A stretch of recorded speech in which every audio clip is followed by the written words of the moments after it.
mayek sengdraba maseng marang tauba manglan amakna lingjel bu ingna tumlibudu ngamhandaduna mangak nage tawrukpaduda nine nine haina pikliba thoithoibaki makut masaduna mane lingjel bu nomduna hauturukpada lingjel khangprek khangna ha hairaga hawalami mang phattaba ma mangluraga wakhal khangta tarakpugum sordu saning tan amuktang hondoklami maya nupa thoithoibasu manegi mataududa mamit mana sap yungkhatlaga nine mangda kana urino lingjel maya nupa du nakandagi haipet konsillaga mamitu tarangda yenglaga karimta ude thoithoiba maneda yenglaga adudi kadigi sumaina tawraiba haina manegi matau tamba oina makok machadu hairakpaduda lingjel su nokningduna noklaga maya nupa du amuk konsilli adubu thoithoibadi manina tumlibudu phone paisanarga photocop libazani yamang suti kibadagi yaudraba machinbal masaduna noklaga manigi phone du pairaga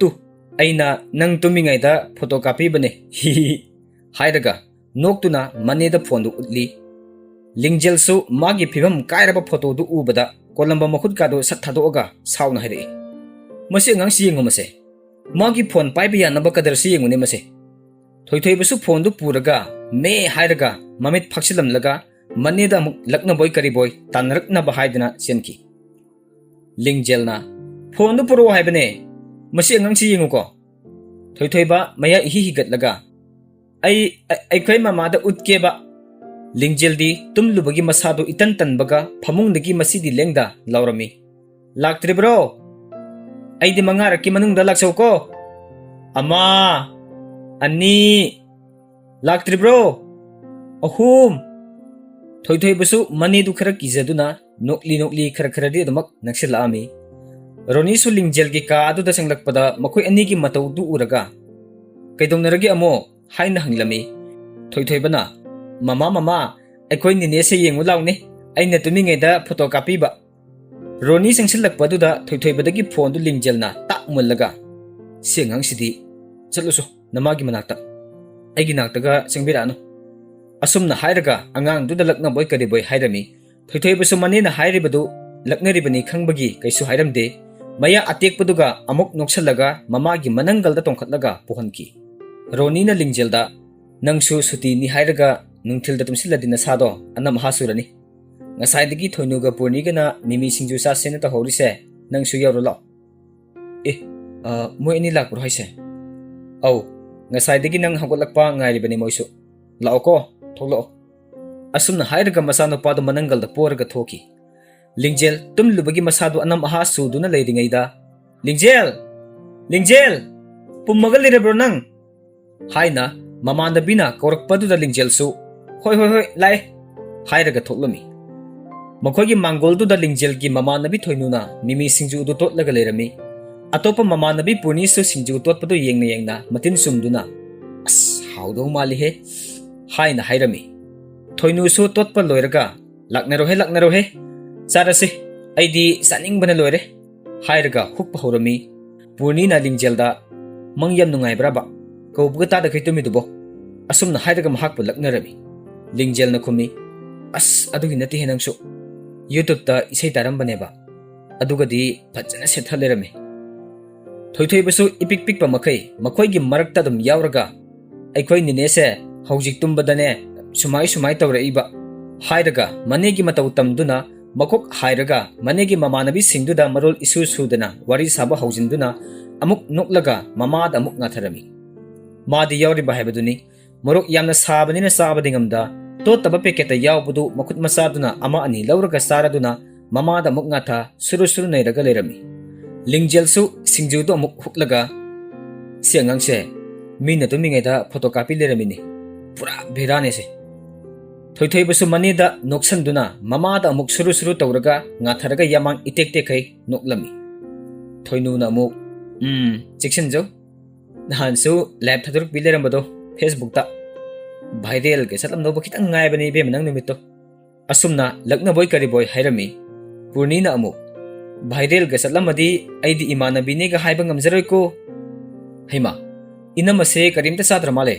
se kharem sasalo thoinuna yumbuna oina ikaire raba hairaga makoi pulap amuk nokminarami ronina mong hadana khumlai ꯆꯥꯛ ꯇꯣꯛꯄ ꯀꯨꯏꯗ꯭ꯔꯤꯌꯦ ꯑꯩꯈꯣꯏꯗꯤ ꯑꯗꯨꯒꯤ ꯄꯨꯛꯀꯥꯁꯦ ꯏꯊꯟ ꯊꯜꯂꯦ ꯄꯨꯔꯅꯤꯅ ꯑꯁ ꯃꯣꯔꯣꯛꯁꯤꯗꯤ ꯊꯃꯣꯏꯒ ꯁꯦꯛꯀꯥꯏꯔꯦꯍꯦ ꯔꯣꯅꯤꯅ ꯂꯩꯁꯥꯕꯤꯅ ꯃꯣꯔꯣꯛ ꯌꯥꯝ ꯆꯥꯅꯨꯀꯣ ꯃꯈꯣꯏꯅ ꯑꯁꯨꯝꯅ ꯋꯥꯔꯤ ꯋꯥꯇꯥꯏ ꯁꯥꯟꯅꯗꯨꯅ ꯆꯥꯃꯤꯟꯅꯔꯒ ꯂꯩꯔꯤꯉꯩꯗ ꯂꯤꯡꯖꯦꯜꯒꯤ ꯃꯧꯄ꯭ꯋꯥ ꯅꯨꯄꯥ ꯂꯦꯝꯕꯁꯨ ꯃꯌꯨꯝꯗ ꯆꯪꯂꯛꯄꯗ ꯇꯧꯔꯝꯂꯤꯕꯗꯨ ꯎꯕꯗ ꯑꯃꯨꯛ ꯇꯧꯔꯕ꯭ꯔꯥ ꯍꯥꯏꯅ ꯍꯪꯂꯝꯃꯤ ꯊꯣꯏꯅꯨꯅ ꯈꯨꯝꯃꯤ ꯇꯧꯔꯦ ꯉꯁꯤꯒꯤꯁꯤꯗꯦꯕ ꯃꯌꯦꯛ ꯁꯦꯡꯅ ꯍꯥꯎꯋꯦꯍꯦ ꯂꯦꯝꯕ ꯍꯣꯏꯅꯦ ꯅꯣꯏ ꯅꯨꯄꯤꯅ ꯄꯥꯝꯕ ꯃꯤꯃꯤ ꯁꯤꯡꯖꯨꯁꯤꯗꯤ ꯅꯨꯄꯥꯅ ꯄꯥꯝꯕ ꯌꯨꯒ ꯃꯥꯟꯅꯩ ꯀꯩꯗꯧꯔꯒꯦ ꯅꯨꯄꯥ ꯈꯨꯗꯤꯡꯃꯛ ꯌꯨ ꯊꯛꯄ ꯅꯠꯇꯦꯀꯣ ꯅꯨꯄꯤ ꯈꯨꯗꯤꯡꯃꯛꯁꯨ ꯁꯤꯡꯖꯨ ꯄꯥꯝꯅꯤ ꯍꯥꯏꯕ ꯂꯩꯇꯦ ꯀꯩꯅꯣ ꯅꯠꯇ꯭ꯔꯥ ꯍꯧꯖꯤꯛꯀꯥꯟꯁꯤꯗꯤ ꯆꯤꯟꯖꯥꯛꯇ ꯅꯨꯄꯥ ꯅꯨꯄꯤ ꯈꯥꯏꯅꯗ꯭ꯔꯕꯅꯤ ꯅꯨꯄꯤꯁꯨ ꯑꯗꯨꯝ ꯊꯛꯅꯔꯕꯅꯤ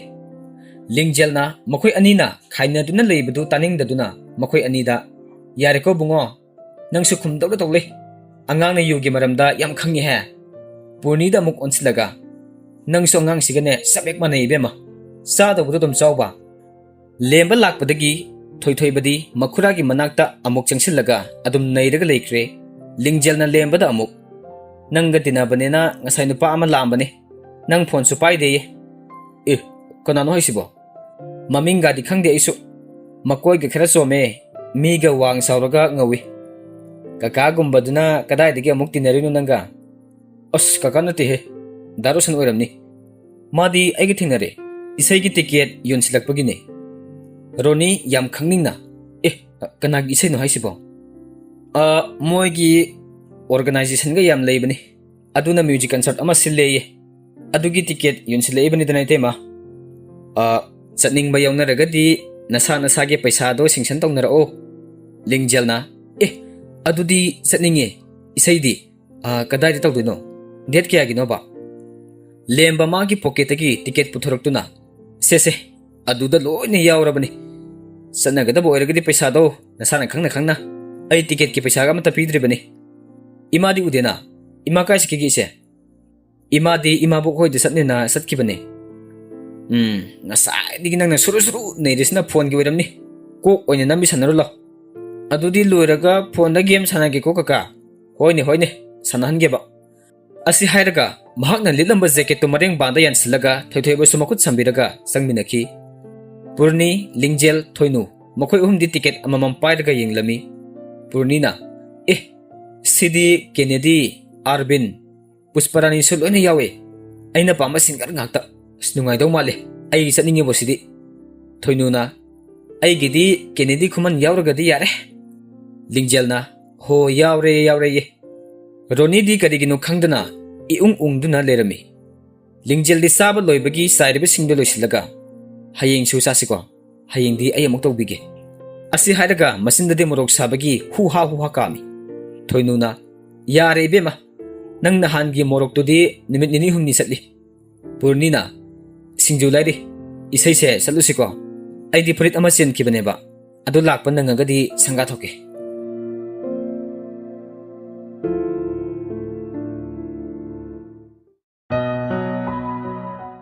ꯁꯣꯝꯗꯅ ꯁꯤꯇꯜꯖꯤꯠ ꯒꯤꯇꯔ ꯈꯣꯡꯅ ꯏꯁꯩ ꯑꯧꯔꯥꯏꯗꯨꯅ ꯂꯩꯔꯝꯃꯤ ꯅꯥꯀꯟꯗ ꯊꯝꯂꯤꯕ ꯃꯍꯥꯛꯀꯤ ꯗꯥꯏꯔꯤ ꯑꯗꯨꯗ ꯌꯦꯡꯂꯒ ꯏꯁꯩ ꯃꯌꯦꯛꯇꯨ ꯄꯥꯅ ꯉꯪꯗꯨꯅ ꯂꯩꯔꯤꯉꯩꯗ ꯃꯍꯥꯛꯀꯤ ꯃꯃꯥ ꯔꯥꯁꯤꯁꯨ ꯃꯆꯥꯅꯨꯄꯥꯒꯤ ꯃꯅꯥꯛꯇ ꯁꯪꯒꯣꯝ ꯒ꯭ꯂꯥꯁ ꯑꯃ ꯄꯨꯔꯛꯇꯨꯅ ꯃꯆꯥꯅꯨꯄꯥꯗ ꯂꯥꯟꯁꯤꯜꯂꯒ ꯁꯤ ꯈꯔ ꯊꯛꯆꯤꯜꯂꯨꯁꯦ ꯁꯤꯇꯜꯖꯤꯠ ꯃꯥꯅ ꯇꯧꯔꯝꯂꯤꯕꯗꯨ ꯉꯥꯏꯍꯥꯛ ꯂꯦꯞꯄꯒ ꯃꯃꯥꯅ ꯄꯨꯔꯛꯂꯤꯕ ꯁꯪꯒꯣꯝꯗꯨ ꯀꯨꯠ ꯂꯥꯎꯅ ꯊꯛꯆꯤꯟꯈꯤ ꯀꯨꯏꯅ ꯏꯁꯩ ꯑꯧꯔꯥꯏꯔꯛꯄꯒꯤ ꯃꯈꯅꯥꯎ ꯀꯪꯕꯒ ꯈꯨꯗꯛꯇ ꯑꯗꯨꯝ ꯂꯣꯏꯁꯤꯟꯈ꯭ꯔꯦ ꯀꯔꯝ ꯀꯥꯟꯗꯅꯦꯕ ꯅꯪꯒꯤ ꯏꯁꯩꯗꯨꯅ ꯍꯟꯗꯛꯀꯤ ꯇꯥꯡ 10 ꯍꯟꯗꯛꯇꯤ ꯃꯤꯁꯨ ꯈꯔ ꯌꯥꯝꯗꯧ ꯃꯥꯜꯂꯤ ꯍꯣ ꯑꯁꯣꯏ ꯑꯉꯥꯝ ꯌꯥꯎꯗꯅꯕ ꯇꯧ ꯃꯤꯌꯥꯝꯒꯤ ꯊꯕꯛ ꯇꯧꯕ ꯍꯥꯏꯁꯤꯗꯤ ꯃꯤꯌꯥꯝꯅ ꯌꯥꯅꯅꯕ ꯅꯨꯡꯁꯤꯅꯕ ꯇꯧꯒꯗꯕꯅꯤ ꯏꯆꯥꯁꯤꯗꯤ ꯔꯥꯁꯤꯅ ꯋꯥ ꯍꯥꯏꯕ ꯂꯣꯏꯗ꯭ꯔꯤꯉꯩꯗ ꯃꯆꯥꯅꯨꯄꯥꯒꯤ ꯐꯣꯟ ꯈꯤꯡꯂꯛꯄꯗꯒꯤ ꯋꯥ ꯃꯈꯥ ꯇꯥꯈꯤꯗ꯭ꯔꯦ ꯁꯪꯒꯣꯝ ꯍꯥꯄꯛꯄꯒꯤ ꯒ꯭ꯂꯥꯁ ꯑꯍꯥꯡꯕꯗꯨ ꯄꯨꯔꯒ ꯑꯗꯨꯝ ꯊꯣꯛꯈ꯭ꯔꯦ ꯍꯜꯂꯣ ꯍꯥꯎ ꯑꯩ ꯌꯨꯝꯗ ꯂꯩꯌꯦ ꯍꯟꯗꯛꯀꯤ ꯇꯥꯡ 10 ꯅꯪ ꯀꯔꯝ ꯀꯥꯟꯗ ꯂꯥꯛꯇꯣꯏꯕ ꯍꯌꯦꯡꯁꯦ ꯑꯩ ꯈꯪꯗ꯭ꯔꯤ ꯍꯥꯏꯕ ꯉꯝꯗꯦ ꯍꯣꯏ ꯑꯗꯣ ꯅꯪ ꯂꯥꯛꯀꯦꯗꯤ ꯀꯩꯝ ꯀꯥꯏꯗꯦ ꯐꯔꯦꯅꯦ ꯑꯗꯨꯗꯤ ꯐꯣꯟ ꯊꯝꯕꯒ ꯃꯥꯁꯨ ꯐꯣꯟꯗꯨ ꯃꯦꯠꯂꯝꯃꯤ ꯏꯟꯁꯇꯥꯒ꯭ꯔꯥꯝꯒꯤ ꯅ꯭ꯌꯨꯁ ꯐꯤꯗꯁꯤꯡꯗꯨ ꯁꯨꯝ ꯌꯦꯡꯂꯝꯃꯤ Aduga mana hanadagi follow tawba nupi amagi photo thingnabadagi haifet munna yenglaga like namlami. Magi phamungduda upsinduna monduda ngaduna amuk manglaga leirami. Magi phone du amuk hangi. Haujik mahakna like namkiba photo duda amuk yengi. Amuk screen du off tawraga amuk mangi. Khanghaudana message ki vibration ama lakpadagi Sitaljit prap yenglami. All the best haina magi Instagram story da reply pirakpa oiramle. Lakliba message adu atay kanagi sunate mahakna photo da like namkiba nupi dudagini. Sitaljit na thank you so much haina prap halami. Adugi makha halakidre. Sitaljit magi phone du da makha taba message tharak libra haina hanjin yenglami adu bodum tharakidre. Haukraba thodok matik ama ningsinglami. Nangi say make sidi fazihe. Huren ay sur palaga sakpa yabarengi. Sitaljit makutta si ama paidaga haipet yenglaga hairami. Aseng baying view ko. Da Sitaljit naga saadi fazadaw maleba. Sitaljit ki junior nupi masa aduna amuk hairami. Sapana su class yaururaga thoklakpada makoy anigi matawdu ubada ngahak leptuna Sitaljita warawna yengduna lay. Sitaljit su mamay haigatlakpada Sapanagi sawbagi saktam du urubada masumadugi maram khangbagi magi junior duda nangi mekse horen ay sur palage aduga ay tharage ko hairaga se do thupchilaga magi pocket hapsin kre magi junior dusu hoida Sitaljit adudi ay su salukige ko hairam laga adum sat kre Sitaljit su hoi hairaga lehawi ma heksat kibaga Sitaljit Sapanagi manakta chakchilaga magi khudang ghari da pungdu yenglaga class lorabo Sapana paithok karisu khumlamdana grong satkhibaduda Sitaljit su tanaraga as ngai ko hebne mi masadi dimanina nupiga sewate neko Sapana na ko si kotlaga hairakpani as Sapana nang sidi mi angang na isay mek pijarambani hoine aikhoi badi karimta haijaroye taningde ko angang masayam tarakanu o nungsibagi khamban basisu angang masa taba kaurabo ko adudi nangna pamisina nangna nupi tinari khudingi aina sum harau yaga si higatlaga layo siraba as adugi wa natemi mimi gi matung illeba nangsu nangi friend circle da nupa mayam yori bududi adu ina nongmata kari haigeba ha nate aibu kari haigeba aigidi magun igun khangnaraga tinnaba imanaba ngakta ne adudi nangi sa ingonda aina nupa tinayena tawgena tawrebraba adugi nate wani aina haibadi nangisu nangna sagi ba space kara pibani aigisu isagi ba space kitangdi pifam thoktabro ho na sagi ba space to kangjei bu muksauna pirabani naning tawja horo yare asumna hairam laga Sapana do amuk sauna grong amuk satki Sitaljit amuk tanaraga as Sapana nang sidiba angang masaya male sengba se ai lale haiba Sapana su Sitaljit na lale hairakpadagi khara phatharami huren punishment do ai sajarage se nangna taw haibado ai tawroge base hairene excuse pibi doga man braba yare ngasigidi ngakpirabani matungni sigumase amuk thingnaraba nang yengob nang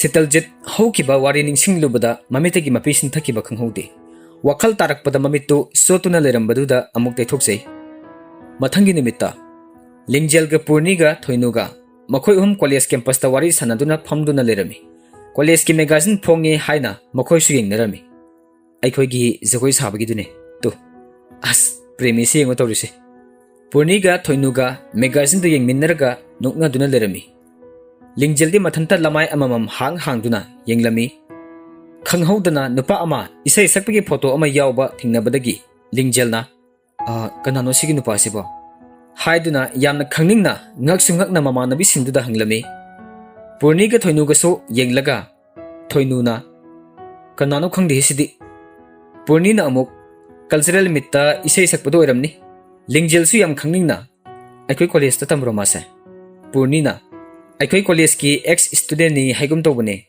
ha ex student hoi aisu phajana budi khangde Numituda nupi mayam na koi ta na bani kaidore nang namuk ibema karim tawdeda masak si ay hana ukragum tawba uni nangdi nangna khangdaba nupa ba leibro नुपानिबु हाइरगदि Nandi खंगी ngaktani natrane hairaga purniga thoinuga amuk noknarami tanjadu da lingjel gi phone du da dan nira saina sep toba amagi call laklami phone du packet paga hello baby college lai bro laiye nahak leraga halani kana kana hanmina doino imanabi singa hanmina dragadi aibu kana ga handurige adu boiragadi phaiye natradana dada amaga hanminara magadi aidi saudeba is ado dadi ke dorige ai lunch break thariye adugi coffee thakpa sum thoklamba thawai ki mabe magi khonjil se sum taningakpa adugi sum tawjirakpane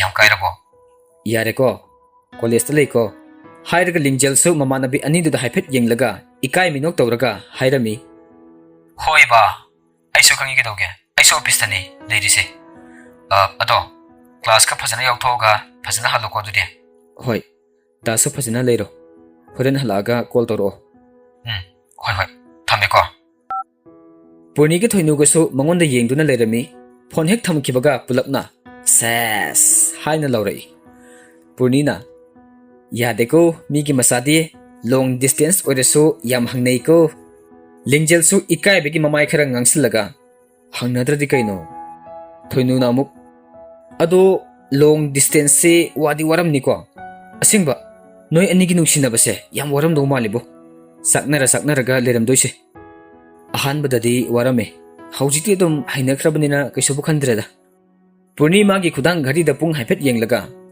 as ikaw bukaw wi he aigi furit order tawkibado pung ani da lao haikibane la ani satlase thoinuna sensu sen khada ko ibema nangi potse makoi uhum wari sanaduna summa khongna thoklakpada nupa ani na tonglakpa bike ama khara thokatlaga hanna yenglamlaga khamaktuna nupa amana lingjel ubada lingjel so yenglubada mana khangba nupa oirambadagi Michael maninga tongliba mamanabaduda kumthau haina ingit pibadagi mamanabadusu kumthakre nang isida tamro au tame nangdi udaba yam kuire nungaire ko adum leiri duni nangdi khangdeda adum nungaire heba tare adu nangdi kari honarege aidi makha tamthadreda oido mandrena sahi ama Bangalore da BTech tawrure aige sanadrena thole swaida business masa khara oina tawlere tamba hawrugadi losalu yadro ado anyway ngantana sel hekta ta lagena khalairaba adagi wanga sunateda ima hoisu sunjilakpaga yumda kanam leite swaida sum leibesna farena tawbne ado haladuro unada busu kuire kanamtang ni saminarusidana ngasidi farak tarani nongma phajana sarase hoi adusu kesu kaide ado nangi phone number am thapiramo hoi hairake asum na hairaga mahaki number do pirami WhatsApp su sigi number sida dum hangba natro ai dum paw porke hoi adudi ai amu saluki ko hairaga mamanabi singduga satminakre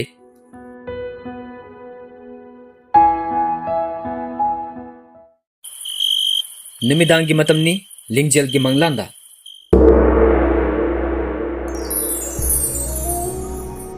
hayoba nangna kaino ma haini hebado se ayam taningi heba silemana mairabada kezaduna hairami mairabana haidoi heba hairudaba wadudi karigi hainina kahauramino haibudi yam hainingba aduga amuksu hainingdraba yare haibirano amta asumna hairaga silema sauna phuk hawgotlaga satkige tawbada silema ngai khoibani mina phagi tawraga se hairageba amta phajana pham khobase asumna mairabana silema mu khamlami silema su mairabagi manakta amuk phamtharami aduburo hairaga lingjel mahaki mamangdu bhawen ama takidre maseng marang tawraga makok mamai ama samnakidre thoithoibasu mahaki nakanda tumduna lerami masu yawanba matam oibaga mapasap sanarami yahibsu yamna thiba angang oirami kayamuk yamna thigeda sum on kibaduna monduda makhongna oina khangkhre thoithoibana lengbada lingjelsu phuklawna hagotlami hek hagotlakpada thoithoibana adumaina tumduna lerambaduda masengangsi yengune mase hairaga phajana mapa semdoaga amuk tumhalami madi magi mamangdu amuk ningsingduna lerami mathanta khanjai ꯑꯩꯕꯨ ꯀꯗꯥꯏꯗꯅꯣꯃ ꯎꯈ꯭ꯔꯦ ꯍꯧꯖꯤꯛꯀꯤ ꯅꯨꯄꯥꯗꯣ ꯑꯁꯨꯝꯅ ꯈꯟꯗꯨꯅ ꯂꯩꯔꯝꯃꯤ ꯀꯗꯥꯏꯗ ꯎꯈ꯭ꯔꯤꯕꯅꯣ ꯍꯥꯏꯅ ꯃꯊꯟꯇ ꯈꯟꯗꯨꯅ ꯂꯩꯔꯤꯉꯩꯗ ꯃꯥꯒꯤ ꯍꯥꯡꯗꯨꯅ ꯂꯩꯔꯤꯕ ꯊꯣꯡꯅꯥꯎ ꯑꯗꯨꯗꯒꯤ ꯁꯤꯠꯆꯜꯂꯛꯄ ꯅꯨꯡꯁꯤꯠꯅ ꯃꯥꯒꯤ ꯇꯦꯕꯜ ꯃꯊꯛꯇ ꯊꯝꯂꯤꯕ ꯂꯥꯏꯔꯤꯛꯀꯤ ꯆꯦꯅꯥꯗꯨ ꯆꯤꯔꯠ ꯆꯤꯔꯠ ꯂꯥꯎꯅ ꯍꯥꯡꯗꯣꯛꯈꯤꯕꯗ ꯈ꯭ꯋꯥꯏ ꯃꯊꯛꯇ ꯊꯝꯂꯤꯕ ꯃꯈꯣꯏꯒꯤ ꯀꯣꯂꯦꯖ ꯃꯦꯒꯥꯖꯤꯟꯅꯤ ꯃꯥꯁꯨ ꯌꯦꯡꯂꯨꯕꯗ ꯏꯁꯩ ꯁꯛꯄ ꯅꯨꯄꯥꯗꯨꯒꯤ ꯄꯤꯛꯆꯔ ꯍꯦꯛ ꯇꯥꯔꯨꯔꯦ ꯃꯥꯅ ꯆꯤꯡꯅꯗꯨꯅ ꯃꯦꯒꯥꯖꯤꯟꯗꯨ ꯂꯧꯔꯨꯗꯨꯅ ꯅꯨꯄꯥꯗꯨꯒꯤ ꯄꯤꯛꯆꯔꯗꯨꯗ ꯌꯦꯡꯂꯝꯃꯤ ꯀꯩꯅꯣ ꯑꯩꯅ ꯍꯧꯖꯤꯛ ꯃꯪꯗ ꯎꯈꯤꯕ ꯅꯨꯄꯥꯗꯨ ꯁꯤ ꯅꯠꯇ꯭ꯔꯣ ꯍꯥꯏꯔꯒ ꯃꯃꯤꯠ ꯎꯏꯁꯤꯜꯂꯒ ꯃꯃꯪꯗꯨ ꯅꯤꯡꯁꯤꯡꯂꯒ ꯃꯥꯅꯤꯗ ꯂꯤꯡꯖꯦꯜ ꯑꯍꯤꯡ ꯑꯊꯦꯡꯕꯗꯨꯗ ꯃꯦꯒꯥꯖꯤꯟꯗ ꯌꯥꯎꯔꯤꯕ ꯐꯣꯇꯣꯗꯨ ꯌꯦꯡꯗꯨꯅ ꯉꯥꯏꯍꯥꯛ ꯑꯃꯨꯛ ꯅꯤꯡꯁꯤꯡꯉꯤ ꯃꯥꯒꯤ ꯃꯃꯪꯗ ꯎꯈꯤꯕꯁꯤꯡꯗꯨ ꯑꯗꯨꯕꯨ ꯃꯃꯤ ꯁꯥꯃꯤ ꯇꯧꯈ꯭ꯔꯦ ꯂꯣꯏꯅ ꯅꯤꯡꯁꯤꯡꯕꯁꯨ ꯉꯝꯈꯤꯗ꯭ꯔꯦ ꯇꯥꯟꯖꯥꯗꯨꯗ ꯂꯤꯡꯖꯦꯜꯒꯤ ꯐꯣꯟꯗ ꯅꯤꯔꯖꯀꯤ ꯀꯣꯜ ꯑꯃꯨꯛ ꯂꯥꯛꯑꯝꯃꯤ ꯂꯤꯡꯖꯦꯜ ꯍꯜꯂꯣ ꯍꯥꯏꯅ ꯍꯦꯛ ꯄꯥꯏꯈꯠꯄꯒ ꯍꯜꯂꯣ ꯅꯨꯡꯁꯤꯕꯤ ꯇꯨꯝꯃꯕꯣ ꯇꯨꯝꯃꯨꯔꯦ ꯃꯤꯀꯞ ꯊꯣꯛꯂꯛꯏꯅꯦ ꯗꯥꯗꯤ ꯆꯥꯛ ꯏꯁꯤꯡ ꯆꯥꯔꯕꯣ ꯑꯩꯁꯨ ꯆꯥꯛ ꯇꯣꯛꯄꯗ ꯉꯥꯏꯔꯤ ꯍꯦꯛ ꯇꯣꯛꯄꯒꯅꯦ ꯅꯪꯉꯣꯟꯗ ꯀꯣꯜ ꯇꯧꯔꯛꯏꯁꯦ ꯑꯗꯣ ꯚꯤꯗꯤꯑꯣ ꯀꯣꯜ ꯇꯧꯔꯛꯀꯦ ꯍꯧꯖꯤꯛꯇꯤ ꯇꯧꯔꯛꯑꯅꯣ ꯌꯥꯝ ꯊꯦꯡꯉꯦ ꯑꯁ ꯍꯦꯕ ꯑꯃꯨꯛꯇꯪ ꯇꯧꯔꯛꯀꯦ ꯌꯥꯝ ꯀꯨꯏꯔꯣꯏꯕ ꯑꯩꯅ ꯂꯩꯔꯤꯕ ꯃꯐꯝꯁꯦ ꯁꯨꯝ ꯌꯦꯡꯍꯟꯒꯦ ꯇꯧꯕꯅꯦꯕ ꯍꯣꯏ ꯌꯥꯝ ꯀꯨꯏꯗꯕꯤꯗ ꯀꯣ ꯍꯥꯏꯔꯒ ꯐꯣꯟ ꯊꯝꯅꯔꯒ ꯚꯤꯗꯤꯑꯣ ꯀꯣꯜ ꯑꯣꯏꯅ ꯇꯧꯅꯔꯝꯃꯤ ꯂꯤꯡꯖꯦꯜꯅ ꯅꯤꯔꯖꯅ ꯂꯩꯔꯤꯕ ꯃꯐꯝꯗꯨ ꯍꯥꯟꯅ ꯎꯗꯕ ꯑꯣꯏꯕꯒꯤ ꯀꯗꯥꯏꯗꯅꯣ ꯂꯩꯔꯤꯗꯨꯕꯣ ꯁꯨꯝ ꯍꯪꯆꯤꯠ ꯂꯥꯡꯕ ꯊꯣꯛꯂꯛꯄꯅꯦ ꯃꯄꯥꯟꯗ ꯑꯦ ꯑꯁꯨꯛ ꯌꯥꯝ ꯊꯦꯡꯉꯀꯥꯟꯁꯤꯗ ꯁꯤꯗꯗꯤ ꯊꯦꯡꯗ꯭ꯔꯤꯗ ꯃꯤ ꯃꯌꯥꯝ ꯑꯃꯁꯨ ꯂꯩꯔꯤꯁꯤ ꯌꯦꯡꯉꯨꯅꯦ ꯀꯣꯄꯜ ꯃꯌꯥꯝ ꯑꯃꯁꯨ ꯂꯩꯇꯨ ꯑꯁꯤ ꯍꯥꯏꯔꯒ ꯃꯍꯥꯛꯀꯤ ꯑꯀꯣꯏꯕꯗꯨ ꯌꯦꯡꯍꯜꯂꯝꯃꯤ ꯅꯨꯡꯉꯥꯏꯖꯔꯝꯒꯅꯤꯀꯣ ꯃꯤꯗꯤ ꯈꯪꯗꯦ ꯑꯩꯈꯣꯏꯅ ꯀꯔꯝ ꯀꯥꯟꯗꯒ ꯐꯪꯗꯣꯏꯖꯥꯠꯅꯣ ꯅꯪꯁꯨ ꯑꯉꯥꯡ ꯅꯨꯄꯤ ꯑꯃ ꯍꯦꯛ ꯀꯣꯏꯁꯤꯜꯂꯨꯕꯒꯤ ꯅꯔꯥꯏꯕꯛ ꯊꯤꯕꯗꯣ ꯇꯥꯔꯦ ꯅꯍꯥꯟꯅ ꯑꯔꯤꯕꯤ ꯑꯃ ꯈꯪꯅꯔꯝꯃꯒꯗꯤ ꯁꯤ ꯊꯣꯛꯑꯝꯃꯣꯏꯗꯕ ꯑꯁꯨꯝ ꯍꯥꯏꯅ ꯃꯍꯥꯛꯁꯨ ꯐꯥꯒꯤ ꯑꯣꯏ ꯀꯔꯤ ꯑꯣꯏ ꯍꯥꯏꯔꯝꯃꯤ ꯍꯣꯏꯅꯦ ꯑꯩꯁꯨ ꯑꯉꯥꯡ ꯃꯆꯥ ꯑꯃꯗ ꯍꯦꯛ ꯈꯨꯗꯤ ꯊꯤꯔꯨꯔꯦ ꯅꯤꯡꯉꯝꯍꯧꯗ꯭ꯔꯁꯨ ꯍꯧꯖꯤꯛꯁꯨ ꯃꯇꯝ ꯌꯥꯝ ꯂꯩꯔꯤꯌꯦ ꯑꯗꯩꯗꯤ ꯀꯥꯏ ꯆꯠꯈ꯭ꯔꯦ ꯑꯩꯒꯤ ꯂꯤꯆꯩꯗꯣ ꯃꯈꯣꯏ ꯑꯅꯤꯗꯤ ꯑꯁꯨꯝ ꯑꯁꯨꯝ ꯉꯥꯡꯅꯗꯨꯅ ꯂꯩꯔꯕꯅꯤ ꯃꯄꯨꯛꯅꯤꯡꯗ ꯃꯔꯧ ꯊꯝꯅꯗꯅ ꯉꯥꯡꯅꯤꯡꯕ ꯑꯗꯨꯝ ꯉꯥꯡꯅꯩ ꯑꯣꯏꯅꯩ ꯁꯥꯎꯕꯁꯨ ꯀꯨꯏꯅ ꯆꯠꯅꯗꯦ ꯂꯣꯏꯔꯛꯄꯗ ꯑꯗꯨꯝ ꯅꯣꯛꯃꯤꯟꯅꯩ ꯃꯈꯣꯏ ꯑꯅꯤꯅ ꯑꯗꯨꯝꯅ ꯋꯥꯔꯤ ꯁꯥꯟꯅꯔꯤꯉꯩꯗ ꯊꯣꯏꯊꯣꯏꯕꯗꯨ ꯇꯨꯝꯅ ꯇꯨꯝꯅ ꯃꯃꯥ ꯃꯃꯥ ꯍꯥꯏꯅ ꯃꯃꯪꯗ ꯆꯣꯏꯔꯣꯟ ꯂꯣꯟꯕꯗꯧꯅ ꯀꯧꯔꯛꯄ ꯇꯥꯕꯗꯒꯤ ꯂꯤꯡꯖꯦꯜꯁꯨ ꯊꯣꯏꯊꯣꯏꯕ ꯊꯣꯏꯊꯣꯏꯕꯧ ꯁꯦ ꯍꯥꯏꯔꯒ ꯐꯖꯅ ꯑꯃꯨꯛ ꯁꯨꯝꯕꯤꯔꯝꯂꯒ ꯅꯤꯔꯖꯇꯁꯨ ꯊꯝꯂꯒꯦ ꯍꯥꯏꯔꯒ ꯐꯣꯟꯗꯨ ꯑꯃꯨꯛ ꯊꯝꯅꯈ꯭ꯔꯦ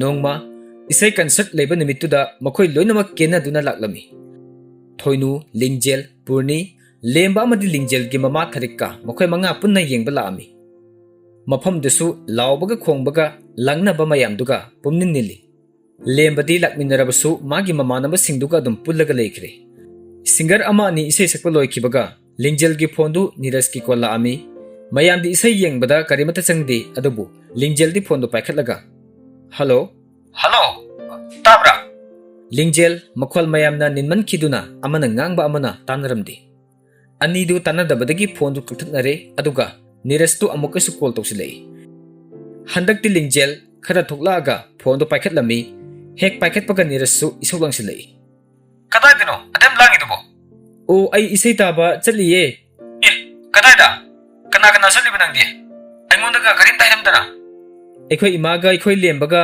ꯏꯃꯥꯟꯅꯕꯤꯁꯤꯡꯒ ꯆꯠꯄꯅꯦ ꯗꯥꯟ ꯅꯤꯔꯖꯇꯤ ꯀꯩꯗꯧꯔꯝꯃꯤꯅꯣ ꯑꯩ ꯂꯥꯏꯔꯤ ꯏꯁꯩ ꯇꯥꯕ ꯆꯠꯄꯗ ꯑꯩꯈꯣꯏꯒꯁꯦ ꯀꯥꯎꯕꯅꯦꯕꯀꯣ ꯑꯁ ꯄꯛꯇꯦꯀꯣ ꯌꯥꯝꯅ ꯃꯇꯥꯡ ꯆꯥꯗꯦꯀꯣ ꯉꯁꯤ ꯅꯣꯡꯃꯇꯪ ꯍꯥꯏꯔꯝꯗꯕꯒꯤꯕꯨ ꯅꯪꯁꯨ ꯑꯩꯉꯣꯟꯗ ꯍꯥꯏꯔꯝꯗꯅ ꯃꯌꯥꯝ ꯆꯠꯄ ꯌꯥꯎꯔꯤꯕꯗꯨꯗꯤ ꯏꯁꯦ ꯑꯩ ꯍꯣꯔꯦꯟ ꯍꯜꯂꯛꯑꯒꯅꯦ ꯇꯧꯔꯛꯑꯒꯦꯕ ꯊꯝꯃꯒꯦ ꯑꯣ ꯑꯩꯅ ꯇꯧꯋꯦꯅ ꯅꯪꯁꯨ ꯂꯃꯟ ꯈꯨꯝꯃꯤꯔꯕ ꯑꯁ ꯑꯗꯨꯒꯤ ꯅꯠꯇꯦꯕ ꯑꯩꯁꯨ ꯁꯨꯝ ꯍꯥꯏꯕꯅꯦ ꯃꯤ ꯍꯣꯏ ꯐꯔꯦ ꯐꯖꯅ ꯏꯟꯖꯣꯏ ꯇꯧꯔꯣ ꯌꯥꯔꯦ ꯑꯩ ꯀꯔꯤꯝꯇ ꯍꯥꯏꯗ꯭ꯔꯦ ꯀꯩꯅꯣ ꯃꯇꯥꯡ ꯆꯥꯗꯅ ꯀꯣꯆꯤ ꯄꯛꯂꯛꯏꯁꯤꯅ ꯀꯣꯆꯤ ꯅꯠꯇꯦꯗ ꯑꯩꯗꯤ ꯆꯨꯝꯅ ꯁꯨꯝ ꯅꯪꯅ ꯍꯥꯏꯔꯝꯗꯅ ꯆꯠꯄꯗꯨꯒꯤ ꯑꯩꯁꯨ ꯅꯨꯡꯉꯥꯏꯇꯕꯒꯤ ꯁꯨꯝ ꯍꯥꯏꯕꯅꯤ ꯍꯣꯏꯕ ꯑꯗꯣ ꯑꯩ ꯂꯥꯜꯂꯦ ꯍꯥꯏꯁꯤꯗꯤ ꯑꯩꯅ ꯁꯣꯏꯕꯅꯦ ꯌꯥꯔꯦꯗꯅ ꯑꯗꯨꯗꯤ ꯑꯩ ꯀꯔꯤꯝ ꯍꯥꯏꯗꯦ ꯃꯤ ꯌꯥꯔꯦꯁꯦ ꯏꯁꯩꯗꯣ ꯐꯖꯅ ꯇꯥꯔꯣ ꯒꯨꯗ ꯅꯥꯏꯠ ꯍꯣꯔꯦꯟ ꯍꯜꯂꯛꯑꯒ ꯀꯣꯜ ꯇꯧꯔꯛꯑꯒꯦꯀꯣ ꯁꯥꯎꯔꯅꯨꯀꯣ ꯍꯣꯏꯁꯦ ꯍꯣꯏꯁꯦ ꯌꯥꯔꯦꯁꯦ ꯑꯩ ꯇꯨꯝꯃꯒꯦ ꯒꯨꯗ ꯅꯥꯏꯠ ꯍꯩꯃ ꯀꯛꯈ꯭ꯔ ꯃꯥꯜꯂꯦ ꯃꯁꯤ ꯅꯨꯄꯥꯁꯦ ꯑꯩꯗꯤꯕꯀꯣ ꯃꯈꯣꯏ ꯑꯅꯤꯒꯤ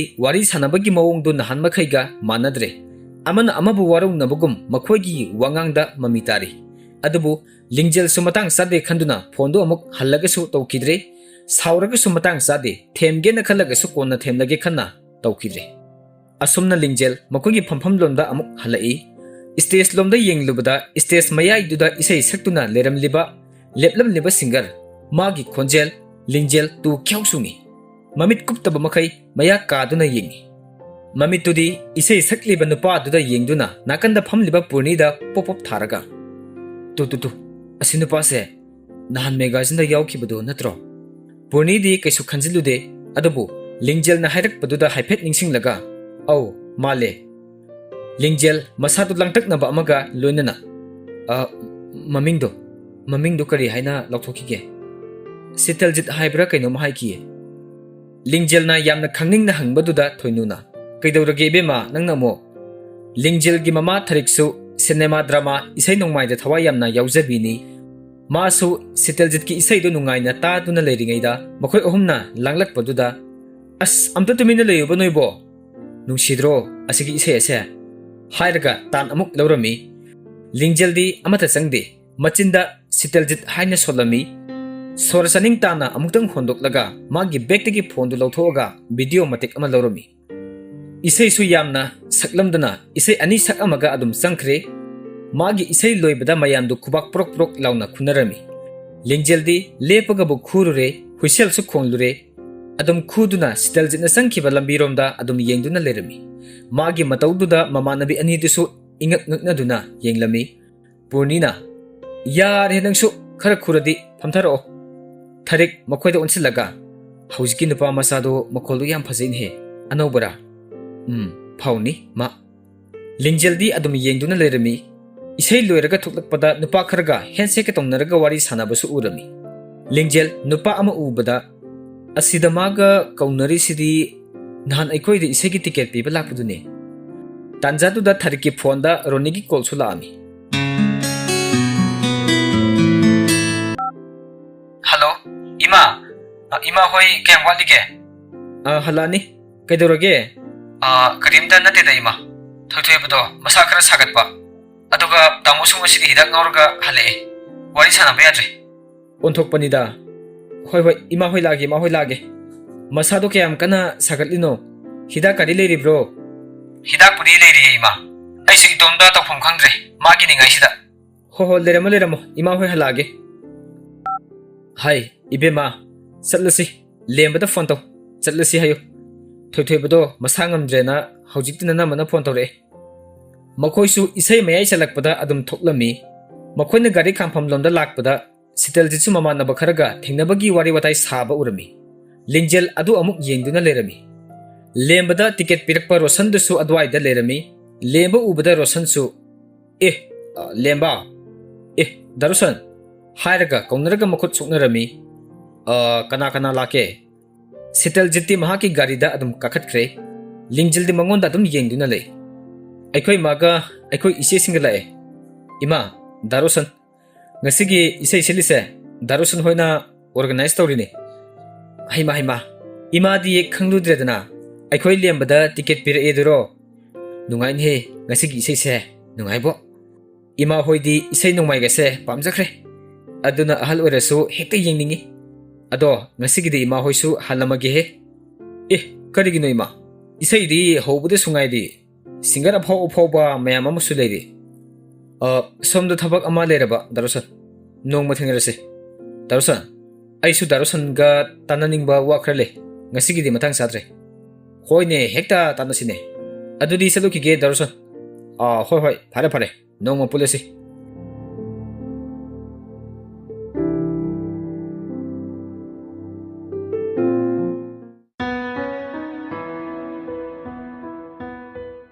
सोमदना सितलजित मसादु वाबा हिनमनबगी फमुंगदा लोंगना तुमलगा लेरमी फमुंग नाकंदा लेरिबा टेबलदुदा यु थक्किबगी ग्लास अमसु लेरमी यु कितंग यावबा लिगली अमसु लei सितलजित की ममा रासिन संगलकपदा मसानपाना अदुमना तुमदुना लेरमबदुदा ओंथोकपनिदा हाइना खंदुना फिबम फजना सेमजन बिरमगा तुमहलमी असुमना तौरमबदी नते रासिगी थमोइदा मसानपाना होंगलकलिबा मतौदु उबदा यामना पेंजदबा अमदि फावरी नुंगसु यामना नुंगाइरमदे अदबु हाइदोकपदि ngamlamde Masanupagi kadudagi thoglaaga makhoi gi kada changlakpada Sitaljit ki mapa Krishnana masanupagi da makhanbada wazaduna tumhoraba mabo tumhore oh phare phare aigi isanupa se asumna tawrambadi nateko asum haina maithongda nungsuk nungjanana masanupana honglakliba matau aduda penjadabadu Krishnada tamje yare tosi mama matang matam nani khanduksi matam kitang ngaisi soidana wakhal tarkigani yamna hajilubusu yade magi wakhal se karamnabu nungai hengani dang khanbada ware manang nupa Johnson da su phanayam nadi themhalabani hoi hoi damak hai thoba mahikta tawrakpa khangdra tawrise moi baba aidi wakhal se jajat khalai nupi ama haine sinnerasirana as madu yaroida kadaidagi magi mong matausidabu hojik nupigi warigado yam lapna thamko maduna hena imung mahi langani tapna tapna themdana yengkisi magi mayokta mana pamloidaba thabakti tawkiroise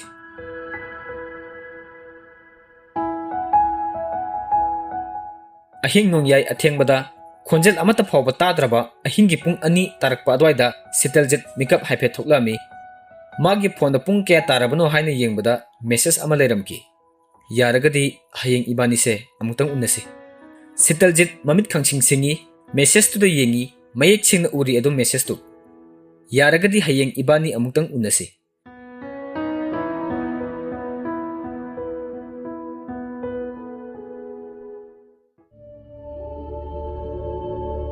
mathangi nimitta nungsasu yamna saba numit chap yungbagi matamda lekol amada haina kiba matung inna Sitaljit ke sapana ga unarami sapana na mayom ama Sitaljita sinarami se nangna pirakiba khudol poching se ngasidi na phamda amu sinarabani nangi nanakta amu thamo asum haina Sitaljit na sapana da pikiba khudol poching adu loina muk handuklami sapana mitlu dagi sintharakpa pirang dusu khamba ngamlamde Sitaljit chu haifam tawpham khangdabagi mami tari tasingnamak kainaba haibadu oire khanjillubada mami tesu pirangna niknik launa lerami karigino khangde masadu sauningba pendaba pulap punsinkhre wa ngangba phawba thokidre khonjel tanik tanikna hairei sigira nangna ibu kawrise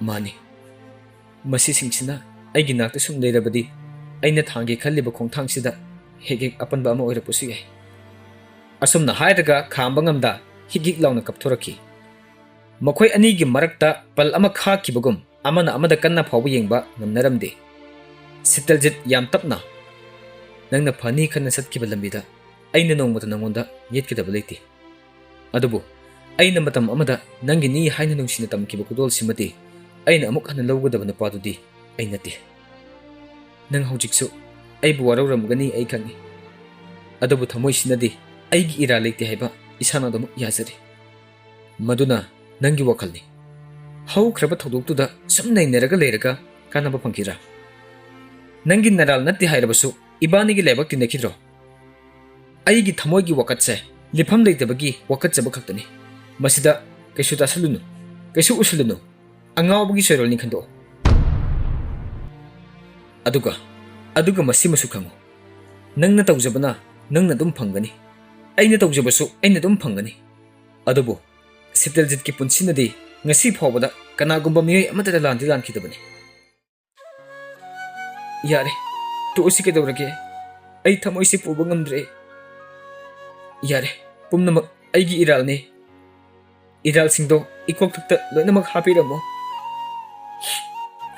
ngasi nangna ibu unaba lakpiba simuk penjaba leitre Sitaljit sapanada haipitang yenglaga mamaida muk leithoki magi thamoidadi pendaba nungaitabagi maina omduna sakpagi mami tari nungayai phana panboyo haina haidaba yadabagi matawgum hairaki mahakna adumna ikhang khangawdana haidurakpaduda sapana haipet ngakna yenglami mitludagi sintharakpa birangdusu taithoklaga chinbalda moma noksinaduna nangsu afaba nupi ama phangbo isara madu hairubadagi Sitaljit tu sapanata haipetang yenglamlaga taningdabagi maongda yamna thuna satki wa maset amata phawbasu nganglamde Sapana sumagi mataudu uraga pendaba ikaiba ningamdabana pik thankibagum hikna kaphorami.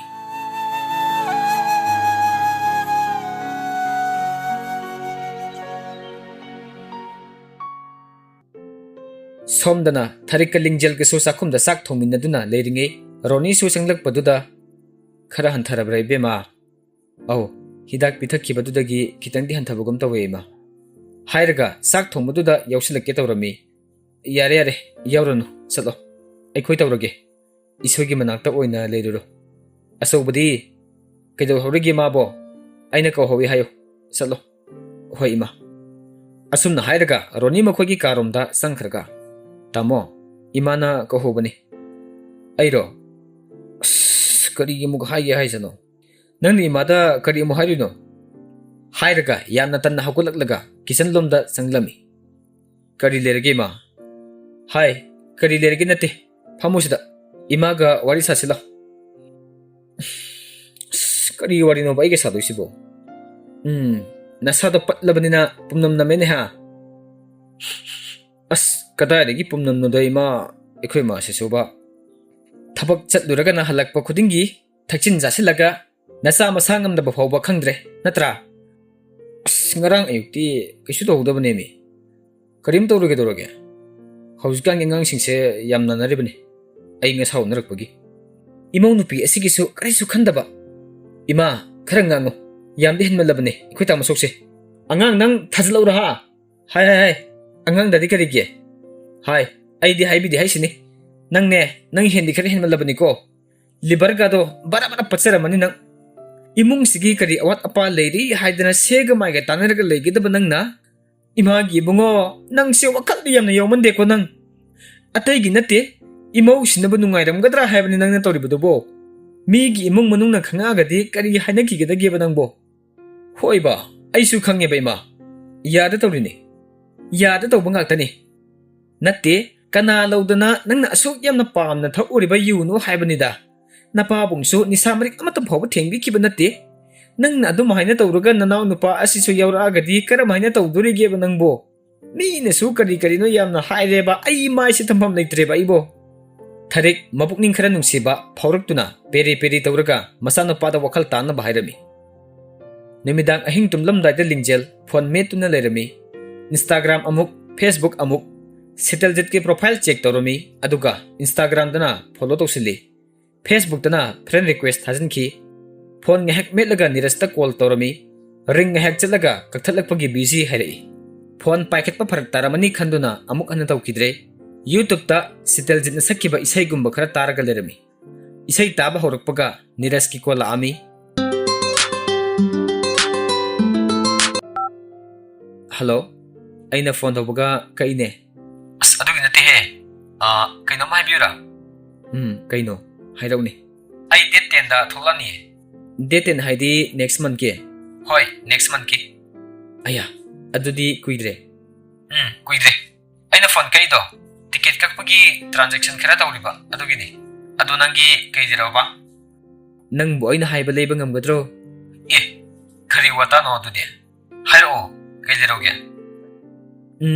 Noi adwai delay ba Nires ko ba bhamonupa masaka sodum khara phasaba lingjel ko binupi amaga su khara nungsinabado adudi lui he phangdaw mande masak khara phasaba adudi thiba phangdaw mande yamna phasaba ma budi leiba ado ina tawrusira lingjel ko bi amaga su khangna gum tawbuni amta yengningsreda kayam phasaba zatno horen photo thabirage Sairomi wati tawrano ba kaidirauge nang napamba ai kari imta pamdi haiba Niras to tekta kaidana puro yare Niras amana penjare ai pare nangin Niras to purage aduga free gift amasu kaino mahapage nang kadiramino isai taramba as nupa ama lerebo ai ni am tina ngauzaba ai gi kras isai sakpane ba kanano ise English kiro Hindi giro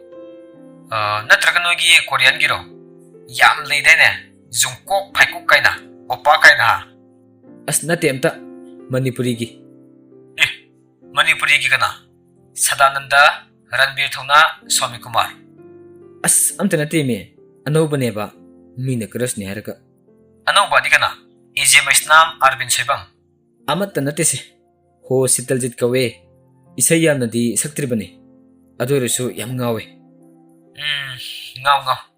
ꯉꯥꯎꯕꯗꯒꯤ ꯑꯃꯨꯛ ꯍꯦꯟꯖꯤꯟꯈꯤꯅꯤꯀꯣ ꯍꯦꯟꯖꯜꯂꯣꯏꯗ ꯅꯣꯏ ꯅꯨꯄꯥꯅ ꯕꯂꯥ ꯁꯣꯃꯥ ꯉꯥꯎꯕꯗꯧꯅ ꯉꯥꯎꯕꯅꯤ ꯍꯣꯏꯅꯦ ꯑꯗꯨꯕꯨ ꯑꯣꯏꯔꯒꯗꯤ ꯐꯩꯅꯦ ꯑꯗꯨꯗ ꯑꯩꯗꯤ ꯕꯂꯥꯁꯨ ꯉꯥꯎꯗꯦ ꯁꯣꯃꯥꯁꯨ ꯄꯥꯝꯗꯦ ꯀꯝꯗꯧꯁꯦꯕ ꯅꯪꯅ ꯉꯥꯎꯖꯗꯕꯩꯅꯤ ꯀꯩꯅꯣ ꯑꯗꯨꯗꯤ ꯁꯤꯅ ꯑꯩꯅ ꯇꯣꯉꯥꯟꯅ ꯉꯥꯎꯖꯕ ꯑꯣ ꯐꯔꯦ ꯐꯔꯦ ꯊꯨꯡꯅꯕ ꯑꯣꯏꯖꯔꯣ ꯅꯪꯅ ꯑꯗꯨꯃꯥꯏꯅ ꯍꯥꯏꯔꯒꯗꯤ ꯊꯨꯡꯅꯖꯔꯅꯤ ꯅꯪꯒꯤꯁꯨ ꯀ꯭ꯔꯁ ꯀꯌꯥꯝꯅ ꯂꯩꯗꯥꯏꯅꯦ ꯊꯨꯡꯅꯖꯔꯅꯤ ꯅꯪꯁꯨ ꯑꯣ ꯑꯩꯒꯤꯗꯤ ꯃꯆꯥꯒ ꯊꯨꯡꯅꯔꯁꯨ ꯌꯥꯔꯅꯤ ꯈꯨꯄꯥꯛ ꯆꯔꯥꯅꯤ ꯑꯗꯩꯗꯤ ꯐꯨ ꯀꯥꯏꯅꯒ ꯍꯥꯏꯔꯗꯤꯕ ꯐꯖꯅ ꯐꯨꯅꯤ ꯅꯪ ꯆꯤꯟ ꯈꯨꯝꯕ ꯌꯥꯝ ꯍꯩꯕ꯭ꯔꯕ ꯅꯪ ꯅꯪꯅ ꯐꯨꯅꯕ ꯄꯣꯛꯂꯛꯄꯗꯨ ꯉꯥꯏꯔꯦꯅꯦ ꯐꯥꯒꯤ ꯇꯧꯕꯅꯦꯍꯦ ꯑꯗꯣ ꯑꯩ ꯊꯕꯛ ꯈꯔ ꯂꯣꯏꯁꯤꯟꯒꯦ ꯅꯪꯁꯨ ꯇꯨꯝꯗꯧꯕ ꯑꯣꯏꯔꯒꯗꯤ ꯇꯨꯝꯊꯣꯛꯑꯣ ꯊꯝꯃꯒꯦꯀꯣ ꯒꯨꯗ ꯅꯥꯏꯠ ꯍꯣꯏ ꯑꯩꯁꯨ ꯇꯨꯝꯃꯗꯕꯅꯤ ꯒꯨꯗ ꯅꯥꯏꯠ ꯇꯦꯛ ꯀꯦꯌꯔ ꯍꯥꯏꯔꯒ ꯐꯣꯟ ꯊꯝꯅꯔꯒ ꯂꯤꯡꯖꯦꯜ ꯃꯍꯥꯛꯀꯤ ꯐꯣꯟꯗꯨ ꯌꯦꯡꯂꯨꯕꯗ ꯐꯦꯁꯕꯨꯛꯀꯤ ꯅꯣꯇꯤꯐꯤꯀꯦꯁꯟ ꯑꯃ ꯂꯩꯔꯝꯃꯤ ꯁꯤꯇꯜꯖꯤꯠꯅ ꯃꯥꯒꯤ ꯐ꯭ꯔꯦꯟ ꯔꯤꯀ꯭ꯋꯦꯁ ꯑꯦꯛꯁꯦꯞ ꯇꯧꯔꯛꯄꯒꯤ ꯂꯤꯡꯖꯦꯜ ꯉꯥꯏꯍꯥꯛꯇꯪ ꯍꯔꯥꯎꯕ ꯐꯥꯎꯏ ꯁꯤꯇꯜꯖꯤꯠꯀꯤ ꯑꯦꯀꯥꯎꯟꯇꯨ ꯈꯔ ꯆꯦꯛ ꯇꯧꯔꯒ ꯇꯨꯝꯅꯤꯡꯂꯛꯄꯗꯨꯗ ꯂꯤꯡꯖꯦꯜ ꯑꯗꯨꯝ ꯇꯨꯝꯊꯈ꯭ꯔꯦ ꯃꯃꯪꯗ ꯑꯃꯨꯛ ꯃꯩꯔꯥꯕ ꯏꯁꯩ ꯉꯪꯗꯨꯅ ꯂꯩꯔꯝꯃꯤ ꯁꯤꯂꯩꯃ ꯃꯩꯔꯥꯕꯒꯤ ꯏꯁꯩ ꯇꯥꯔꯒ ꯃꯉꯣꯟꯗ ꯌꯦꯡꯂꯒ ꯄꯪꯅꯣꯛꯇ ꯅꯣꯛꯏ ꯐꯖꯗ꯭ꯔꯕꯣ ꯌꯥꯝ ꯐꯖꯩꯌꯦ ꯅꯪꯁꯨ ꯑꯃ ꯁꯛꯂꯛꯑꯣ ꯀꯔꯤ ꯁꯛꯁꯤꯒꯦ ꯑꯣ ꯑꯃ ꯂꯩꯔꯦ ꯑꯩꯅ ꯌꯥꯝꯅ ꯄꯥꯝꯕ ꯑꯃ ꯁꯛꯂꯛꯀꯦꯀꯣ ꯍꯥꯏꯔꯒ ꯃꯍꯥꯛꯁꯨ ꯑꯃꯨꯛ ꯁꯛꯂꯛꯑꯝꯃꯤ ꯋꯥ ꯈꯨꯍꯩꯁꯦ ꯐꯖꯕ꯭ꯔꯥ ꯐꯖꯩ ꯑꯩꯁꯨ ꯑꯃꯒ ꯁꯛꯂꯛꯀꯦ ꯑꯁꯨꯝꯅ ꯃꯈꯣꯏ ꯑꯅꯤ ꯏꯁꯩ ꯁꯛꯅꯗꯨꯅ ꯂꯩꯔꯤꯉꯩ ꯅꯨꯄꯥ ꯑꯅꯤ ꯑꯍꯨꯝ ꯂꯥꯛꯑꯒ ꯃꯈꯣꯏ ꯑꯅꯤꯒꯤ ꯃꯃꯤꯠ ꯄꯨꯟꯁꯤꯟꯈꯤꯔꯝꯃꯤ ꯃꯈꯣꯡ ꯃꯈꯨꯠꯁꯨ ꯄꯨꯟꯁꯤꯟꯈꯤꯔꯝꯃꯤ ꯃꯈꯣꯏ ꯑꯅꯤꯅ ꯂꯧꯊꯣꯛꯅꯕ ꯌꯥꯝꯅ ꯋꯥꯅ ꯍꯣꯠꯅꯔꯝꯃꯤ ꯃꯈꯣꯡ ꯃꯈꯨꯠ ꯂꯣꯏꯅ ꯄꯨꯟꯈꯤꯕꯒꯤ ꯂꯦꯡꯕ ꯉꯝꯂꯝꯗꯦ ꯂꯤꯡꯖꯦꯜ ꯇꯥꯏꯕꯪꯗ ꯃꯉꯛꯅꯕꯒꯨꯝ ꯃꯁꯥꯗꯨ ꯍꯨꯃꯥꯡꯅ ꯄꯨꯝꯆꯣꯠ ꯆꯣꯠꯂꯤ ꯃꯁꯥꯗꯨ ꯂꯦꯡꯕ ꯉꯝꯂꯝꯗꯦ ꯀꯣꯟꯅ ꯊꯪꯗ ꯐꯨꯛ ꯂꯥꯎꯅ ꯍꯧꯒꯠꯂꯛꯏ ꯁꯣꯔ ꯊꯕꯦꯠ ꯊꯕꯦꯠ ꯍꯣꯜꯂꯝꯃꯤ ꯃꯪ ꯑꯣꯏꯔꯝꯕꯗꯨꯗ ꯁꯣꯔ ꯁꯥꯡꯅ ꯍꯣꯟꯗꯣꯛꯏ ꯃꯊꯟꯇꯁꯨ ꯑꯁꯨꯝꯅ ꯈꯜꯂꯤ ꯃꯥꯅꯦ ꯁꯤꯇꯜꯖꯤꯠꯅꯦ ꯍꯧꯖꯤꯛ ꯑꯩꯅ ꯃꯪꯗ ꯎꯔꯝꯃꯤꯗꯣ ꯀꯔꯤꯒꯤꯅꯣ ꯍꯟꯖꯤꯟ ꯍꯟꯖꯤꯟ ꯃꯪꯁꯤꯗ ꯃꯥ ꯑꯁꯨꯝ ꯎꯔꯤꯁꯤꯕꯣ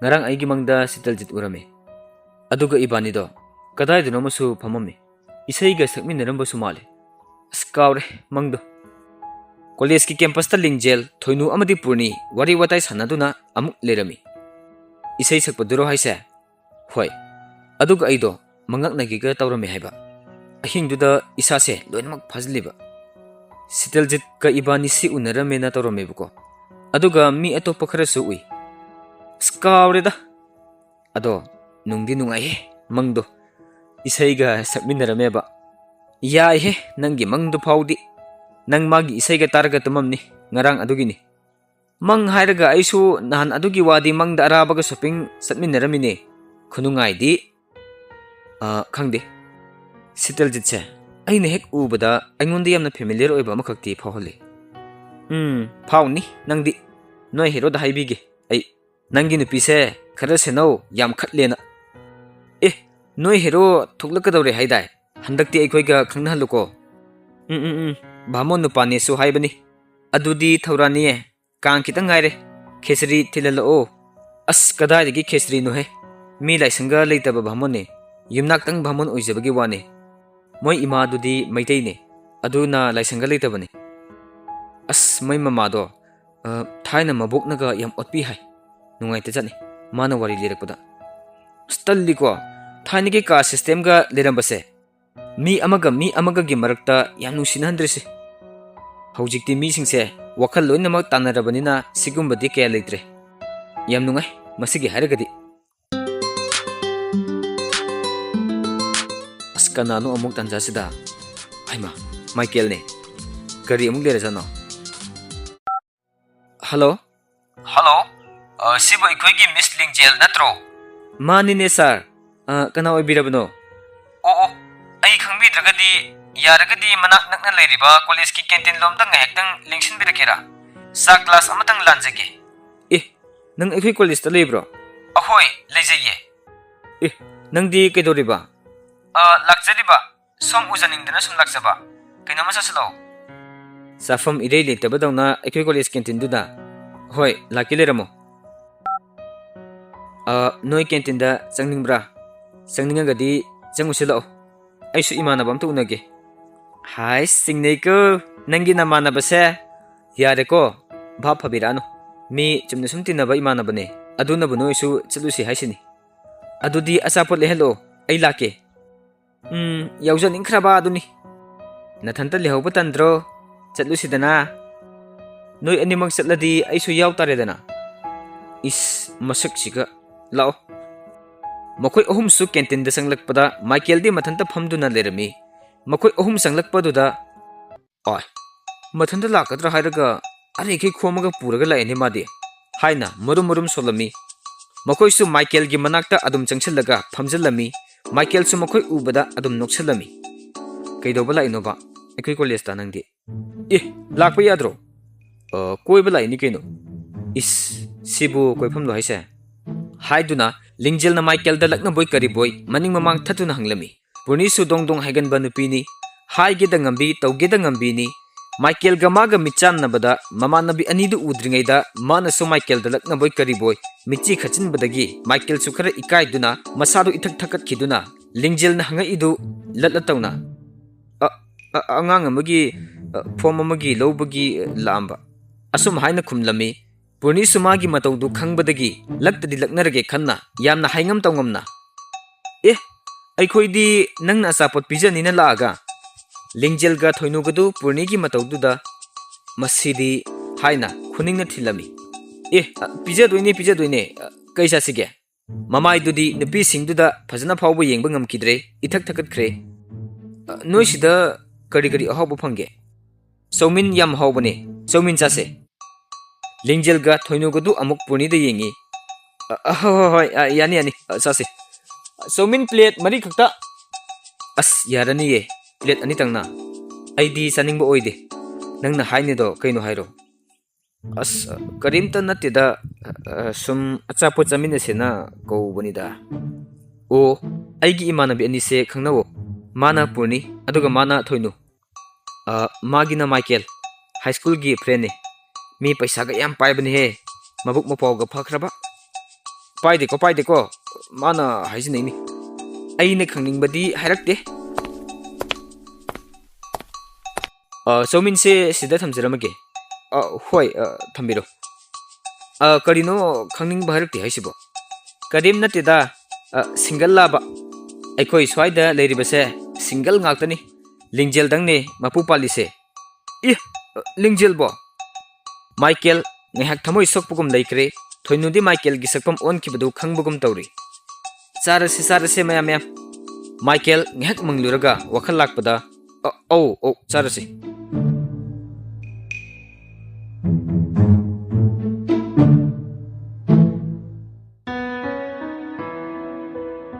Sital jitchu kadai deno masat duraga halaga magi room da sanglakpada magi pochai pumchai sairaga lerami. Mathanta kanana torom libano na ngakchan narami. Floor da taramba pot singdu phajana amamam ta oina khunjillaga magi mafam da thammi. Kanagumba ama magi manakta lakpugum tawrami. Mamit ani dusu khumjin kibaduda kanano khanduna mamit khumliba makutu lawthoi. Hello Mr. Mamit hang bada magi manaunupa Johnson oirami. Manaunupa oirambaduda Sitaljit kuirabagi matungda maithongdu momon noglei. Yungnaw nangdi karam kanda kamai laiba. Surprise ne yung hanuba aingonda thogluk ne kan hairaktabani ne ko. Somdi yamna busy oibaduda wari sanabagi appointment loba ngamjadraba. Mi onaramani somgi se.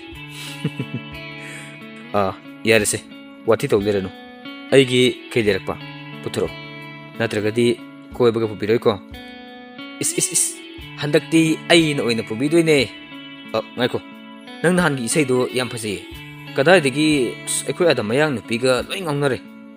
Karamba isaino haisibo. The latest one nahan Insta gi live ka thadorakpudo. Asumna machin manaudu awa nungai gi wari watai sannaraga leikre.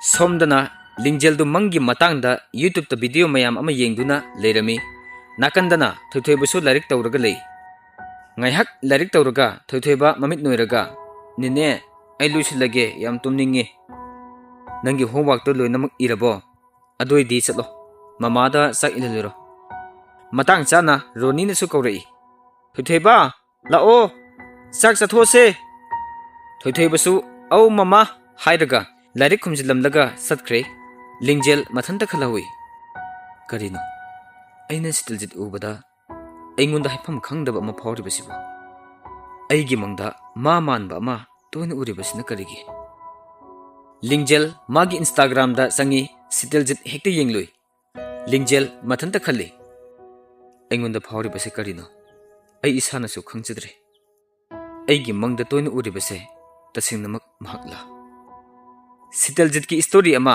thagat lakpa thingnarui Lingjel panthadana satlauna yenglui manaw nupaga naminaba photo oirami react tawsinki Lingjel su karigino khangdaba wakal amana mabu puri wakal asisu kanagumba amada liningi mahaksu niresta call tawrami adubu the number you have called is speaking to someone else you can wait or call again later Lingjel call do kakthali mahakki diary puthurei aingwanda samam naribase koknaba pambaidi nangna thanta ngaire diary asida yenglaga haibo haini mahakna khanghaudana call ama lai Lingjel Niras oramgani khanna phone packet kena yenglubada Michael orami hello kaidorino sumlerambane kaidoroge karimta tawdeda no isai ga wari sanaramiraba natte he yare ko haisilanu aingondaga waga tina lotlaga nupaga koileremisidi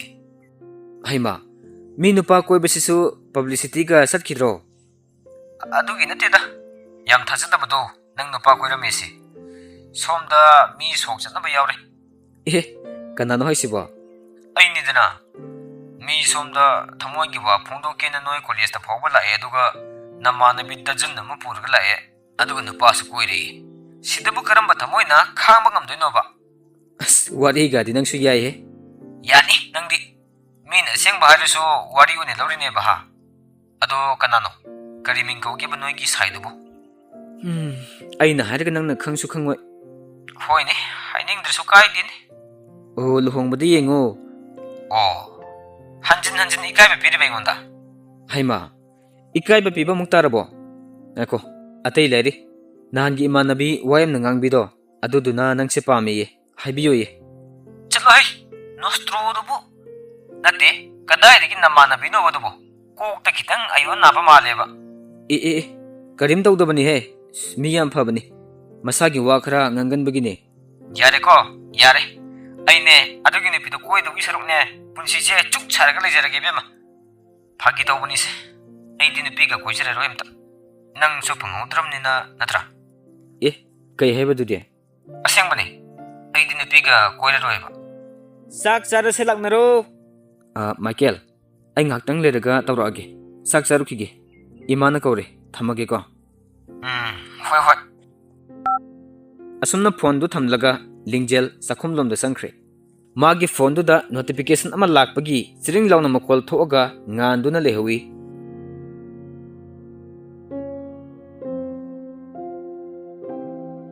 Sitiljit ka Johnson ga phamungda hipinaduna mamai onthoknaduna magi phone metuna leirami Sitiljit na khara lengbada phajitu mangonda khara singkibadagi Johnson amuk mangonda amuk chingchali mana khara amuk hena singkibadagi Sitiljit na amuk chingi anidu amana ama singthok chingsin tawnabadagi last Sitiljit phuk hawatlaga manaw no pada phajitu loinamak insillaga thamami aduga madi hawatkhre yam nungaire nungaini bana Sitiljit magi guitar du lawruraga amuk changlai isai ngehak saklami magi isai tabada Johnson di adum tumthakre Sitiljit ngehak lepaga magi phone do muk yengi message ama tring launa songthuri da Sitiljit sakcharabo Sitiljit ngehak phone du thammi notification dang lakpani sangagadi yengudre isai amuk saktuna lerami mana mamangai da isai ama sumngang kiba isai oibagi amuk tarai sapanana nokpagi khonjel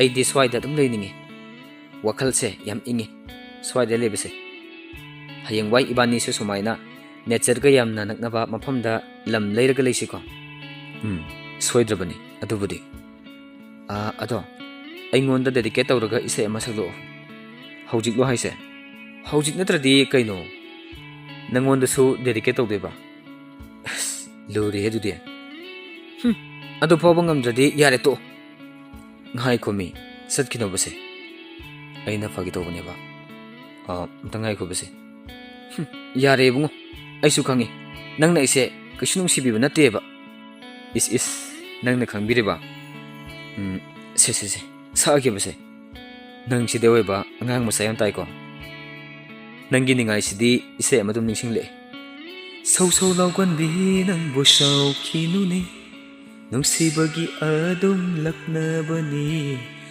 karigi sau lauriba yare taning de dugi ise dudi ado haisu haibani nangi ise sina ise oikre ado nangi thabak tumadi karam hai tugdorage mai pakadaba manbro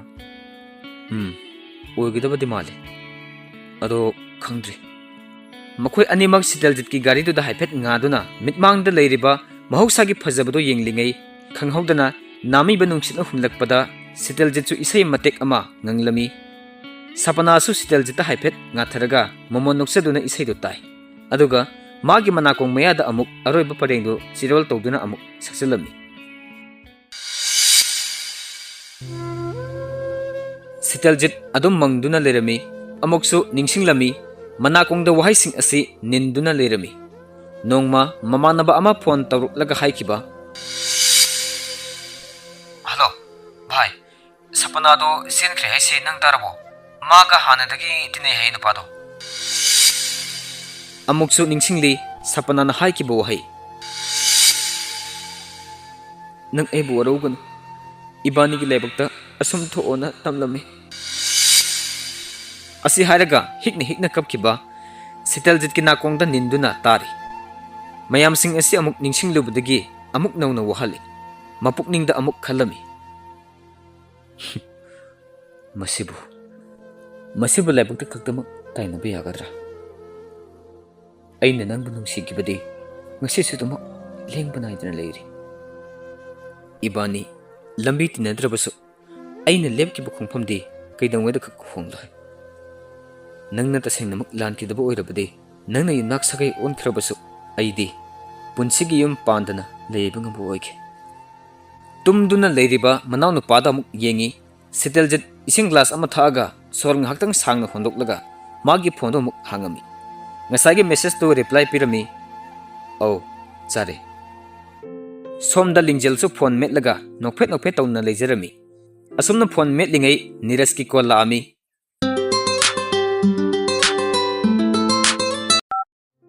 hello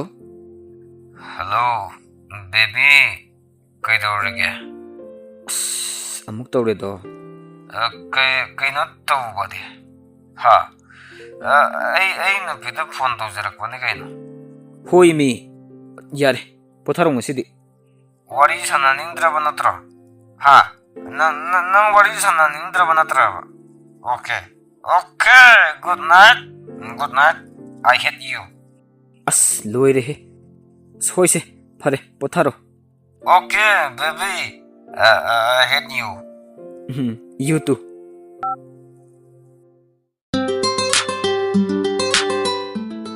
as ai di bako hello kaino kaino banangi se aingono usitreraba as yare kedorage hayeng phajana wari sarase adu ekdiya bro nang asi yam ngawre haiba hayeng phajana sanarase ba ayu thakpatongni ngawdi kaino kaino banang aido aingono usittaba marle banangido aina nungsi aduna ai nanga wari saningasi phone damjero phone tambero phone tambero hoi hairo nangna haidoido tarage ai ngasi manamba singa pulle kitang di thakpa ai kitang ngawre ai nanga wari sanaba pami hoi hairo Asumna hairaga lingjel phone du magi mon manakta thamlaga phajib chingkhatlaga tumkre mapukningda asumna khali ngangningba mathanta ngangjerasun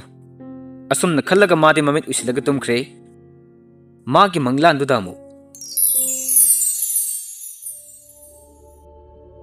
Silemaga mairabagadu mathwa inung nungaitana lerami se yamna khanjiliranu se aisu nangna domain tawbudo nungaite aikhoi imaga pabungana utkhrba moongdo ai yam nungaite nangi namangdasu ai yam ikaise imaga pabungagi muhut sillaga aina lali haijari mairaba as yare adamai tawnu se yam khunjiliranu masida nangna igi damakta lepiraga lori pumnamakse aina lairaba mapokta poklubagini aina lan mangakani nakhoi pabunga imaga tasu ai lali mairaba su masi hairaga mapi ira amuk chenki Silaima mairaba da yenglaga amuk hanglami nang aibudi kaya nungsi mairaba mamito pina sotli tawbana Silaima da yengbadi ngamda nungsi yam nungsi adubu Silaima na mairaba na hairakadaba wadu khangbadagi marakta thallaga makha tahalaktana bahaidana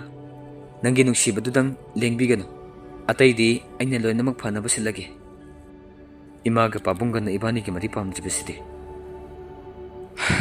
nangsu wakaldo muna mutang khanko hausik matam yam leiri kaino nangna haningi se ibani kanara se haningi ro nangi se as Silaima ai edu haibana teba ase nangi du maina sokat pdo tawgono base seba amta phamtharo base Silaima su khara hanthaduna phamthara e na imaga pabungana engage tawbuda ise ya biraktrabanina sen bada tadura ibani se ai di sen base pamdiam pamdabni ado upai letragadi hoiba ado mahyan du patho haiba ado aina kuina khanjarakpa manglan simadi mangphawna halkigi masi phawbudangdi nang warabusu wana matam kitang dingai ko marak sida nangna wakal olaktuna no ima pabungna aingundagi henba ama haina singnabada maduda satkiba matamda ai kisu haijarero o ai lohongkhro sini ne nangise aina haise phajana taw lohongkhro haibanati nangna pamba thingnaragadi adum chachako haibani adubu nangna pamdabada makhoinaga namphudaga silagadi matik chadrabasu nangidamak lairabagi khangpok aduda thonglauna hangli mangni makok mami amata samnade masi hek loibaga Silaima lei pikthana satpa leikol amada lei hek hektuna leirami mairabasu yamna chinglemna kiri phajom su setli furitna pumyat litli Silaima su maitaigi akeba phijol mapa naiba wangkhai phi illi mairabana Silaima gi napada nachom amasu chinbirami khanghodana lei maraktuda yauramba tin ama Silaima gi manaton manungda sangki Silaima manaton mareng satuna hakthi haina lingjel amuktang hakthi khandorakpada mit khangpang pangthorei masadu khara inga i haiduna yenglubada ceiling fan du kana tharga lerami hogotlaga fan du leitharami aduga phamung yobada magi phone du yengi Neeraj ka call tawna kibadusu ningsinglai call dusu dum ka ame pung yenglubada nongyai matung pung ani muk tarame phone dusu battery yawram dabadagi charge thinjinkre magi mangdu amuk ningsinglami mathanta khanjai mane sitel jitni adubu mairaba sitel jit ki mingdo mairaba haigum tawi aduga aigi mingsu lingjel de haikide silai kenom haiki handakti mas mamangdu kaw kidana ba haidana ningsing lingai du da magi diary du da date ka yauna loinamak isilami magi mamangdu amata chithadana amuk mamanabin haiki ba wahai singdo amuk ningsing lami nangna tumamdai da magi isai gumba targa tumamgani adugini man amuk khalai maga igi thingnatringai da aina ma ukhribaduna karamain tawba khanghodana kananoma susut launa kappagi makol tarai lingjel makol du tabadagi mana thangatuna kadai dagino haina khalami khonjel du adum tabadu da lingjel phamungdagi phuk hawotlaga makol adu tamna satlami lingjel tapna koyeng yengbada makhoigi yenakhagi thongdu hangduna leiba ubadagi adomda changlai makol dusu henna nakchilai kananoma sut kaptuna leiba urami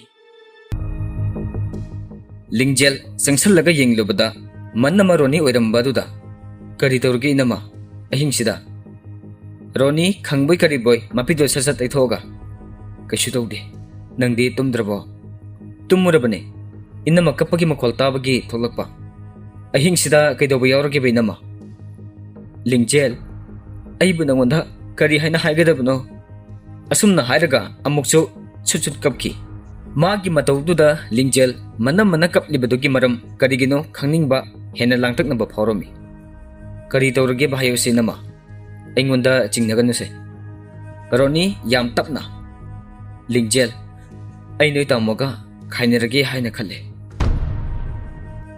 ꯃꯄꯤ ꯇꯩꯊꯣꯛꯑꯒ ꯑꯁꯨꯝꯅ ꯍꯥꯏꯔꯛꯈꯤꯕꯅꯤ ꯑꯗꯨꯝꯅ ꯅꯣꯡꯃꯇ ꯇꯧꯔꯝꯕ ꯅꯠꯇꯦ ꯏꯊꯥ ꯊꯥꯖꯗꯕ ꯋꯥꯍꯩ ꯃꯥꯒꯤ ꯆꯤꯟꯕꯥꯜꯗꯒꯤ ꯊꯣꯛꯂꯛꯄ ꯑꯗꯨꯗ ꯂꯤꯡꯖꯦꯜ ꯌꯥꯝꯅ ꯉꯛꯅ ꯀꯔꯤꯒꯤꯅꯣ ꯔꯣꯅꯤ ꯑꯃꯨꯛ ꯀꯞꯂꯒ ꯑꯩ ꯈꯥꯡꯕ ꯌꯥꯕ ꯈꯥꯡꯂꯒ ꯂꯥꯛꯂꯕꯅꯤ ꯂꯤꯡꯖꯦꯜ ꯑꯗꯨꯕꯨ ꯑꯩ ꯈꯥꯡꯕ ꯉꯝꯕꯒꯤ ꯄꯥꯡꯒꯜ ꯂꯩꯒꯗꯕ ꯃꯥꯜꯂꯛꯇ꯭ꯔꯦ ꯑꯗꯨꯕꯨꯕ ꯑꯩꯈꯣꯏ ꯇꯥꯃꯣꯅ ꯀꯔꯤ ꯍꯥꯏꯔꯛꯄꯒꯤꯅꯣꯕ ꯀꯩꯁꯨ ꯍꯥꯏꯔꯛꯇꯦ ꯑꯁ ꯁꯦ ꯏꯅꯝꯃ ꯋꯥ ꯂꯣꯠꯀꯅꯣꯕꯁꯦ ꯑꯩꯉꯣꯟꯗ ꯁꯦꯡꯅ ꯑꯗꯨꯝ ꯍꯥꯏꯔꯛꯑꯣꯕ ꯇꯥꯃꯣꯅ ꯀꯔꯤ ꯍꯥꯏꯔꯛꯏꯅꯣꯕ ꯏꯅꯝꯃꯗ ꯀꯔꯤꯝꯇ ꯍꯥꯏꯔꯛꯇꯕꯒꯤꯅꯦ ꯅꯈꯣꯏ ꯇꯥꯃꯣꯒ ꯑꯩꯒ ꯅꯤꯡꯊꯤꯅ ꯋꯥꯔꯤ ꯁꯥꯟꯅꯔꯛꯇꯕ ꯀꯨꯏꯁꯤꯜꯂꯛꯑꯦ ꯃꯥꯒꯤ ꯀꯔꯤ ꯄꯦꯟꯗꯕꯅꯣ ꯑꯩꯉꯣꯟꯗ ꯃꯥꯅ ꯀꯔꯤ ꯄꯥꯝꯂꯤꯕꯅꯣ ꯀꯔꯤ ꯄꯥꯝꯃꯤꯅꯣꯁꯨ ꯃꯌꯦꯛ ꯁꯦꯡꯅ ꯈꯪꯍꯟꯗꯦ ꯑꯗꯨꯒꯤ ꯃꯍꯨꯠꯇ ꯑꯩꯒꯤ ꯋꯥꯈꯜꯗ ꯍꯦꯟꯅ ꯑꯋꯥꯕ ꯄꯤꯔꯒ ꯂꯩꯔꯦ ꯂꯤꯡꯖꯦꯜ ꯑꯩꯈꯣꯏ ꯇꯥꯃꯣꯅ ꯅꯍꯥꯟꯈꯩꯗꯤ ꯑꯩꯁꯨ ꯑꯗꯨꯝ ꯊꯦꯝꯃꯒ ꯌꯦꯡꯉꯛꯄꯅꯤ ꯍꯧꯖꯤꯛꯇꯤ ꯑꯩꯁꯨ ꯌꯥꯝꯅ ꯍꯥꯏꯕ ꯇꯟꯁꯤꯜꯂꯛꯑꯦ ꯑꯩꯁꯨ ꯋꯥꯈꯜ ꯖꯥꯖꯠ ꯈꯜꯂꯛꯑꯦ ꯑꯩꯁꯤ ꯃꯥꯒꯤ ꯑꯣꯏꯕꯗ ꯃꯇꯤꯛ ꯆꯥꯗꯕꯒꯤꯔ ꯑꯩꯅ ꯍꯥꯏꯕꯗ ꯇꯥꯕꯤꯗꯗꯅ ꯑꯁꯨꯝ ꯂꯩꯔꯤꯕꯁꯦꯅ ꯈꯜꯂꯛꯑꯦ ꯑꯁ ꯏꯅꯝꯃ ꯑꯗꯨꯃꯥꯏꯅ ꯍꯥꯏꯅꯨꯁꯦ ꯏꯅꯝꯃꯒꯨꯝꯕ ꯅꯨꯄꯤꯗꯤ ꯃꯥꯂꯦꯝꯁꯤꯗ ꯑꯇꯥꯡꯕꯅꯤ ꯑꯩꯁꯨ ꯈꯪꯉꯦ ꯑꯩꯈꯣꯏ ꯇꯥꯃꯣꯒꯤ ꯃꯇꯧ ꯍꯌꯦꯡ ꯑꯩ ꯏꯃꯥꯗ ꯉꯥꯡꯍꯟꯒꯦꯁꯦ ꯏꯅꯝꯃꯒ ꯇꯥꯃꯣꯒꯅꯦ ꯈꯥꯏꯅꯕꯁꯨ ꯌꯥꯔꯣꯏ ꯃꯅꯨꯡꯗ ꯅꯪꯅ ꯈꯪꯗꯕ ꯏꯕꯥꯅꯤꯒꯤ ꯑꯣꯏꯕ ꯋꯥꯔꯤ ꯌꯥꯝ ꯂꯩꯔꯤꯌꯦ ꯂꯤꯡꯖꯦꯜ ꯑꯩꯁꯨ ꯂꯣꯏꯅꯃꯛ ꯋꯥꯈꯜ ꯇꯥꯏꯌꯦ ꯏꯅꯝꯃ ꯑꯩꯈꯣꯏ ꯇꯥꯃꯣꯁꯦ ꯑꯁꯨꯝꯅ ꯇꯧꯔꯝꯗꯕꯅꯤ ꯑꯩꯈꯣꯏ ꯏꯃꯥꯅꯁꯨ ꯉꯥꯡꯕ ꯌꯥꯕꯗꯤ ꯉꯥꯡꯉꯕꯅꯤ マセ ꯌꯨꯗꯣ ꯈꯔ ꯊꯥꯗꯣꯛꯑꯣꯅ ꯍꯌꯦꯡꯗꯒꯤ ꯊꯛꯑꯔꯣꯏ ꯍꯥꯏꯅꯤ ꯍꯦꯛꯇ ꯑꯗꯨꯝ ꯉꯥꯎꯔꯒ ꯂꯥꯛꯀꯅꯤ ꯑꯩꯅ ꯍꯥꯏꯕꯗꯤ ꯃꯉꯣꯟꯗ ꯌꯨꯗꯣ ꯊꯛꯀꯅꯨ ꯍꯥꯏꯕꯗꯤ ꯅꯠꯇꯦ ꯅꯨꯡꯇꯤꯒꯤꯗꯤ ꯊꯛꯀꯅꯨ ꯍꯥꯏꯕꯅꯤ ꯃꯍꯥꯛꯅ ꯑꯁꯨꯝ ꯇꯧꯔꯒ ꯂꯩꯔꯕꯅꯤꯅ ꯏꯃꯨꯡꯒꯤ ꯋꯥꯗꯤ ꯑꯃꯠꯇ ꯆꯪꯗ꯭ꯔꯦ ꯍꯣꯏ ꯍꯥꯏꯔꯝꯂꯒ ꯊꯣꯛꯑꯕ ꯑꯃ ꯍꯦꯛꯇ ꯇꯧꯔꯒ ꯂꯩꯔꯝꯃꯤ ꯑꯩ ꯌꯥꯝ ꯄꯦꯟꯗꯦ ꯂꯤꯡꯖꯦꯜ ꯑꯩꯁꯦ ꯅꯈꯣꯏ ꯇꯥꯃꯣꯒꯤ ꯑꯣꯏꯕꯗ ꯃꯇꯤꯛ ꯆꯥꯗ꯭ꯔꯕ꯭ꯔꯥ ꯈꯪꯗꯦ ꯃꯇꯝ ꯑꯃꯗꯗꯤ ꯑꯩꯒ ꯂꯨꯍꯣꯡꯉꯒꯗꯤ ꯌꯨ ꯊꯛꯄ ꯇꯣꯛꯀꯅꯤ ꯍꯥꯏꯔꯝꯕ ꯃꯍꯥꯛꯅ ꯍꯧꯖꯤꯛꯅ ꯑꯩꯒ ꯈꯥꯏꯅꯔꯒꯗꯤ ꯌꯨ ꯊꯛꯄ ꯇꯣꯛꯀꯅꯤꯒꯤ ꯐꯤꯕꯝꯗ ꯂꯥꯛꯑꯒꯗꯤ ꯏꯅꯝꯃꯕꯨ ꯀꯅꯥꯅ ꯃꯇꯤꯛ ꯆꯥꯗꯦ ꯍꯥꯏꯅꯣ ꯑꯗꯨꯃꯥꯏꯅ ꯍꯥꯏꯅꯨꯁꯦ ꯈꯥꯏꯅꯕꯒ ꯌꯥꯔꯣꯏꯗ ꯏꯃꯥꯗ ꯍꯌꯦꯡ ꯊꯤꯛ ꯇꯧꯍꯟꯒꯦ ꯌꯥꯝ ꯈꯟꯖꯤꯜꯂꯨꯔꯅꯨꯁꯦ ꯏꯅꯝꯃ ꯑꯩꯈꯣꯏ ꯑꯁꯣꯝ ꯂꯩꯁꯤꯗꯤ ꯃꯈꯣꯏ ꯑꯅꯤꯒꯤ ꯋꯥꯔꯤꯗꯨ ꯂꯦꯝꯕꯁꯨ ꯍꯥꯏꯐꯦꯠ ꯇꯥꯗꯨꯅ ꯂꯩꯔꯝꯃꯤ ꯃꯥꯁꯨ ꯍꯥꯏꯐꯦꯠ ꯆꯤꯡꯅꯕ ꯑꯃꯗꯤ ꯐꯥꯎꯕꯒꯨꯝ ꯇꯧꯔꯝꯃꯤ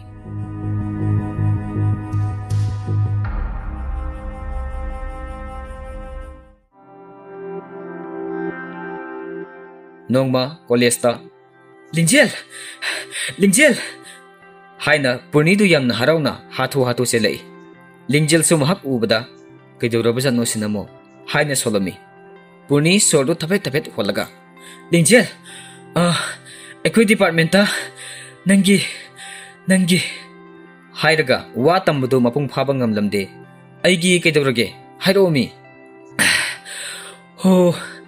ꯍꯣ ꯅꯪꯒꯤ ꯁꯤꯡꯒꯔꯗꯣ ꯂꯥꯍꯧꯔꯦ ꯍꯥꯏꯕ ꯍꯥ ꯀꯩꯅꯣ ꯑꯁꯦꯡꯕꯩꯔꯣ ꯑꯁꯨꯝꯅ ꯂꯤꯡꯖꯦꯜꯁꯨ ꯃꯁꯥꯗꯨ ꯃꯊꯨꯝ ꯃꯔꯪ ꯍꯧꯔꯝꯃꯤ ꯑꯁꯦꯡꯕꯩꯅꯦꯃꯤ ꯑꯩꯅ ꯅꯪꯉꯣꯟꯗꯕꯨ ꯑꯃꯨꯛ ꯐꯥꯒꯤ ꯇꯧꯈꯤꯗ꯭ꯔꯣ ꯂꯥꯛꯑꯣ ꯆꯠꯈꯤꯕꯅ ꯍꯥꯟꯈ꯭ꯔꯅꯦꯕ ꯃꯈꯣꯏ ꯑꯅꯤ ꯄ꯭ꯔꯞ ꯃꯈꯣꯏꯒꯤ ꯗꯤꯄꯥꯔꯠꯃꯦꯟꯇ ꯆꯠꯂꯝꯃꯤ ꯇꯨꯃꯤꯟꯅ ꯃꯔꯨꯝ ꯑꯃꯗ ꯂꯩꯔꯝꯃꯤ ꯁꯤꯇꯜꯖꯤꯠ ꯃꯈꯣꯏꯒꯤ ꯀꯣꯂꯦꯖꯀꯤ ꯑꯣꯖꯥ ꯑꯃ ꯑꯅꯤꯒ ꯋꯥꯔꯤ ꯁꯥꯟꯅꯗꯅ ꯊꯣꯛꯂꯛꯏ ꯑꯗꯨꯋꯥꯏꯗ ꯆꯠꯈꯤꯕ ꯁꯥꯇ꯭ꯔꯤꯈꯩ ꯁꯤꯇꯜꯖꯤꯠꯇ ꯌꯦꯡꯉꯒ ꯆꯠꯅꯈꯤꯕꯁꯨ ꯌꯥꯎꯏ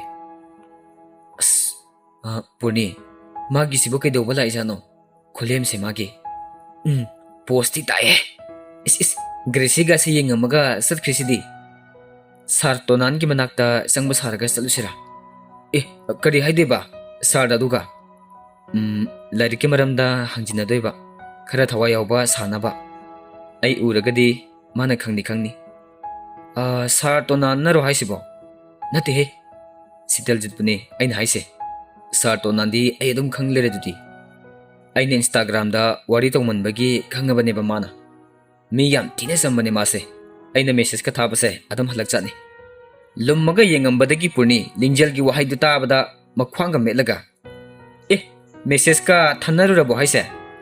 As yam thanaba natehe. Nahan photo thagatpada aina reaction piraba. Aduga mado thank you na halakba. Aduga aina sakcharaba na hangba. Aduda mana charedang khumakpani. Igoga mata yaudabani yam sammeba mase. Adugi neba aina ngaucharise. Yam phawdri tawrini. Lingjel Purni gi wahai duda khara sawningduna makhwangda metlaga khana yenglami. Purni na satkidawre. Asumna hairakpadagi Lingjel amuksu yenglami masado mathumarang su horumi. Kainomdi tawhawda kaushlomi nangbo. As kamai kawdino ba ai ngamoy he. Nupi khara su Sitaljit ki manakta sangsin kiba urami. Tu yengoba tu. Mi second year gi angang khaidi sangsin khrebase. Wariga saba haujilisidi. Aduneba nangsu kauslusu haiba. Ai kawbiyura. Astali he kawbadi. Ai isagase kainoma tawkreba. Sa tonan gi manakta sangba sarusilo. Asumna hairaga makhoi ani amana satlo hai amana chatminarusi haiduna inna duna lerami. Purni na Lingjeldu satlo na insilami aduga mahakna wal marumda lotlami. Sitaljit ka waza ani disu unthoraklaga Lingjel leptuna lerambaduda. Kaidawre Lingjel hairaga wal lomda amuk yengbada Purni su lotpudu haipet urami. Wazaduna ukre khangbagi adum tholai Purni su. Lingjel na karim tawdeda sir. Sumsarda kainomta hangi tawjaba. Kari hangi haino hangone. Lingjel mamai luktharaga wazaduda yengkhatpadi ngamlamde. Karakina tapna yengkhatli. Waza amaduda amuk yengi. Sitaljita amuk yengi. Makhoi ahumak mangonda loinamak yengduna lerambaduda mamai ngangsinki. Waza amaduna kari hangi haiba noibema. Lingjel khumpham khanglamde latlat tawraga. Sir, aikoigi syllabus kine sir. Syllabus ki karino ne? Matang sakhidreda. Hayang class ta hangba yadabro. Yaye. Adudi hayang oina hangage sir. Adumna hainaraga wazadasu Sitaljit sakhige tawi. Sitaljit su haipeti yengami. Magi midyeng duda somda Lingjel gi thamoidi ithak ipom naikre. Purni na Lingjel da muk yeng, makhoi da muk yeng laga. Sir, haina muk kaurami. Lingjel da lao haina makhut chinglaga makhoi gi manakta chingsilami. Purni Sitaljit onsilaga. Dada se isei sakpa Sitaljit to natro.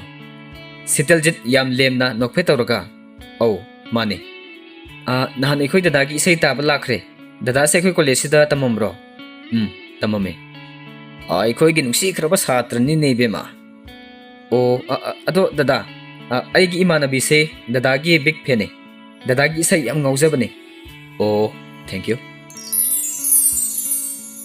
Asumna hairaga nokphe tawraga Lingjel da yengai. Lingjel su Sitaljit yengai. Micha nage tawbadu da Lingjel nokphe tawraga lukthakirami. Adum support pibiu ko. Ai su dum mayam gi seba tawbu ngamba oisage. Asumna hairaga adum oja singduga wari saraga satkre. Heksat kibaga Purni na Lingjel da khuning na thilaga. Kaino nangna wa amata ngangdribadudi. Aina da sum nganghale. Kadai da kinu da mihunga amata yaudre. Thamoi ga se kaino ma tawkre. Amta yengune nangsu. Asumna hairaga Purni gi makhut magi oi thangba thabak lomda thamlami. Slow re nangsu. Sans phajaba ma manghale. Chance haise kaino. Unarisidi. Aise magi phene di mangondadi khanghaledana. Thoinu laktaba numitsidi. Ado Sitaljit horen message thajalo boko. Aidi kari haidoiba. Sum khangde. College ta lambagi palaga. Purni yam thajinbasu talida. Ikaijeba. Sum moidi mayamna sakhanglaba minina haningboy haningdaboy ga torokpado talleba isu. Adudi khangdre bema isu. Lao salasi lao. Ayyumda thabak yam lehawe.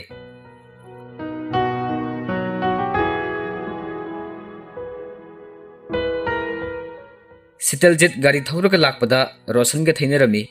Roshan na kawbadagi Sitaljit mahaki gari do khamlaga. Bhai, kadai salino? Ai sida thabak ama salubani. Nangdi kadai de salurino? Aikoi college ta salubani. Thaba ama khaki.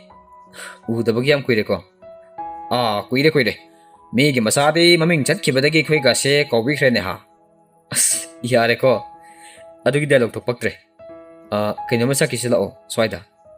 Makhoi ani su fast food amada sanglak lami. Ado nangbo karamay tawrige. Nahangi isay mafamdasu sarang nabaduda adum fazana wari sanakidre. Adum panglida mariri tuni. Ado sapanagi pawdu dum tariko. Instada Facebook ta hypeting nabada adum khangi. Uri. Ado nang sunupi amadi koi na batawro dana. As madugi wado ay lapna thamkreda bhai. Sige wari se tokse. Ado nang di business ka makan tawre na paw yon tay ne. Asum hing na ba kara tawba do nida. Hing na ba tawbada kuber oy kibagi wane ba natra.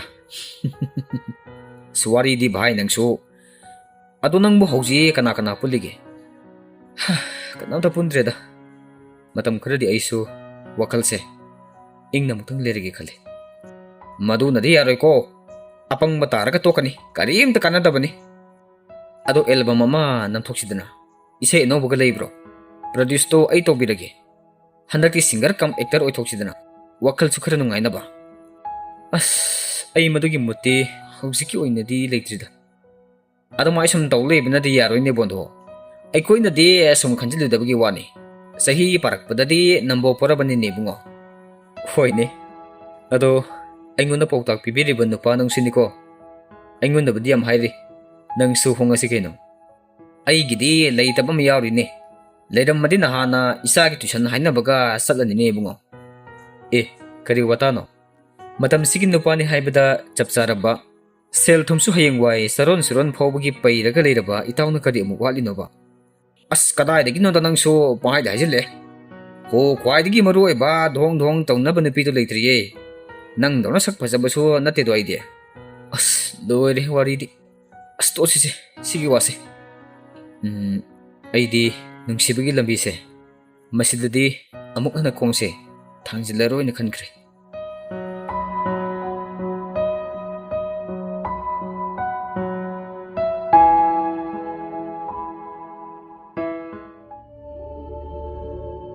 Nung ma lingjal gi manglanda amok.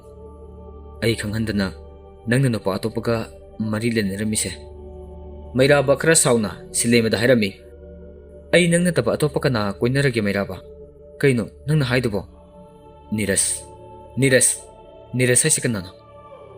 Niras ti chumna sumtin na ba ni? Asigita magtaingon na sahawd na kaso tawri. Masak asiga ipayay po sa kay. Yare, nang ingon na koro ka no. Seba, ingon na yung o. Noy niras to da hayo susalo. Kayo no, nang nahaydo bo. Niras na mutaro isibo kayo no ba? Yare ba? Nang kange ba? Nahan kayo nang gising munda, minamine ba? Natra. Asum na hayraga mayraba, pukhagwalaga, sadkibudo amuk tanaraga. Ay kaday din ang munda, minamagya ba? Amta hayra mo ni. Mayraba nga sidi tasing na sawre, nokpet pao ba toromdi. Tawri dun ni. Asum na hayram naga, amuk sadkre. Ngay kuwo! Mayraba! Ay nahay siya pita ko mi, ngay kuwa hayraga. Asum na lauraga lehawi, si Lema. Lingjal pukhagwalai, sorsang na hondok matanda kali. Kayo na ba tawri sibo? Ay gimang sibo. Mang kuding mayraba na. Adugo uba na si Teljit adum uy. Ay hausiki mang dubo karino ba? Magi mon manakta tamliba, diary ito amok lagtooga. Amok det ka luna na mang dubo ningsing baloy na mag-isalami. Magi fondo yengi, ahingi pung tarama toy mong tarambada ngay di. Nireski miss call sulerami, man halaga phone tawrami, adubo ring kaktat kre. Amok su tawrami, aduda so busy hari.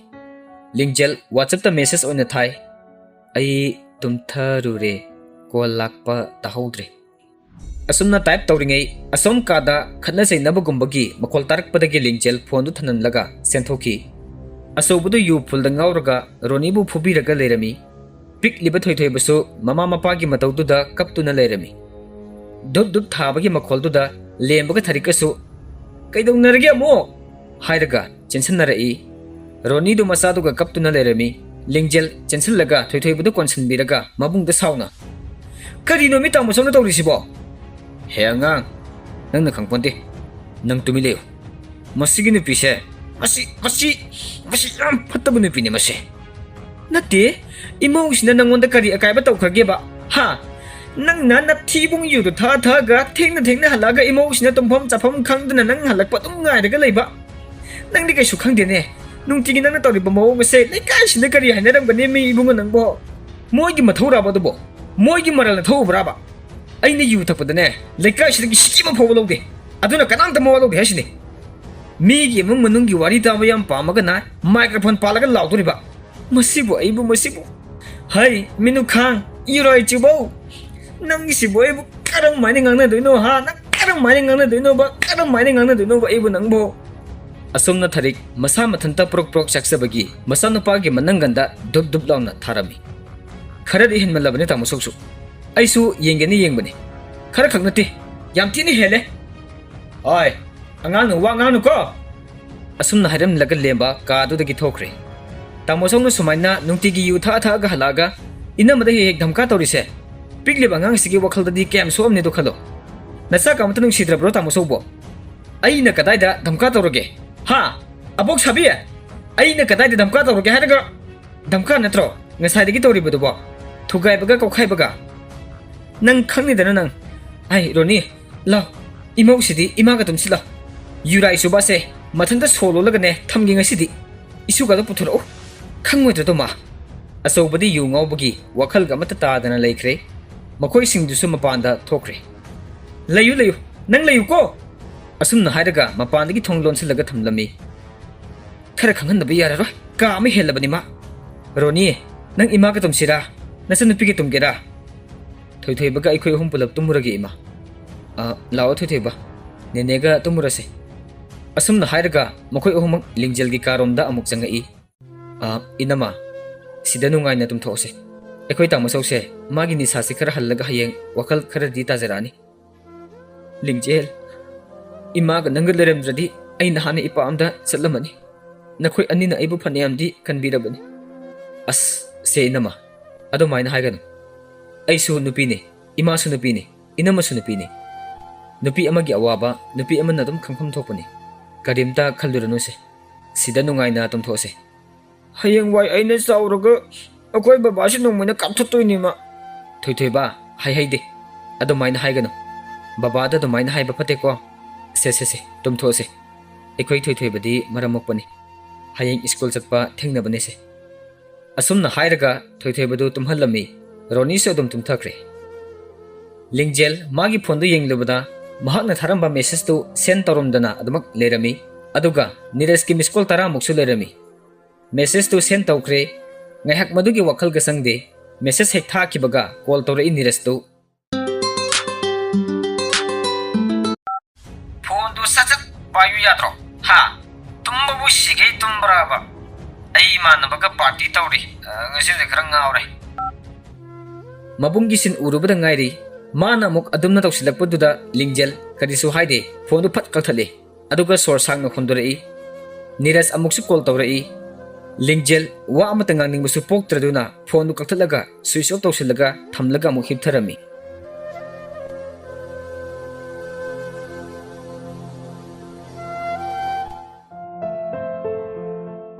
Nongma सितेलजित के Johnson गसु कोइबा चलमी camera अमगा तौरगा scenery फजा फजाबा photo काप लगा Laramie मखोय अनिमक अमुक कापना तौदुना Laramie नीरजसु यम थोकलकपगी ममानब सिंगा कोइबा लाकपदा सितेलजित के नीरज का खरा थेंगाइनरमी येंथोकलुबदा सितेलजित ना याम खंगना ए नीरज नत्रो ए दा सितेलजित औ माने आय याम थाजदना कमाय तोरिबा कमाय तौरगे ब्रो सुम लेरी दुनी नंदी कमाय तौरगे उदबसु यम कुइरे सक याम थिना ओलमे आइसु दुम लेरी ब्रो सु सक याम होंगमे थिजलम बो हाइसे अस कदाय दिनो दा फजा थोमेबा आदा दुम लेरी ब्रो नंगबो औ लेरीये ngarang dang suti tholakpane adu imanaba mayam se koiba laisini ngasi aisu aikhoigi nangno pase थोकलपगी कोइबा लाइने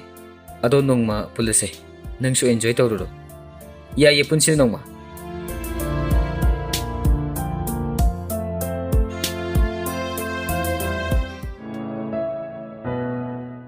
थोइनुगा पुर्निगा लिंगजल गसु कॉलेज ता वारी वताई सारगा लेरमी नोई साइदो एखोय कोइ पुबिनि हाइबदो काउनिको स्नाहानदगी पावगे इफाव फमनद्रिदा कानदे बेमा तोक्थो सितेलजितो ओइना हौजिलो ꯑꯁ ꯇꯜꯂꯤꯍꯦ ꯁꯨꯝ ꯉꯥꯎꯖꯕꯒꯤ ꯋꯥꯅꯤ ꯍꯧꯖꯤꯟꯕꯒꯗꯤ ꯇꯜꯂꯤ ꯃꯤ ꯃꯥꯒꯤ ꯅꯨꯄꯤꯁꯨ ꯂꯩꯔꯝꯅꯤ ꯀꯩꯅꯣ ꯑꯗꯨ ꯅꯍꯥꯟ ꯁꯤꯗ ꯂꯥꯛꯑꯝꯕꯗꯣ ꯑꯁ ꯐꯗꯤ ꯐꯖꯩꯀꯣ ꯑꯗꯨꯕꯨꯗꯤ ꯑꯩꯒꯤ ꯀ꯭ꯔꯁꯅꯤꯗꯅ ꯀꯩꯅꯣ ꯍꯥꯏꯁꯤꯕꯣ ꯁꯤꯗꯒ ꯑꯃꯨꯛ ꯂꯥꯛꯑꯝꯃꯕ꯭ꯔꯣ ꯑꯧ ꯂꯥꯛꯑꯝꯃꯦ ꯅꯪ ꯂꯥꯛꯇꯕ ꯅꯨꯃꯤꯠꯇ ꯑꯗꯨꯗ ꯂꯤꯡꯖꯦꯜ ꯏꯕꯥꯅꯤꯅ ꯅꯩꯁꯤꯟꯕꯅꯤꯗꯅ ꯑꯗꯣ ꯑꯁ ꯑꯗꯨꯒꯤ ꯅꯨꯄꯥꯗꯣ ꯅꯨꯄꯤꯒ ꯀꯌꯥ ꯃꯋꯥ ꯂꯧꯔꯝꯗꯧ ꯃꯥꯟꯗꯦꯕꯨ ꯃꯥꯒꯤ ꯃꯑꯣꯡꯗꯣ ꯅꯨꯄꯤ ꯀꯣꯏꯅꯔꯒꯁꯨ ꯅꯨꯄꯤꯗꯨꯅꯒ ꯑꯗꯨꯝ ꯂꯨꯞꯄꯝꯗꯧ ꯃꯥꯜꯂꯦꯕ ꯑꯩꯁꯨ ꯃꯥꯜꯂꯦ ꯑꯦ ꯉꯥꯏꯈꯣ ꯑꯩ ꯀꯩꯅꯣꯝꯃ ꯍꯥꯏꯕ ꯀꯥꯎꯔꯦ ꯃꯣꯏꯔꯥꯡꯂꯣꯝꯗ ꯃꯥꯏꯕꯤ ꯑꯍꯩꯕ ꯑꯃ ꯂꯩ ꯍꯥꯏ ꯃꯤ ꯃꯁꯛ ꯍꯦꯛ ꯌꯦꯡꯕꯗ ꯃꯥꯒꯤ ꯃꯔꯝꯗ ꯕꯦꯗ꯭ꯔꯦꯡꯒ ꯂꯣꯏꯅꯃꯛ ꯍꯥꯏꯊꯔꯛꯑꯦ ꯍꯥꯏꯌꯦ ꯌꯦꯡꯕ ꯆꯠꯂꯨꯁꯤꯔꯣ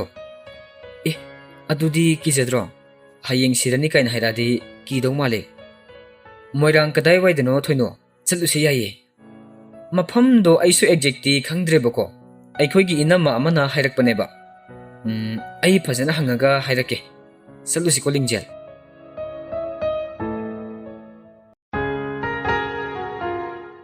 ꯅꯣꯡꯃ ꯁꯤꯇꯜꯖꯤꯠꯀ ꯖꯣꯟꯁꯟꯒ ꯆꯥꯛꯈꯨꯝꯗ ꯆꯥꯛ ꯊꯣꯡꯃꯤꯟꯅꯔꯒ ꯂꯩꯔꯝꯃꯤ ꯃꯈꯣꯏ ꯑꯅꯤꯅ ꯈꯠꯅꯗꯨꯅ ꯑꯃꯨꯛꯁꯨ ꯇꯥꯊꯣꯛ ꯇꯥꯁꯤꯟ ꯇꯧꯅꯔꯒ ꯊꯣꯡꯃꯤꯟꯅꯔꯝꯃꯤ ꯖꯣꯟꯁꯟꯅ ꯏꯟꯁꯥꯡꯗꯨ ꯑꯣꯠꯅ ꯑꯇꯩꯗꯤ ꯈꯪꯗꯦ ꯍꯌꯦꯡꯋꯥꯏ ꯑꯩꯈꯣꯏ ꯏꯃꯨꯡꯗ ꯑꯣꯉꯛꯄ ꯅꯨꯄꯤꯗꯨꯃꯗꯤ ꯃꯔꯥꯏꯕꯛꯀꯤ ꯊꯝꯕꯥꯜ ꯁꯥꯠꯂꯅꯤꯍꯦ ꯑꯇꯩꯗꯤ ꯈꯪꯗꯦ ꯏꯇꯩꯃꯗꯨꯃꯗꯤ ꯐꯖꯅ ꯃꯔꯥꯏꯕꯛ ꯐꯔꯅꯤ ꯋꯥꯎ ꯑꯩꯒꯤ ꯅꯨꯄꯥꯁꯦ ꯈꯣꯟꯖꯦꯜ ꯐꯖꯕꯈꯛ ꯅꯠꯇꯅ ꯊꯕꯛꯁꯨ ꯌꯥꯝ ꯐꯩꯌꯦꯅ ꯈꯜꯂꯅꯤ ꯁꯤꯇꯜꯖꯤꯠ ꯃꯅꯥꯎ ꯅꯨꯄꯥꯅ ꯉꯥꯡꯂꯤꯕꯗꯨ ꯇꯥꯅꯤꯡꯗꯕꯗꯒꯤ ꯃꯅꯥꯎ ꯅꯨꯄꯥꯗ ꯑꯃꯨꯛ ꯑꯣꯟꯁꯤꯜꯂꯒ ꯑꯁ ꯑꯩꯒꯤ ꯏꯅꯥꯎꯅꯨꯄꯤ ꯑꯣꯏꯗꯣꯏꯗꯣ ꯃꯔꯥꯏꯕꯛꯇꯤ ꯐꯔꯅꯤ ꯑꯁꯦꯡꯕ ꯑꯗꯣ ꯍꯌꯦꯡꯋꯥꯏ ꯅꯨꯄꯤ ꯀꯇꯟ ꯁꯨꯕꯤ ꯑꯃ ꯂꯧꯔꯒ ꯅꯨꯡꯁꯤꯔꯤꯕꯅꯦ ꯀꯥꯏꯅ ꯅꯨꯄꯤꯅ ꯍꯥꯏꯔꯤꯡꯈꯩ ꯌꯥꯔꯒ ꯇꯪꯈꯥꯏ ꯁꯤꯕꯗꯤ ꯑꯣꯏꯈꯤꯅꯨꯀꯣ ꯍꯣ ꯅꯨꯄꯥ ꯑꯍꯟꯁꯤꯅꯦ ꯌꯥꯝꯅ ꯕꯦꯔꯥ ꯀꯥꯔꯤꯁꯦ ꯌꯥꯝ ꯄꯪꯕꯒꯤꯔ ꯈꯪꯗꯦ ꯅꯨꯄꯤꯅ ꯈꯨꯗꯣꯝꯕꯤꯗ ꯍꯥꯞꯄꯒ ꯌꯥꯝ ꯎꯪꯒꯜꯂꯦ ꯍꯥꯏꯕꯅꯤꯀꯣ ꯖꯣꯟꯁꯟꯁꯨ ꯄꯥꯎꯈꯨꯝ ꯋꯥꯠꯇꯦ ꯃꯌꯥꯝꯕꯅ ꯍꯥꯏꯔꯤꯕꯗꯣ ꯑꯗꯨꯝ ꯈꯨꯝꯃꯤ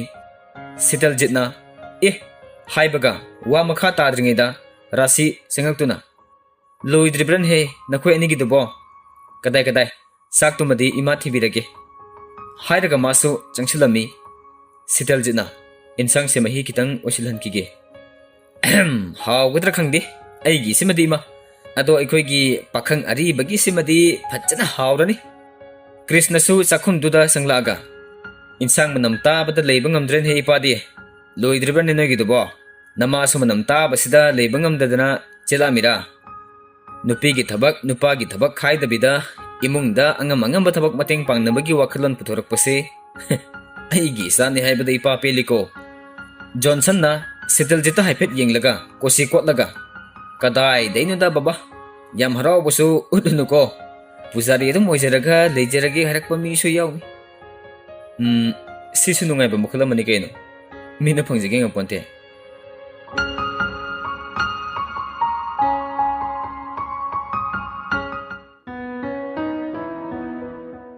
ꯆꯥꯛ ꯏꯁꯤꯡ ꯆꯥꯕ ꯂꯣꯏꯔꯒ ꯁꯤꯇꯜꯖꯤꯠ ꯃꯥꯒꯤ ꯐꯃꯨꯡꯗ ꯂꯣꯡꯅ ꯍꯤꯞꯂꯒ ꯐꯦꯁꯕꯨꯛ ꯄꯥꯏꯔꯒ ꯂꯩꯔꯝꯃꯤ ꯁꯨꯝ ꯌꯦꯡꯂꯨꯕꯗ ꯁꯄꯅꯥꯅ ꯂꯨꯍꯣꯡꯂꯝꯗꯥꯏꯒꯤ ꯐꯣꯇꯣ ꯑꯅꯧꯕ ꯊꯥꯒꯠꯂꯛꯄ ꯊꯦꯡꯅꯔꯝꯃꯤ ꯅꯤꯡꯉꯣꯜ ꯑꯣꯏꯕꯤꯁꯤꯡꯅ ꯈ꯭ꯋꯥꯏꯗꯒꯤ ꯐꯖꯕ ꯃꯇꯝ ꯈ꯭ꯋꯥꯏꯗꯒꯤ ꯀꯦꯕ ꯃꯇꯝꯅꯤ ꯁꯄꯅꯥꯗꯨ ꯍꯥꯟꯅꯗꯒꯤ ꯐꯖꯕꯁꯨ ꯍꯦꯜꯂꯝꯃꯤ ꯂꯨꯍꯣꯡꯕ ꯃꯌꯥ ꯑꯣꯏꯕꯒꯤ ꯑꯗꯨꯕꯨ ꯁꯤꯇꯜꯖꯤꯠꯇꯤ ꯐꯣꯇꯣ ꯊꯥꯒꯠꯂꯛꯂꯤꯕꯗꯨ ꯌꯦꯡꯖꯕ ꯅꯠꯇꯅ ꯀꯔꯤꯁꯨ ꯇꯧꯕꯗꯤ ꯉꯝꯂꯝꯗꯦ ꯋꯥꯀꯠꯄꯁꯨ ꯉꯝꯗ ꯃꯥꯒꯤ ꯊꯃꯣꯏꯗꯨꯅ ꯊꯦꯝꯕ ꯉꯝꯗ ꯃꯈꯣꯜ ꯊꯣꯛꯅ ꯀꯞꯂꯤꯕꯗꯨ ꯃꯥꯒꯤ ꯃꯥꯏꯊꯣꯡꯗ ꯃꯃꯤ ꯇꯥꯔꯤ ꯖꯣꯟꯁꯟꯁꯨ ꯀꯥꯗꯨꯗ ꯆꯪꯂꯛꯄꯗ ꯃꯌꯥꯝꯕꯅ ꯎꯡꯂꯒ ꯐꯣꯟ ꯃꯦꯠꯂꯒ ꯂꯩꯔꯝꯕꯗꯨꯗ ꯃꯥꯁꯨ ꯃꯌꯥꯝꯕꯅ ꯎꯡꯕꯒꯤ ꯃꯔꯝ ꯈꯪꯕꯅ ꯈꯔꯁꯨ ꯀꯥꯎꯊꯣꯛꯅꯕ ꯍꯥꯏꯗꯅ ꯅꯥꯀꯣꯏꯅꯕ ꯋꯥꯔꯤ ꯑꯃ ꯍꯧꯗꯣꯛꯂꯒꯦ ꯈꯟꯅ ꯁꯤꯇꯜꯖꯤꯠꯀꯤ ꯃꯅꯥꯛꯇ ꯆꯪꯁꯤꯜꯂꯒ ꯍꯌꯦꯡꯗꯤ ꯃꯣꯏꯔꯥꯡꯂꯣꯝꯗ ꯀꯥꯞꯊꯔꯨꯁꯦ ꯍꯥꯏꯔꯒ ꯁꯤꯇꯜꯖꯤꯠꯅ ꯐꯣꯟ ꯃꯦꯠꯄꯗꯨꯗ ꯑꯃꯨꯛ ꯌꯦꯡꯊꯔꯝꯃꯤ ꯃꯥꯅ ꯅ꯭ꯌꯨꯁ ꯐꯤꯠꯀꯨꯝꯕ ꯁ꯭ꯀ꯭ꯔꯣꯜ ꯇꯧꯕꯗ ꯁꯄꯅꯥꯒꯤ ꯐꯣꯇꯣ ꯌꯥꯎꯈꯤꯕꯗꯤ ꯎꯔꯝꯃꯤ ꯁꯤꯇꯜꯖꯤꯠ ꯀꯔꯤꯁꯨ ꯈꯨꯝꯂꯛꯇꯕꯗꯨꯗ ꯀꯔꯤ ꯈꯜꯂꯤꯅꯣ ꯍꯌꯦꯡꯗꯤ ꯌꯥꯔꯣꯏꯌꯦ ꯑꯩ ꯏꯁꯩ ꯔꯦꯀꯣꯔꯗꯤꯡ ꯂꯩ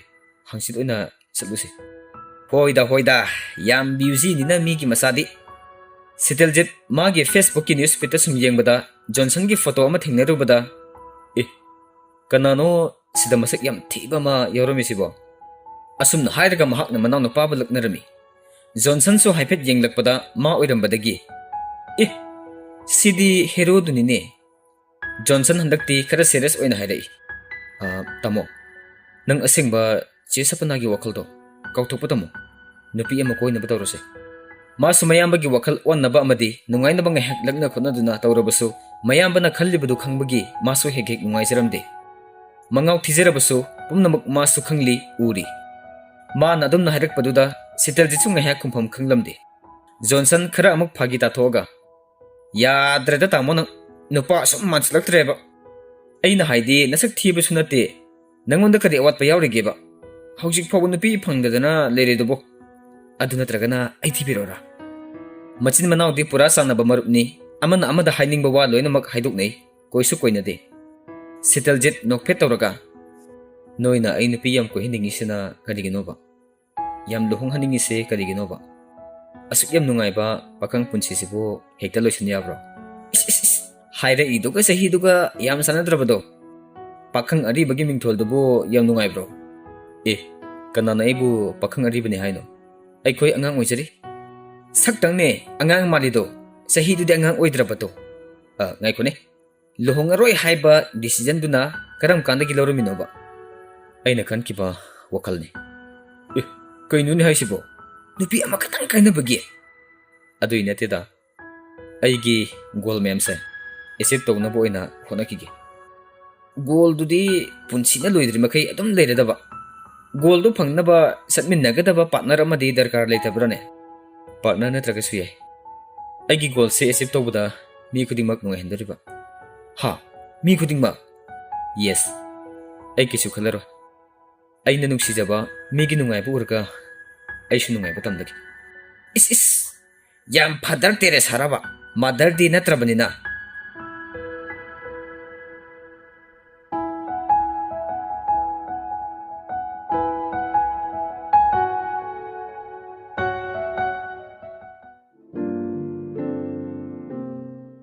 somda lingjel Neeraj ka suwari sanarami hairoba aina yuthaga nangonda kari ga haikrageba yam haida ado kari haigeba ai nungsidre I hate you kainaga yam tawkre aibo adu phawde isu hairamoida hai nang ai nungsidre su hai aibo as ai am ta khangawdre asemagi haibraba haiba ado ngasidi nangonda wam ta haige kaino hayo nang yudo yamna di thanuko hoi haiba ado ibani karam kanda unasi haino ai hayeng nei college ta lawra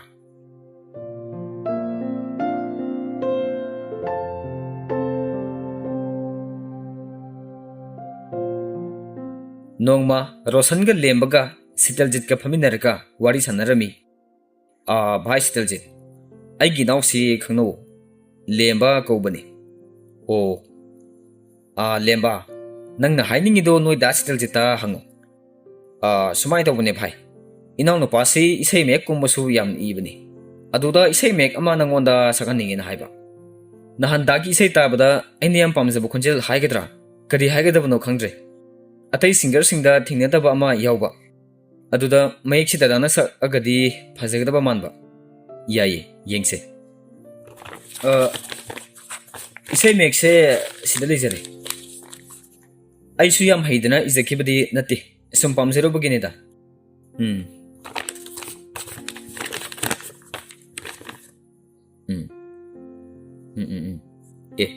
sigi mayek sidi yam fasina lembasu harauduna momonok lami ai horen try to bu yab rengi ko sur pan base ai di kya di heite ado ai khoi gi music director da su yang halaga karamani sur pan bi yani do yengaga tokse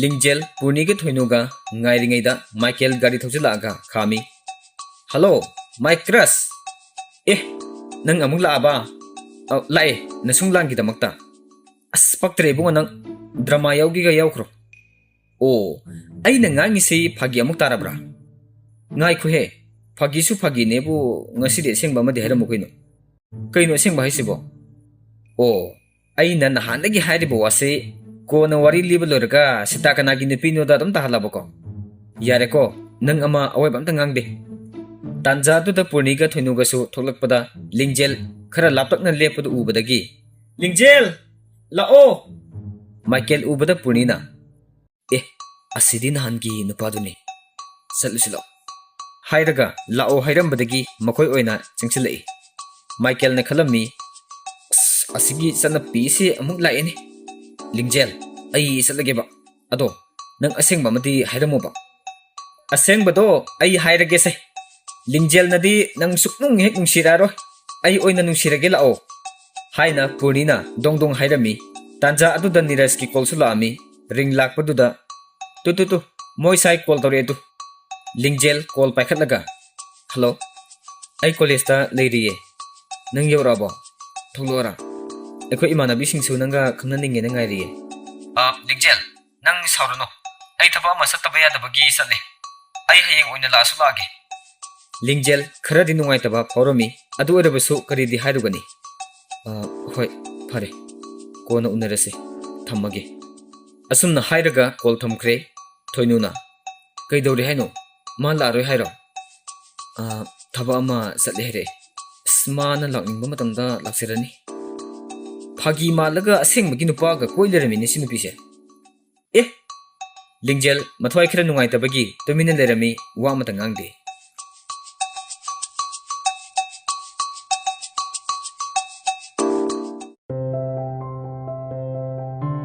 ꯂꯤꯡꯖꯦꯜ ꯀꯩꯅꯣꯝꯃ ꯊꯤꯕꯒꯤ ꯂꯦꯝꯕꯒꯤ ꯀꯥꯗ ꯆꯪꯂꯛꯑꯝꯃꯤ꯫ ꯂꯦꯝꯕꯒꯤ ꯂꯥꯏꯔꯤꯛ ꯄꯥꯕꯒꯤ ꯇꯦꯕꯜꯗ ꯀꯣꯏꯊꯤ ꯊꯤꯔꯝꯃꯤ꯫ ꯃꯥꯒꯤ ꯇꯦꯕꯜꯗ dairy ꯑꯃ ꯊꯦꯡꯅꯕꯗꯒꯤ, ꯗꯥꯏꯔꯤꯅꯤꯅꯦ, ꯃꯁꯤ ꯑꯉꯥꯡꯁꯦ ꯗꯥꯏꯔꯤꯒ ꯏꯖꯠꯂꯣꯁꯤꯕꯣ?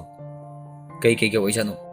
ꯄꯥꯔꯒ ꯌꯦꯡꯒꯦ꯫ ꯑꯁꯨꯝꯅ ꯍꯥꯏꯔꯒ ꯂꯦꯝꯕ ꯆꯪꯂꯛꯄ꯭ꯔꯥꯅ ꯌꯦꯡꯂꯒ ꯇꯨꯃꯤꯟꯅ ꯗꯥꯏꯔꯤꯗꯨ ꯍꯥꯡꯂꯝꯃꯤ꯫ ꯗꯥꯏꯔꯤ ꯑꯁꯤ ꯃꯄꯨꯒꯤ ꯑꯌꯥꯕ ꯌꯥꯎꯗꯅ ꯄꯥꯏꯕꯤꯒꯅꯤ꯫ ꯏꯁ ꯍꯥꯏꯔꯒ ꯗꯥꯏꯔꯤꯗꯨ ꯁꯨꯝ ꯍꯥꯡꯗꯣꯛꯂꯝꯃꯤ꯫ ꯏꯊꯥ ꯊꯥꯖꯔꯨꯗꯅ ꯁꯩꯔꯦꯡꯒꯨꯝꯕ ꯏꯁꯩ ꯃꯌꯦꯛꯀꯨꯝꯕ ꯀꯌꯥ ꯑꯃ ꯌꯥꯎꯔꯝꯕꯗꯨꯗ, ꯁꯩꯔꯦꯡꯅꯤꯅꯦ꯫ ꯄꯥꯏꯔꯤꯕ ꯈꯣꯔꯖꯩ, ꯅꯪꯒꯤ ꯃꯌꯦꯛ, ꯑꯩꯒꯤ ꯁꯨꯔ꯫ ꯀꯩꯅꯣ ꯑꯩꯈꯣꯏ ꯏꯕꯨꯡꯉꯣꯁꯦ ꯏꯁꯩ ꯃꯌꯦꯛꯀ ꯌꯥꯝ ꯏꯔꯝꯃꯦ꯫ ꯃꯊꯟꯇ ꯃꯨꯔꯨꯝ ꯃꯨꯔꯨꯝ ꯁꯣꯜꯂꯤꯉꯩ ꯂꯦꯝꯕ ꯆꯪꯂꯛꯄꯗ ꯃꯆꯦꯅ ꯃꯍꯥꯛꯀꯤ ꯗꯥꯏꯔꯤ ꯍꯪꯉꯝꯕꯗꯨꯗ, ꯏꯆꯦ ꯍꯥꯏꯔꯒ ꯇꯥꯞ ꯃꯨꯜꯂꯤ꯫ ꯀꯩꯅꯣ ꯃꯤꯒꯤ ꯗꯥꯏꯔꯤ ꯍꯪꯉꯝꯃꯤꯁꯤꯕꯣ?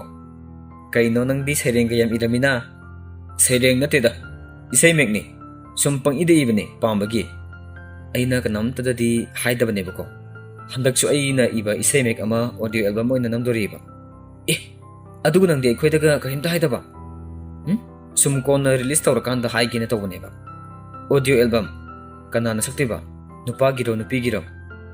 ꯅꯨꯄꯥꯒꯤꯅꯦ, ꯅꯍꯥꯟꯒꯤ ꯁꯤꯡꯒꯔ ꯁꯤꯇꯜꯖꯤꯠꯇꯣ, ꯃꯥꯅ ꯁꯛꯇꯣꯏꯅꯦꯕ꯫ ꯅꯍꯥꯟ ꯇꯤꯀꯦꯠ ꯄꯤꯔꯛꯄ ꯗꯥꯔꯣꯁꯟꯗꯣ, ꯃꯥꯒ ꯅꯍꯥꯟ ꯃꯣꯏꯗ ꯆꯠꯂꯨꯏꯕ ꯁꯛ ꯈꯪꯅꯍꯟꯕꯒꯤ꯫ ꯃꯥꯗꯣ ꯌꯥꯝ ꯐꯖꯅꯤ, ꯃ꯭ꯌꯨꯖꯤꯛ ꯗꯤꯔꯦꯛꯇꯔꯒ ꯇꯥꯟꯅꯔꯛꯑꯒꯦꯅ ꯍꯥꯏꯔꯛꯑꯦꯕ꯫ ꯁꯤꯇꯜꯖꯤꯠ ꯁꯛꯍꯟꯒꯅꯤ ꯍꯥꯏꯔꯛꯄꯗꯒꯤ ꯂꯤꯡꯖꯦꯜꯗꯤ ꯃꯪꯒ ꯆꯞ ꯃꯥꯟꯅꯈ꯭ꯔꯦ, ꯍꯔꯥꯎꯕꯒꯤ ꯉꯝꯈꯩ ꯂꯩꯔꯝꯗꯦ꯫ ꯀꯩꯅꯣ ꯑꯁꯦꯡꯕꯩꯔꯣ ꯅꯪꯅ ꯍꯥꯏꯁꯤꯕꯣ?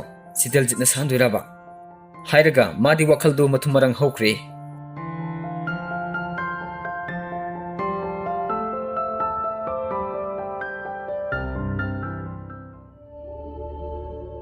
ꯂꯤꯡꯖꯦꯜꯒꯤ ꯃꯪꯗ ꯑꯃꯨꯛ, ꯃꯩꯔꯥꯕ, ꯅꯪ ꯍꯧꯖꯤꯛꯁꯨ ꯑꯩꯉꯣꯟꯗ ꯋꯥꯔꯧꯔꯤꯕ꯭ꯔꯣ?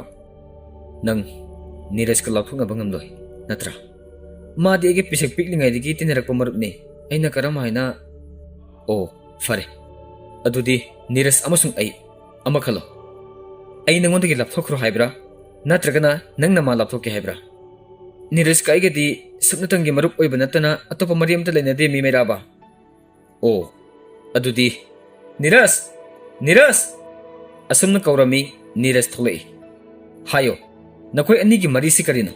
ꯁꯦꯡꯅ ꯍꯥꯏꯌꯣ꯫ ꯃꯥ ꯑꯩꯒꯤ ꯅꯨꯄꯤꯅꯤ꯫ ꯅꯠꯇꯦ, ꯅꯪ ꯑꯗꯨꯃꯥꯏꯅ ꯍꯥꯏꯒꯅꯨ ꯅꯤꯔꯖ꯫ ꯅꯤꯔꯖ ꯁꯤꯂꯩꯃꯒꯤ ꯃꯈꯨꯠ ꯄꯥꯏꯁꯤꯜꯂꯤ, ꯑꯗꯨꯒ ꯃꯁꯥꯗꯒꯤ ꯊꯥꯡ ꯑꯃ ꯁꯠꯇꯣꯔꯛꯄꯗꯨꯗ ꯁꯤꯂꯩꯃ ꯄꯥꯈꯠꯂꯝꯃꯤ꯫ ꯃꯤꯁꯇꯔ ꯃꯩꯔꯥꯕ, ꯅꯪ ꯑꯩꯒꯤ ꯅꯨꯄꯤ ꯑꯁꯤꯗ ꯁꯣꯛꯄꯗꯤ ꯊꯝꯈꯣ, ꯅꯃꯤꯠꯇꯨꯅ ꯐꯥꯎꯕ ꯌꯦꯡꯕ ꯌꯥꯔꯣꯏ꯫ ꯈꯣꯡꯐꯝ ꯑꯗꯨꯗꯒꯤ ꯍꯦꯟꯖꯤꯟꯒꯤ ꯈꯜꯂꯛꯑꯕꯗꯤ ꯑꯩ ꯅꯪꯕꯨꯁꯨ ꯍꯥꯠꯄ ꯉꯝꯒꯅꯤ꯫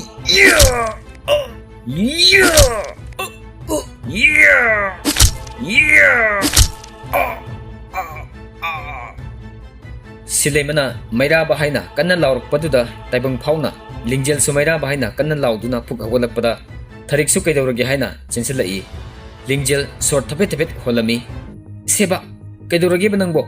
ꯃꯪ ꯐꯠꯇꯕ ꯃꯪꯉꯨꯔꯕ꯭ꯔꯣ? ꯁꯦ ꯅꯤꯡꯊꯤꯅ ꯄꯣꯊꯥꯔꯣꯁꯦ, ꯄꯣꯊꯥꯔꯣꯁꯦ꯫ ꯇꯨꯝꯃꯝꯗꯥꯏꯗ ꯃꯣꯟꯗꯣ ꯃꯅꯝ ꯅꯝꯃꯒ Tamu.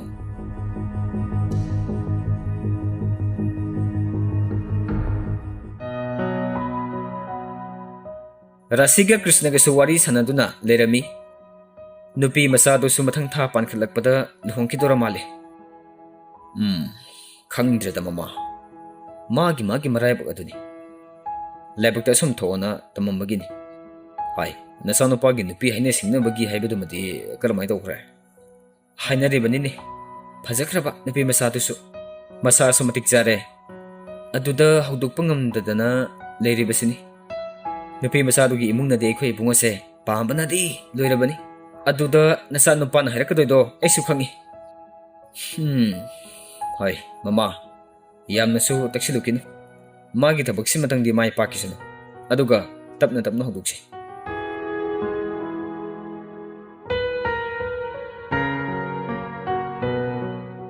Se, nangisu pirambani.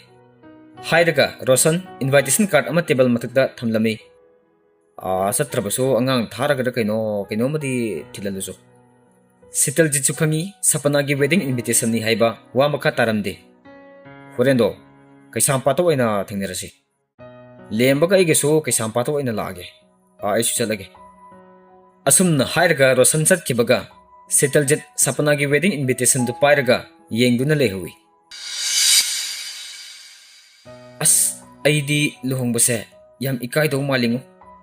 Numitugi oinadi ibani se hero heroine gumane bako. Mayam gi center of attraction ta doi ne bako.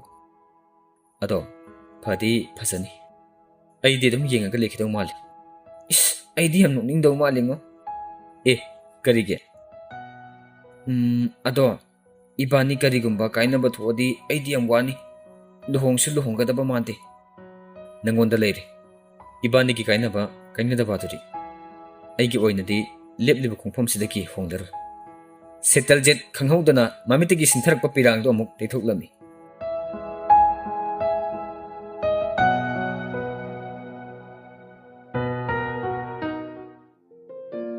Astokna khro adui nupado. Oidaroiba ma kuiradaine ma yumda thoklakpa. Adugu nongmata unase su hairuktaba. Purnina lingjelda Niras yum thoklakpagi unadri na tamlakpadagi hairami. Khangde mase. Yam hongbagi mahong ama tawi. Nahan kaiga manade. Yu su toina thakpi ama tawi. Ai yu yam thakpa nupase yam talleba. Lohongdri kai khangdabagi wani. Lohongagadi leminaba yam waramgadaba maleba. Ado noi singer dudi karamai tawrige. Message ka thanare braba. Haima singer hairaga noi singer do. Magi wari khangabanang. Kay wari no, hairo. Mado, aikoi segi mamanabi amaga koinera male. Je sapanana. Aikoi segi mamanabi amale ibuko. Ado hojikti ma to panupa amada sen khre luhongdore ye. Adugi noi singer do hojik yam kana debada sari male. Sapana hai se. Ai magi account ta hai peti thingne khraba male. Aine khalline. Handak marak mado wakal nungai tebigi post komba yam thagalena khalle baina. Hais, sans fazabama leirehe, lingjel kari khali. Adu khangbra. Aigi mang sida ma se yam toina ukhlaise kuidi kuchileba. Kariginu khangdi. Toina khallaga tumbagi oiramnida. Kok todi somda phairingeida asengba hero duna naronda nanthokjagi chaniko. Aina ma khangdringedisu ma se mangdu ukre. Khangde. Ibani se aingonda yamna naksinabugumba ma phaw. Mangda dum ubagira khangde. Aigi mangdusu nokning basu yamna yawi. Aduga kibasu yawi. Niras ka aiga mari lenei kaina saurambasu yaweba. Purnina phagi oi kari oi. Mamang mapoktaga nabani khangnaram jatlo.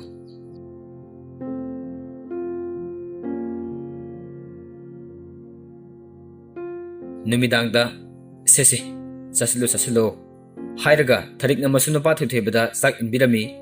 Tharik Roni do onsilaga asobadi phone tawkhrabra tawkre ngahak leraga laki hare ma gi ngahak se huren pung baro amadi dum ta doribani ekhoi tamusuk se kharari khanghan bana pharabani ma gi sumai sum tawbusna di yararo kari haini ngangnagadabuno aisu khanpham khanglaktre ibema lembana hojik khoba halaktribasina katai satkhriba imung sida nupa ani khak lebase ani ma koichat chatlaga hik lei se tawrise Bobo, ai di Sathokte, isudi maramoi. Bobo, ai toge ilano. Se, sakum amatang ngairese. Singam silo. To, adunidana. Maramoi sudi. Chakcha toga, manigi manak tsangaga, phone piyu hainangang lami. Masi ngang sidi phone da haile. Chatlo so. Aigi phamung da lehobani. Laururo. Thoi basu chenthokre. Tanja aduda lembasu halaktuna makhoi manak tsangsilaga. Karinjang thongge tema. Kangsoi amaga kangho amaga tawre. Kadai de satluri banone nangbo. Parikya kitang ngai de haidai ne. As parikya gi wabu ima. Ise kaino matahange. Kaino. Lemba machi gi manak ta phamlaga magi phone da video ama yenghalami. Lingjel Sitaljit ubada mathumarang haurami. Aya. Nangi saidura. Mane. Ngasi recording tawriba. Kari nun he nun yeng nei dubo. Ima. Ekhoi lembagi isai ne. Mana iraga ningonda sanba. Hai. Kadai no. Ai su yengen he. Imadi halose. Lemba. Nang su isai meka irabo. Summatam len banida item. Lairik pari boy khallaga isai meka iler mabanang dia. Haina machindadi solami machagi isai do amuk mamit thangatuna yenglami. Lingjel na sak thiba horami manamada onsilaga. Inamagi su yawna thirage sakse. Tamoso ngairagumse. Hojik saringi sida tum chathorose. Ekyoga puna. Tharikti lingjel na haribadu khumdaba makai. Nupa masagi khonjil se phajain he. Adu lemba Sitaljita ai intro amukta tawdana. Ai diam khangna ninge mase. Ngamdra chalo. Ikaije. Kari haraga ibu. Ekoi se ne khangna wo kaina haidiro. Hayu kaino. Natrasu ekoi se masak mato yam phajabi ama lei. Amta khangna gero na hangu kaino. Yare ko. Mi thina liam khrsani. Waga se yam ngangjaba sanate. Sakat ka to we aba minute.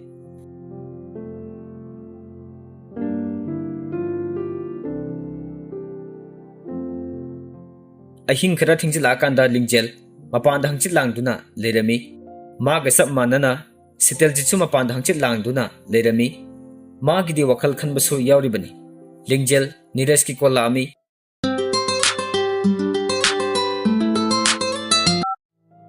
Hello.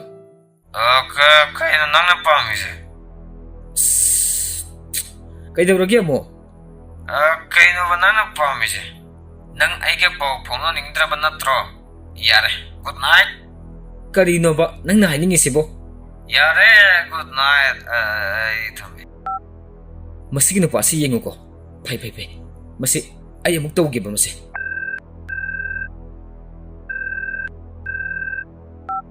Hello. Karino ba nang nahiningisi? Yare nang aiga wari sana ningdraba natro. Pau phone ba su pamdraba natro. Ngai ko ne nang laira ba pau phone na ba pamdre sibo amta hayu ne nang bunong mata ingonda haraw call to birak panamit pu yaw khrabara ba una basu sangde na nang sup le thup na traba. Yare. Just shut up. Aingonda na sin kumakano. Phare amuk na ingonda call to kano. Asum na hairaga phone do kakthulami balcony da lepdaga lerambani balcony dagi makhoi gi gate su urami. Get lomda yenglubada mabung asobusu yu ngaurga halaga Ronina pusilakpa urami. Madugi sindusu urubadagi magi wakalda yu ngawu nupa se yamna hinakitaba ma phorami. Mabuk ningda khali kariginoba nupa singchina yu se sukam nupa misibu. Lingjel phamung sanglaktuna magi phone du sumetlami. Instagram sanglubada Sitaljitna mahakna sakkiba isai haibadi lembagi mayektu release tawragani haina story da thamlami. Lingjel reply pirami. Isai do tare da Sitaljit ki khonjel do yam phasai haina minute manga muk leraga reply halai kamaina isai irido aigi ipon pane mana nga sai ta hale yam phasai o aidi khangudre thank you ado isai mek na su hena phajan bane vocal gi role so yam sauna leida mama so pungau ngawkhre da Sitaljit ki khonjel do da has loire he Mamadu so thakachari ai bodom support to biyo haibiyo namitumadi makhoi ani message to khara sangna thanakhre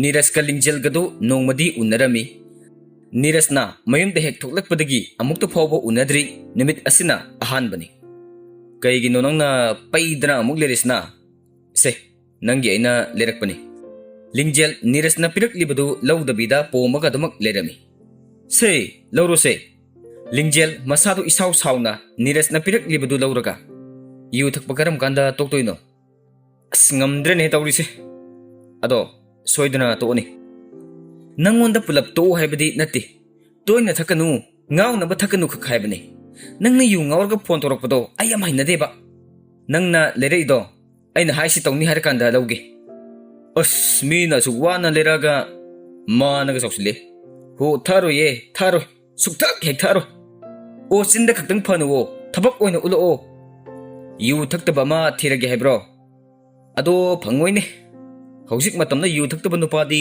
ꯂꯩꯔꯝꯒꯅꯤꯕ ꯊꯥꯖꯗꯦꯕ ꯅꯪꯁꯨ U ꯊꯛꯄꯗ ꯁꯥꯎꯔꯣꯏꯗꯕ ꯅꯨꯄꯤ ꯑꯃ ꯊꯤꯔꯒꯦ ꯍꯥꯏꯕ꯭ꯔో ꯑꯁ ꯃꯔꯩ ꯌꯥꯝ ꯇꯧꯏ ꯅꯪꯁꯦ ꯑꯣꯏꯕ ꯑꯣ ꯃꯔꯩꯁꯦ ꯅꯪꯅ ꯇꯧꯍꯟꯕꯅꯦ ꯅꯪꯅ ꯑꯦ ꯑꯩꯅ ꯀꯗꯥꯏꯗ ꯑꯕꯣꯛ ꯁꯥꯕ ꯌꯥꯝ ꯍꯩꯔꯝꯃꯦ ꯑꯩꯗꯤ ꯍꯪꯆꯤꯠ ꯑꯃꯨꯛ ꯆꯪꯗꯣꯔꯦ ꯅꯪꯗꯤ ꯅꯨꯡꯉꯥꯏꯅ ꯂꯩꯍꯧꯔꯣꯅꯦ ꯍꯥ ꯅꯪ ꯑꯩꯔꯣ ꯅꯨꯡꯉꯥꯏꯗꯣꯏꯁꯤꯕꯣ ꯅꯪꯅꯦ ꯑꯥꯗ ꯆꯠꯈ꯭ꯔꯒ ꯅꯨꯡꯇꯤꯒꯤ ꯉꯥꯎꯗꯣꯏꯁꯦ ꯅꯪꯁꯦ ꯁꯨꯃꯥꯏꯅꯗꯤ ꯇꯧꯔꯝꯗꯕꯅꯤ ꯀꯔꯝ ꯍꯥꯏꯅ ꯇꯧꯔꯛꯏꯅꯣ ꯈꯪꯗꯦ ꯑꯣ ꯌꯥꯗ ꯇꯧꯔꯤꯅꯦ ꯏꯃꯥꯟꯅꯕ ꯈꯔ ꯂꯩꯌꯦ ꯍꯦꯛꯇ ꯂꯥꯛꯁꯜꯂꯤ ꯑꯗꯨ ꯆꯥꯁꯦꯒ ꯑꯗꯥ ꯆꯥꯁꯦꯒꯅ ꯑꯩꯁꯨ ꯍꯦꯛꯇ ꯅꯣ ꯍꯥꯏꯕ ꯉꯝꯗꯦ ꯑꯩꯒꯤꯗꯤ ꯂꯥꯏꯔꯤ ꯅꯪꯒꯤ ꯈꯜꯂꯣ ꯂꯥꯏꯔꯤꯛꯀꯗꯣ ꯐꯖꯅ ꯄꯥꯎ ꯈꯠꯂꯒ ꯂꯩꯅꯨ ꯑꯦꯛꯖꯥꯝꯁꯨ ꯀꯨꯏꯔꯝꯃꯔꯣꯏꯅꯦ ꯅꯪꯁꯦ ꯁꯨꯃꯥꯏꯅ ꯌꯨꯒ ꯊꯛꯇ꯭ꯔꯒꯗꯤ ꯌꯥꯝ ꯅꯨꯡꯁꯤ ꯑꯩꯒꯤꯁꯨ ꯀꯤꯌꯔꯒꯁꯦ ꯌꯥꯝ ꯂꯧꯕꯤ ꯌꯨ ꯍꯦꯛ ꯊꯛꯈꯤꯕꯗ ꯊꯣꯛꯑꯕ ꯑꯃ ꯍꯦꯛꯇ ꯇꯧꯏ ꯏꯃꯥ ꯍꯣꯏꯗꯤ ꯀꯝꯗꯧꯔꯤ ꯑꯅꯥ ꯑꯌꯦꯛ ꯌꯥꯎꯗꯦꯀꯣ ꯌꯥꯎꯗꯦ ꯑꯗꯨꯝ ꯂꯩ ꯅꯣꯏ ꯇꯥꯃꯣꯆꯧ ꯍꯣꯏꯗꯤ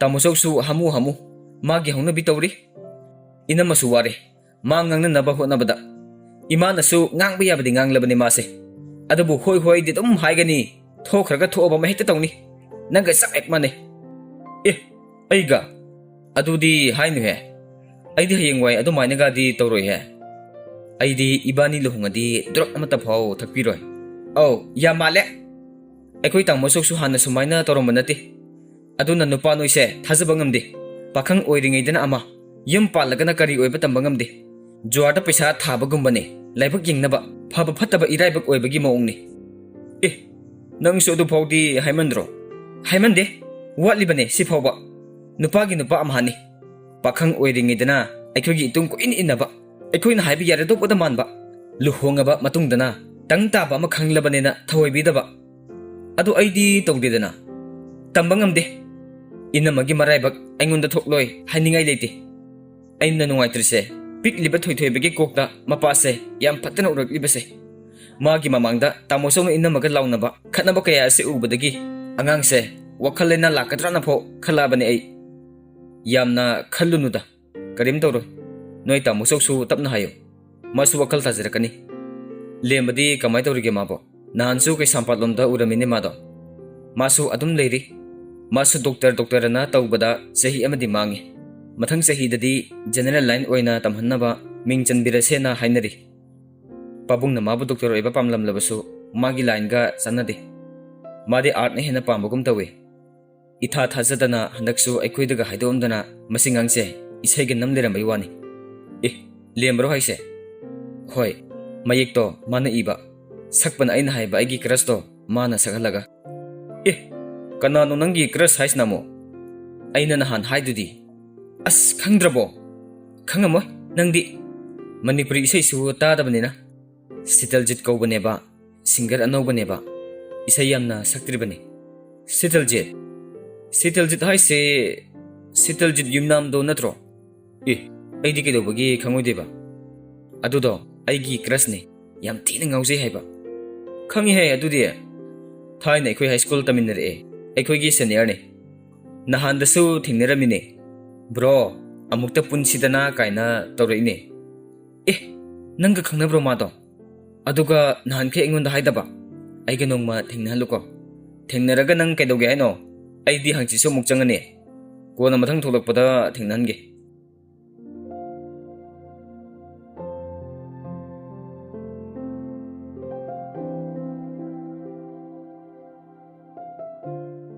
ꯍꯧꯖꯤꯛ ꯉꯥꯛꯇꯪꯗ ꯚ꯭ꯌꯨꯁꯤ 1K ꯌꯧꯏꯍꯦ ꯁꯣꯝꯗꯅ ꯁꯤꯇꯜꯖꯤꯠꯅ ꯃꯥꯒꯤ ꯏꯁꯩ ꯔꯤꯂꯤꯁ ꯇꯧꯈꯤꯕꯒꯤ ꯌꯨꯇ꯭ꯌꯨꯕꯇ ꯀꯣꯃꯦꯟꯠꯀꯨꯝꯕ ꯂꯥꯏꯛ ꯚ꯭ꯌꯨꯁꯀꯨꯝꯕ ꯁꯨꯝ ꯂꯥꯛꯄ ꯌꯦꯡꯉꯝꯃꯤ Handakti akhoi lembasu phawrona leire. Nangsu hena maming chatlona leire he bhai. Producer gi thaujalna ne. Ado aisu khara leiragadi Delhi da sangkhibe. Aina Delhi da sangdringai sida das teljitka darusinga akhoi da nongma chakchasiko. Yamna phabagi wani ne adudi. Yaye kaisu kaide. Tauri he noi singer se handakti yam phajaye isai se. Noi lemba se yare ma. Isai mek se yam phajare ba. Semba thoni ma. Purni Siteljit ki isai do YouTube tagi targa lerami. Thoinuna exam gi lyric ka kayam panarge noibo. Aidi matha sabana loire he. Aisu amta hodriko. Handakti last exam nina khara phajana panasiko. Nangdi makha tam thakide ro lingjel. Tam thapaya ye. Purni nangdi. Airo khangde da. Aidi lubul hong khara sirana khalline. Masin hengang thorak pasima swai laubang ngakta. Karigi swai lauriba nangdi. Luhong bobo. Hayeng wai isa isu semba thengna bani bema. Aduna aigi wadi chat hongdokiba. Tau kidau male sak asiga. Ado haujik luhong adi aidi popanga sauna pibadi ngamkiroi ko tolop ka sadre banina. Bit yam te iko noigi wari se. Aikoi se yam liba man kineba mina ka taraka. Purniga thoinu gana lingjel na adum na harak paduda. Hai na lausilami. Yare ko ibema nangni aini yam na singnei se. Aikoi ohumda ihat handoi se nangni. Adune siyam na samjabaga sarai sidi mana. Noina loina maksin biro ne. Lona thupna tawbana hena hanabani ko. Aidi noida dum tamjai ko. Tamdana tumina huran lanagi thabok siniko yamna thugali se. Noigi nupa gi wari ga lairi se. Aidi chaka lamba sida yen nap launa kangna ngawbudo kana saning khalaida. Canteen da sanglaga kaino masaru sira.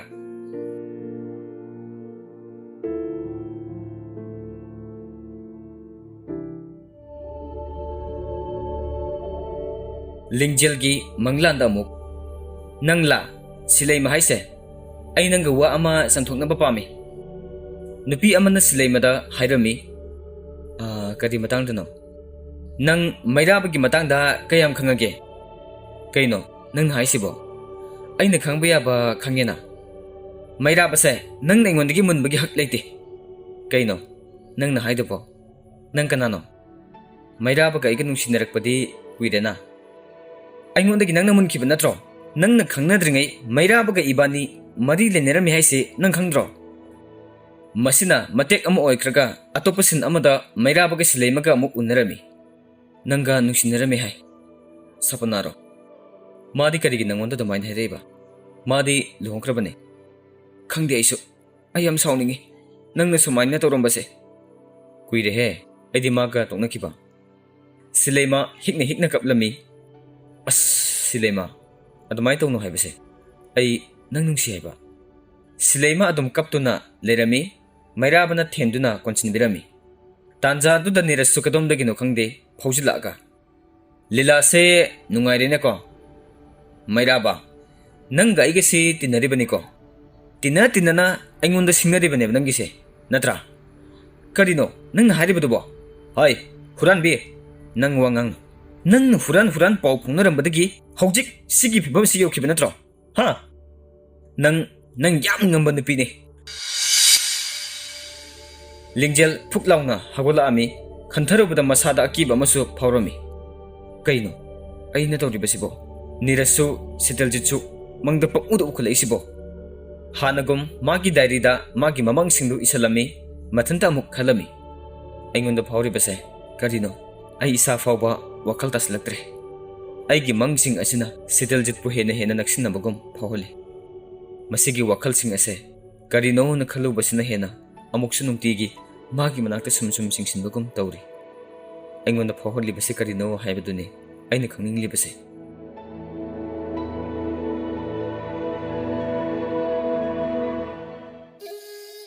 Nongma thoinuga purniga lingjelga moirangi maibi haibadi khubak mai gumbasu yengbi nupidugi manakta laktuna yenglami. Purniga thoinuga di yengkre. Lao ibema nangisu yengbirage. Lingjel singsillaga phamlami. Kadai nangi khubak to. Asumna haibadagi lingjel khubak tu utpada maibidu haipet ngakna yenglaaga. Is nupi masa nangi mapoksidi. Lingjel magi matautuda langtakna duna. Aigi mapokse keduragi ima. Khubak mai yengliba nupi duna. Mamanabi singda muk yeng lingjel da muk yenglaga tapna hari. Nangi mangda kari kari ubaga yaukre. Lingjel nupi duna magi mamangi matangda hanglakpada pungak naglami. Hanadagi manasu khangning lakliba matang oibana mang palakpada atai karimta ude Siteljit ki saktam oiriba maira bahana sungthore nupa amadi adum uye atai di khangde wakhal ka tade ma pang uda ui yam kuina ningsing musungam de mangse adubu nupa du made dum ningsingi ma kanano nupa se nangna khangba nupara nangna ukrabra natragana nangna su udriba mira aigi se imada karam haina haigadabano khangdrebako aigi mang sida nupa si yam kuirebako ukibadi ado hojikti nupa duga masak manaba amadi taibang su thingnare baima ha thingnare heba hoi nupa dura natabra di khangde mande yam male ado aina mangda uribaduga taibang sigadi maming sumanade nang nupa aduga khangde khangnadriba raibema nupi dugi wahang mayam duda lingjel thoinu amadi purni ngaktuna makhoi masen amaga yengnaduna lerami haipet pudi khangnai adu phajana khangnabadi oidri phare adudi nupa duga nanga nakhoi ani nongma ima gi naksida amtang lao adudi ya dawmandi yeima aiga maga phajana tinabus nate karam haina kari haraga purakadoino nupi duna hairakhiba wa singduna lingjel mikup amata phoba potha halamde magi wakhalda hena sarang na halami amaromda karamna Siteljit pu nupi dugi manakta puraga satkani khanbada masadu leitaramdi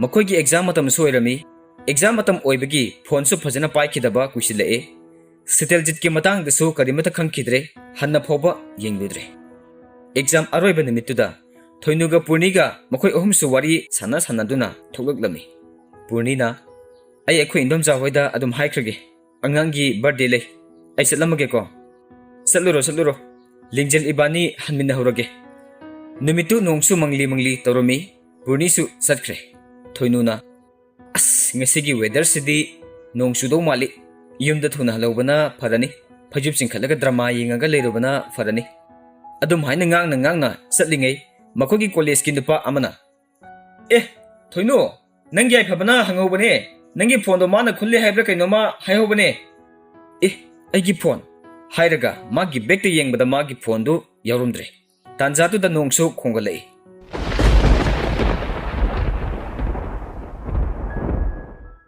makogi college ki nupa aduna yai phabana khulle haibane yai phaba kada le hoge o canteen de le hobane laururo asumna hairamaga nupa do su adum satkre lingjel nang haktang leramuko ai amta losilukige asumna lingjel da hairam laga hatu senkre lingjel ngahak lep laga lerami nongchu thili darambadagi khara kansila ami lingjel di satin su yaurak tabana solami satri atopasu ayambana lonamak hanakre mi itak taklami nakna leramba waiting set amada lingjel su sensilaga nong thuplami khara chotlaba masado magi romalna tethuklaga lerami magi nakanda kana gumba ama leplakpugum tawrami nongkan haithari aigi gari do asomda khamhorba adugi pallini hosik asumna hairaga phone wari sanaba tabadagi khonjel duda lingjel nupa duda yenglubada Siteljit oirami Siteljit su haipet onthurakpada lingjel ga michanna baduda ngasi exam leibro lingjel masadu karino khangdana mathum marang haurami kari haigidabano su khangde da Siteljit ti sida kari thabaki la ambano aise sida thabak amakhaki lamba nangdi kari year no BA final year ne ngasi exam loire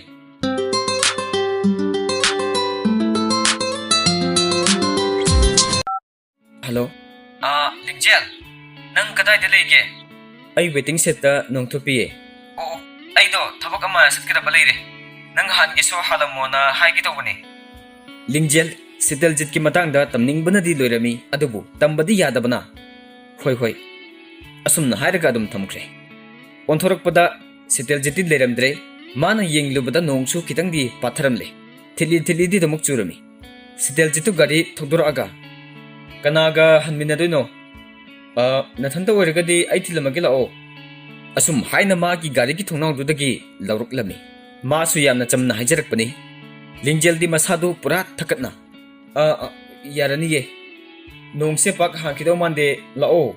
Ai thinbiramagi yaniye. Lingjel haipet yengi leichilna pumamami.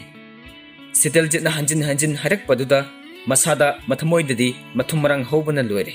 Garida tongkhatkre. Siteljitna tawel ama piraklami. Yaraniye. Aigi romansna adum taithoge.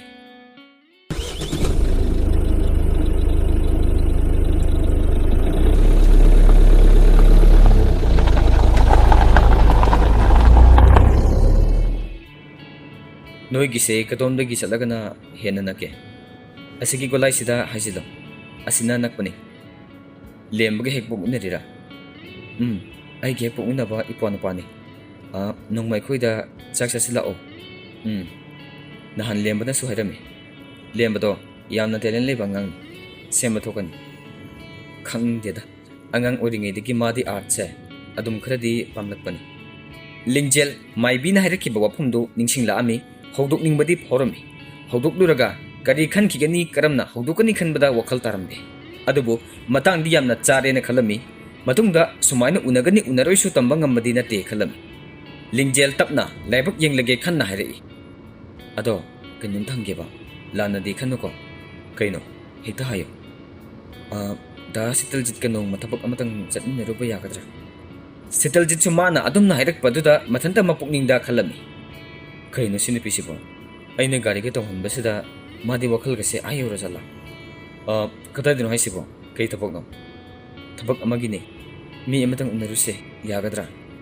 Lingjel na amuk khalami. Kaino. Aina haikriba mayamsibo.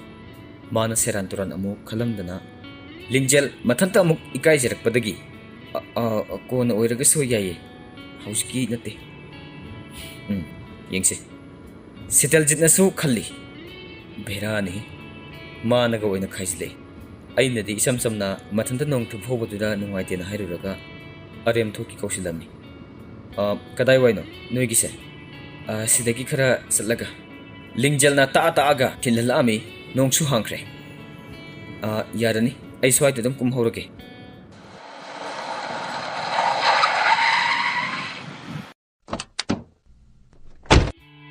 Da Siteljit yam nungaijare. Kamaina thakatoino khangje. Thank you so much. Yum forward mirakpagi. Kisu kaideda. Ai lehurake. Amukasu thakachari. Hoi sulukige. Asumna hairaga masu gari mamai leraga satkre. Lingjel haraubugi ngamkhai liramde. Punsida asemuk nungaiba numit laitre. Haina khanjarami.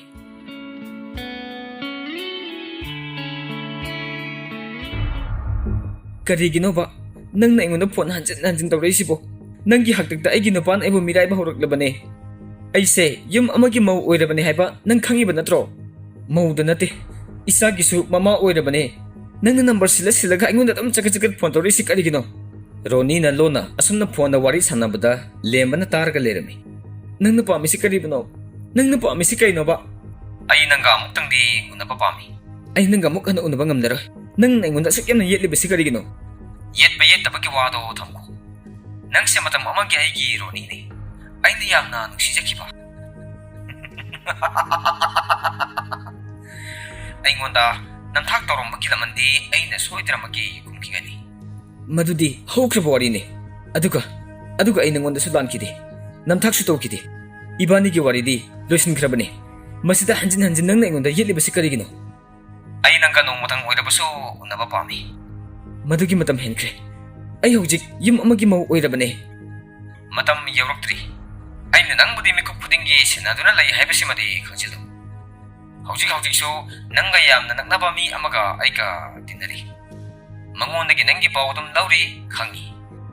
Aina haibi yadrabadi ibanigi video clip asi miyamda tadorokpa yai. Kari haiba. Kaino nangna haidubo. Nangna sukyamna fataba amoirami bise kariginoba. Hoi, ai yamna fattabani. Aduna nasana khangna. Ai ꯑꯩꯅ ꯍꯥꯏꯕ ꯌꯥꯎ ꯌꯥꯝꯅ ꯊꯨꯅ ꯑꯩ ꯅꯪꯒ ꯎꯅꯅꯕ ꯃꯇꯝ ꯁꯤꯜꯂꯛꯀꯅꯤ ꯅꯪꯅ ꯍꯩꯖ ꯁꯤꯡꯖꯗꯅ ꯅꯊꯟꯇ ꯀꯅꯥꯁꯨ ꯌꯥꯎꯗꯅ ꯑꯩ ꯎꯅꯕ ꯂꯥꯛꯀꯗꯕꯅꯤ ꯅꯨꯃꯤꯠꯇꯨꯗ ꯅꯪꯒꯤ ꯚꯤꯗꯤꯑꯣ ꯀ꯭ꯂꯤꯞꯁꯨ ꯀꯛꯀꯅꯤ ꯑꯩ ꯊꯝꯃꯦ Hello? Hello? Hello? Asumna Roni, Masado Pakatuna, Haifam Tofomsu, Kangzada, Ledami, Lembasumatai Magimondo, Chinabakara Makaidi, Paurami.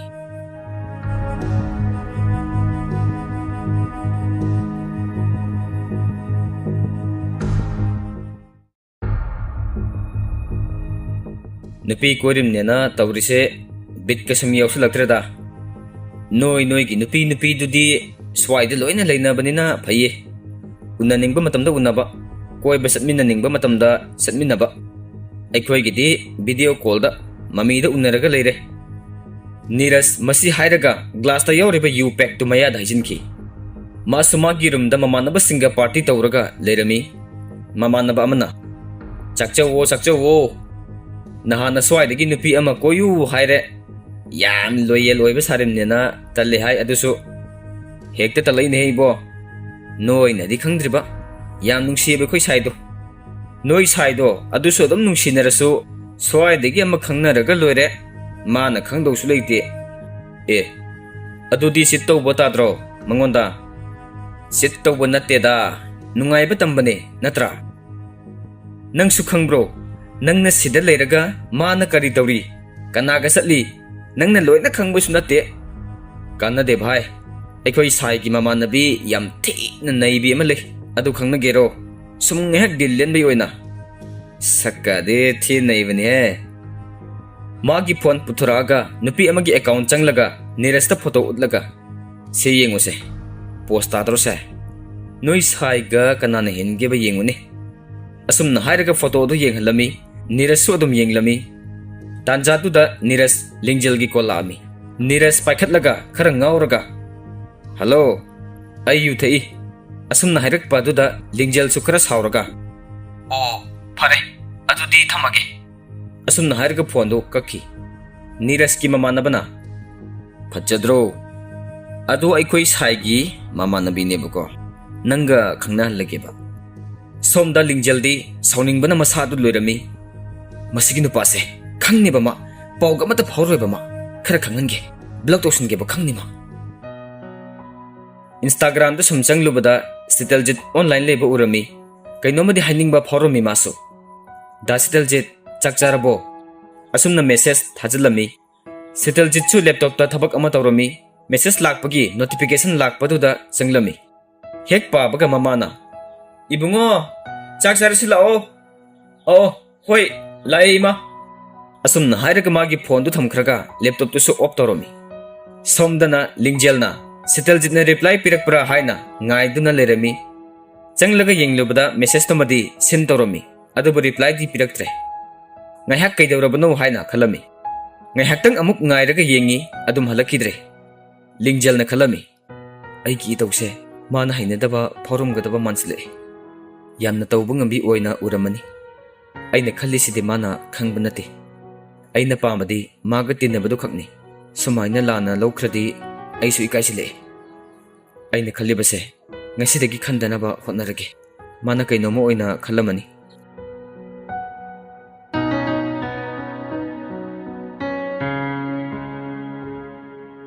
Nong Matoinuso Makoi de Lami, Lingjelna, Siteljit Nong Manong Tuminakiba, Mrs. Halakida Bagiwari Pum Namak Toinu de Lirami. Adubu Nang Bukido Bugi Haidu Nova. Fazana Kanadriba Miduda Nang Sidi Yamgami Nawa Taradi Hatsanina Pagi Dagiko Aisu Sans Pangbaduda Haihobaneba Haujikta Mrs. to so Ariam Toki Taramina Kalebo Yarase Yana Kanjilurano Toba Ma Laxerani Ateginate Aina Laise MU gi Pom Tare Haido Haing the Lobo Salusen Haigilapane Hoi Jaluse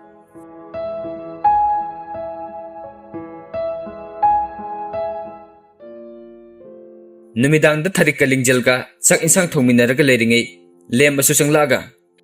Ima, Haing the Misak Sapalakaniko.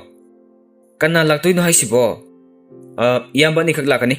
I sangam Dagisak, Sanasena. I Nakoido in a Sarusena Haiba. Haikraponi, Haipas Habadi.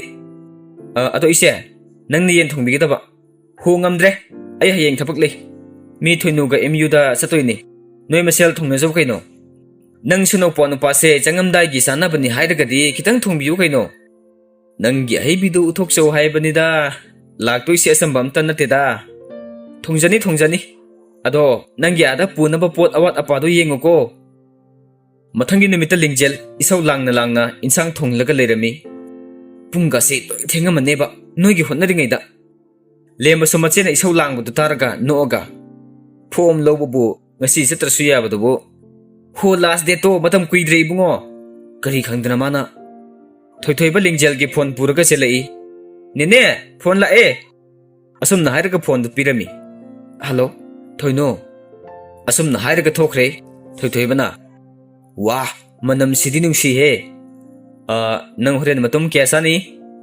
ꯂꯤꯡꯖꯦꯜꯁꯨ ꯊꯣꯏꯅꯨꯒ ꯋꯥꯔꯤ ꯁꯥꯟꯅꯔꯝꯃꯤ ꯂꯣꯏꯁꯤꯟꯗ꯭ꯔꯤꯕ꯭ꯔꯣ ꯅꯪꯕꯣ ꯑꯩꯗꯤ ꯂꯣꯏꯔꯦ ꯉꯥꯛꯇꯪ ꯉꯥꯏꯔꯝꯈꯨꯑꯣ ꯑꯩ ꯁꯣꯝꯗ ꯑꯩꯈꯣꯏ ꯂꯦꯝꯕꯒꯤ ꯃꯃꯥꯟꯅꯕꯁꯤꯡ ꯆꯥꯛ ꯆꯥꯅꯅꯦꯅ ꯌꯦꯟ ꯊꯣꯡꯉꯤꯕ ꯍꯦꯛ ꯂꯣꯏꯕꯒ ꯑꯗꯨꯝ ꯂꯣꯏꯁꯤꯜꯂꯛꯑꯒꯦ ꯅꯪ ꯉꯥꯛꯇꯪ ꯉꯥꯏꯔꯝꯃꯨꯀꯣ ꯇꯥꯟꯖꯥꯗꯨꯗ ꯀꯣꯟꯊꯣꯡꯂꯣꯝꯗ ꯒꯥꯔꯤ ꯈꯥꯝꯕꯒꯤ ꯃꯈꯣꯜ ꯇꯥꯔꯝꯃꯤ ꯂꯦꯝꯕ ꯍꯥꯏꯅ ꯔꯣꯁꯟꯅ ꯀꯧꯔꯛꯄꯗꯨꯗ ꯂꯦꯝꯕꯁꯨ ꯆꯦꯟꯊꯣꯛꯈꯤ ꯂꯤꯡꯖꯦꯜ ꯍꯥꯏꯐꯦꯠ ꯊꯣꯡꯅꯥꯎꯗꯒꯤ ꯌꯦꯡꯂꯨꯕꯗ ꯁꯤꯇꯜꯖꯤꯠꯀ ꯔꯣꯁꯟꯒ ꯆꯪꯂꯛꯄ ꯎꯕꯗꯒꯤ ꯂꯤꯡꯖꯦꯜ ꯄꯨꯡꯉꯛ ꯉꯛꯂꯝꯃꯤ ꯁꯣꯝꯗ ꯆꯪꯕꯤꯔꯣ ꯗꯥꯔꯣꯁꯟ ꯌꯥꯔꯦ ꯈꯣꯡꯎꯞꯇꯤ ꯑꯗꯨꯝ ꯌꯥꯎꯖꯁꯅꯨ ꯆꯪꯕꯤꯔꯣ ꯑꯁꯨꯝꯅ ꯍꯥꯏꯔꯒ ꯂꯦꯝꯕꯅ ꯏꯃꯨꯡ ꯂꯝꯗ ꯄꯨꯁꯤꯜꯂꯛꯑꯝꯃꯤ ꯊꯔꯤꯛꯁꯨ ꯊꯦꯡꯅꯗꯨꯅ ꯏꯆꯥꯁꯤꯡ ꯂꯥꯛꯑꯦꯗꯅ ꯆꯪꯉꯣ ꯍꯩꯃꯥ ꯁꯤꯗꯤ ꯏꯁꯩ ꯁꯛꯄ ꯏꯆꯥꯗꯨꯅꯤꯗꯅ ꯑꯧ ꯃꯥꯅꯦ ꯏꯃꯥ ꯗꯥꯔꯣꯁꯟ ꯗꯥꯁꯤꯇꯜ ꯑꯩꯈꯣꯏ ꯃꯥꯅꯦ ꯑꯩꯗꯤ ꯏꯆꯥꯁꯤꯡ ꯑꯣꯏꯔꯝꯅꯤꯗꯤ ꯈꯪꯉꯨꯗꯦ ꯑꯩꯈꯣꯏ ꯂꯦꯝꯕꯅ ꯃꯤ ꯂꯥꯛꯀꯅꯤꯗꯪ ꯍꯥꯏꯕ ꯆꯪꯉꯣ ꯏꯃꯥꯁꯨ ꯀꯩꯊꯦꯜ ꯐꯥꯎꯕꯗꯪ ꯆꯠꯂꯨꯈꯤꯒꯦ ꯅꯅꯥꯎ ꯅꯨꯄꯥꯅ ꯍꯌꯦꯡ ꯆꯠꯄꯗ ꯄꯨꯅꯕ ꯄꯣꯠ ꯑꯋꯥꯠ ꯑꯄꯥ ꯈꯤꯇꯪ ꯂꯩꯔꯨꯈꯤꯒꯦ ꯃꯆꯦꯅ ꯆꯥꯛ ꯏꯟꯁꯥꯡꯒ ꯊꯣꯡꯕ ꯂꯣꯏꯅꯃꯛ ꯂꯣꯏꯈ꯭ꯔꯕꯅꯤ ꯍꯥꯎꯅ ꯆꯥꯃꯤꯟꯅꯔꯝꯃꯣ ꯑꯁꯨꯝꯅ ꯍꯥꯏꯔꯒ ꯑꯗꯨꯝ ꯊꯣꯛꯈ꯭ꯔꯦ ꯃꯈꯣꯏꯁꯨ ꯗ꯭ꯔꯣꯌꯤꯡ ꯔꯨꯝ ꯂꯣꯝꯗ ꯆꯪꯈ꯭ꯔꯦ ꯁꯤꯇꯜꯖꯤꯠ ꯑꯣꯏꯔꯝꯕꯗꯨꯗ ꯂꯤꯡꯖꯦꯜꯁꯨ ꯃꯃꯥꯏ ꯃꯃꯤꯠ ꯈꯔ ꯀꯦꯁꯤꯜꯂꯝꯃꯤ ꯀꯦꯔꯤꯉꯩ ꯂꯦꯝꯕꯅ ꯀꯧꯔꯛꯏ ꯏꯆꯦ ꯀꯩꯅꯣꯝꯇ ꯍꯥꯏꯒꯦ ꯁꯤꯗ ꯑꯝꯇ ꯂꯥꯛꯄꯤꯌꯣ ꯍꯣꯏ ꯂꯥꯛꯑꯦ ꯁꯣꯐꯥ ꯀꯥꯗ ꯃꯈꯣꯏ ꯑꯍꯨꯝ ꯑꯃꯨꯛ ꯋꯥꯔꯤ ꯁꯥꯔꯝꯃꯤ ꯔꯣꯁꯟ ꯍꯥꯏꯐꯦꯠ ꯀꯣꯌꯦꯡ ꯌꯦꯡꯂꯒ ꯀꯅꯥ ꯂꯩꯔꯤꯅꯣ ꯅꯣꯏꯒꯤ ꯌꯨꯝꯁꯤꯕꯣ ꯑꯩꯈꯣꯏ ꯃꯥꯅꯦ ꯏꯆꯦꯅꯦ ꯑꯩꯈꯣꯏ ꯇꯥꯃꯣꯆꯧꯒ ꯏꯇꯩꯃꯒ ꯇꯥꯃꯣꯆꯧꯒꯤ ꯃꯆꯥꯅꯨꯄꯥ ꯑꯃꯒ ꯑꯩꯒ ꯑꯩꯈꯣꯏ ꯂꯩꯌꯦ ꯑꯣ ꯌꯥꯝꯅ ꯅꯨꯡꯉꯥꯏꯅ ꯂꯩꯅꯦꯀꯣ ꯑꯗꯨꯗꯤ ꯂꯤꯡꯖꯦꯜ ꯖꯨꯏꯁ ꯄꯨꯊꯣꯛꯂꯒ ꯊꯣꯛꯂꯛꯏ ꯁꯦ ꯖꯨꯏꯁꯁꯦ ꯑꯃꯃꯝ ꯄꯥꯏꯁꯦ ꯁꯥꯕꯅꯤꯅ ꯖꯨꯏꯁ ꯑꯣꯏꯅ ꯇꯧꯔꯦ ꯑꯁꯨꯝꯅ ꯍꯥꯏꯔꯒ ꯖꯨꯏꯁ ꯑꯗꯨ ꯂꯥꯟꯁꯤꯜꯂꯝꯃꯤ ꯁꯤꯅ ꯍꯦꯟꯅ ꯐꯔꯕꯅꯦ ꯁꯥꯕꯅꯤꯅ ꯑꯩꯈꯣꯏꯁꯦꯅꯦ ꯗꯥꯔꯣꯁꯟꯒꯗꯤ ꯅꯍꯥꯟ ꯏꯟꯇ꯭ꯔꯣ ꯇꯧꯅꯈ꯭ꯔꯕꯅꯤꯗ ꯈꯪꯉꯝꯃꯅꯤ ꯑꯗꯨꯅ ꯗꯥꯔꯣꯁꯟꯗꯤ ꯗꯥ ꯁꯤꯇꯜꯖꯤꯠ ꯑꯩꯈꯣꯏ ꯆꯦꯅ ꯗꯥꯒ ꯈꯪꯅꯅꯤꯡꯉꯦꯌꯦ ꯑꯣ ꯁꯤꯇꯜꯖꯤꯠꯀ ꯂꯤꯡꯖꯦꯜꯒ ꯄꯨꯂꯞ ꯏꯕꯥꯅꯤꯗꯤ ꯍꯥꯟꯅꯗꯩꯁꯨ ꯈꯪꯅꯩ ꯀꯩꯅꯣ ꯑꯁꯨꯝꯅ ꯍꯥꯏꯗꯣꯔꯛꯏ ꯂꯦꯝꯕꯅ ꯑꯩ ꯑꯣꯏꯅ ꯆꯣꯞꯄꯦꯅꯦ ꯑꯗꯣ ꯆꯥꯛꯁꯦ ꯁꯥꯔꯤꯉꯩꯗ ꯆꯥꯊꯣꯛꯄꯅꯗꯤ ꯐꯗꯧ ꯃꯥꯜꯂꯦ ꯀꯃꯥꯏꯅ ꯇꯧꯁꯤꯒꯦ ꯀꯔꯤꯅꯣꯅꯦ ꯍꯥꯏꯁꯤꯕꯣ ꯍꯦꯛ ꯂꯥꯛꯄꯒ ꯆꯥꯔꯗ꯭ꯔꯣ ꯍꯥꯏꯁꯤꯕꯣ ꯑꯣꯟꯊꯣꯛꯅ ꯏꯀꯥꯏꯖꯈ꯭ꯔꯦꯗ ꯑꯩꯈꯣꯏ ꯆꯦꯅ ꯉꯁꯥꯏꯗꯒꯤ ꯋꯥꯅ ꯊꯣꯡꯖꯔꯤꯅꯦ ꯑꯗꯨꯝ ꯆꯥꯊꯣꯛꯁꯤꯔꯥ ꯑꯩꯕꯨꯗꯤ ꯌꯥꯔꯦꯅꯦ ꯆꯥꯛꯄꯨꯗꯤ ꯂꯥꯝꯃꯕꯅꯦ ꯑꯩꯁꯨ ꯁꯩꯁꯛꯄ ꯅꯪꯗꯤ ꯑꯩꯁꯨ ꯌꯥꯔꯦ ꯍꯥꯏꯕ ꯇꯥꯕꯅꯤ ꯑꯗꯨꯗꯤ ꯑꯩ ꯆꯥꯛ ꯊꯤꯔꯝꯃꯒꯦꯀꯣ ꯑꯁꯨꯝꯅ ꯍꯥꯏꯔꯒ ꯂꯤꯡꯖꯦꯜ ꯊꯣꯛꯈ꯭ꯔꯦ ꯃꯈꯣꯏꯁꯨ ꯆꯥꯛ ꯆꯥꯐꯝꯂꯣꯝꯗ ꯆꯪꯅꯕ ꯊꯣꯛꯂꯛꯄꯗ ꯊꯣꯏꯊꯣꯏꯕꯗꯨ ꯃꯃꯥꯅ ꯇꯥꯟꯅꯔꯛꯄꯒꯤ ꯍꯤ ꯍꯥꯏꯅ ꯃꯌꯥ ꯍꯤꯒꯠꯂꯒ ꯆꯦꯟꯊꯣꯔꯛꯏ ꯔꯣꯅꯤꯁꯨ ꯃꯆꯥꯅ ꯆꯦꯟꯈꯤꯕꯔꯣꯝꯗ ꯏꯟꯅꯔꯛꯂꯒ ꯉꯥꯏꯈꯣ ꯍꯥꯏꯕꯅꯦ ꯃꯁꯤ ꯉꯪꯁꯤ ꯌꯦꯡꯉꯨ ꯃꯁꯦ ꯑꯁꯨꯝ ꯍꯥꯏꯅ ꯊꯣꯛꯂꯛꯄꯗ ꯔꯣꯁꯟꯒ ꯆꯞ ꯆꯥꯅ ꯊꯦꯡꯅꯕꯗꯨꯗ ꯍꯥꯏꯐꯦꯠ ꯌꯦꯡꯅꯔꯒ ꯂꯩ ꯆꯥꯛ ꯊꯤꯔꯦꯀꯣ ꯃꯌꯥꯝ ꯑꯁꯨꯝ ꯍꯥꯏꯅ ꯂꯤꯡꯖꯦꯜꯅ ꯂꯥꯎꯔꯛꯂꯝꯃꯤ ꯔꯣꯅꯤꯒ ꯔꯣꯁꯟꯒꯗꯣ ꯍꯥꯏꯐꯦꯠ ꯌꯦꯡꯅꯔꯝꯂꯒ ꯔꯣꯁꯟꯁꯨ ꯆꯥꯛꯈꯨꯝꯂꯣꯝꯗ ꯆꯪꯈꯤ ꯃꯈꯣꯏꯒꯤ ꯐꯝꯐꯝꯗ ꯐꯝꯅꯔꯕ ꯃꯇꯨꯡꯗ ꯍꯥꯎꯗꯧ ꯃꯥꯜꯂꯤꯍꯦ ꯏꯟꯁꯥꯡ ꯃꯆꯨꯁꯤꯗꯤ ꯑꯁꯨꯝꯅ ꯔꯣꯁꯟꯅ ꯍꯥꯏꯔꯛꯂꯝꯃꯤ ꯀꯣꯊꯔꯒ ꯆꯥꯕ ꯍꯧꯔꯝꯃꯤ ꯂꯤꯡꯖꯦꯜꯗꯤ ꯁꯤꯇꯜꯖꯤꯠꯇ ꯑꯣꯏꯅ ꯌꯦꯡꯂꯝꯃꯤ ꯁꯤꯇꯜꯖꯤꯠꯁꯨ ꯍꯦꯛ ꯍꯨꯛꯄꯒ ꯏꯟꯁꯥꯡ ꯈꯨꯍꯥꯎꯁꯤꯗꯤ ꯂꯩꯇ꯭ꯔꯦꯍꯦ ꯑꯁꯨꯝꯅ ꯍꯥꯏꯔꯛꯄꯗ ꯂꯤꯡꯖꯦꯜ ꯍꯔꯥꯎꯕꯒꯤ ꯃꯃꯣ ꯅꯣꯛꯆꯔꯝꯃꯤ ꯂꯤꯡꯖꯦꯜ ꯁꯨꯝ ꯂꯦꯞꯄꯒ ꯁꯤꯇꯜꯖꯤꯠꯇ ꯇꯨꯃꯤꯟ ꯌꯦꯡꯕꯗꯨ ꯂꯦꯝꯕꯅ ꯈꯪꯕꯗꯒꯤ ꯂꯛꯅꯔꯝꯃꯤ ꯏꯆꯦ ꯅꯪꯕꯨ MUꯗ ꯆꯠꯅꯤ ꯍꯥꯏꯗꯥꯏ ꯆꯠꯂꯨꯔꯣ ꯊꯦꯡꯗ꯭ꯔꯤꯕꯣ ꯍꯌꯦꯡ ꯑꯣꯏꯅ ꯆꯠꯂꯅꯤ ꯊꯣꯏꯅꯨꯗ ꯍꯥꯏꯗꯣꯛꯈ꯭ꯔꯗꯣꯏꯅꯦ ꯇꯥꯟꯖꯥꯗꯨꯗ ꯔꯣꯅꯤꯅ ꯂꯥꯎꯔꯛꯏ ꯏꯕꯦꯝꯃ ꯅꯪꯒꯤ ꯐꯣꯟ ꯂꯥꯛꯄ ꯃꯥꯜꯂꯦ ꯍꯣꯏ ꯏꯅꯝꯃ ꯑꯁꯨꯝꯅ ꯍꯥꯏꯔꯒ ꯐꯣꯟ ꯄꯥꯏꯈꯠꯄ ꯃꯥꯒꯤ ꯀꯥꯔꯣꯝꯗ ꯆꯦꯟꯊꯣꯛꯈ꯭ꯔꯦ ꯂꯦꯝꯕ Noi natai maro ngasai gitu. Hoi mani darusan. Noi tamodi kari thapuk tawba. Private bank masa amagi branch manager oina leibanida. Somda lingjel phone do paikhat lami thoinu gi werami. Nang farak ta doi di ai khoi tamoga salage. Nang gi disu ai lobirage. Yarani haige tawnida. Asumna thoinu na haidorak paduda lingjel khara haraurami. Aseng ba yaradro. As nang siyam nungsiye. Ai su nangonda hayeng satlasira hangamge tawrineba. Ai khoida guest khara laiye. Yamaro iba. Horen wari libige. Ai yam harauri. Ho harauro. Phare. Adudi ai su thamage ko. Nang su phajana enjoy tawro. Asumna hairaga phone thamnarami. Lingjel su wakhal khara yange khanbagi momon noomi. Settle jitna hinjang hawi hairakpado amuk ningsinglakpagi amuksu momon noklami. Ise, insan kita hapiyo. Hoi, lai. Roni sumagi kada masado wakhal leitadana lerami. Thoi badi sanaraga lei. Roni di ungduna damak lerami. Nahan phone da dhap torokibadu su ningsingduna damak lerami. Nimidang wairam tharika lingjel gasu lembagi punaba pochai singdu loisanbiduna lerami. Roni lembada karigumba khara hangningbagum magi thongjin mapanda leptuna lerami adubu sangbadi ngamlamde. Tharikna onthokluba Roni lepdaga lerambadudha kaidawre ibema sak theore haigena lakpane ma. Lai magi sidang lusinbiramage. Ima yare saksa to oga muk tawrasilo ai sak yam lameba. Asumna hairaga lingjel thokre thariksu hoi sathoga tawrasi. Asumna hairaga masu thokre.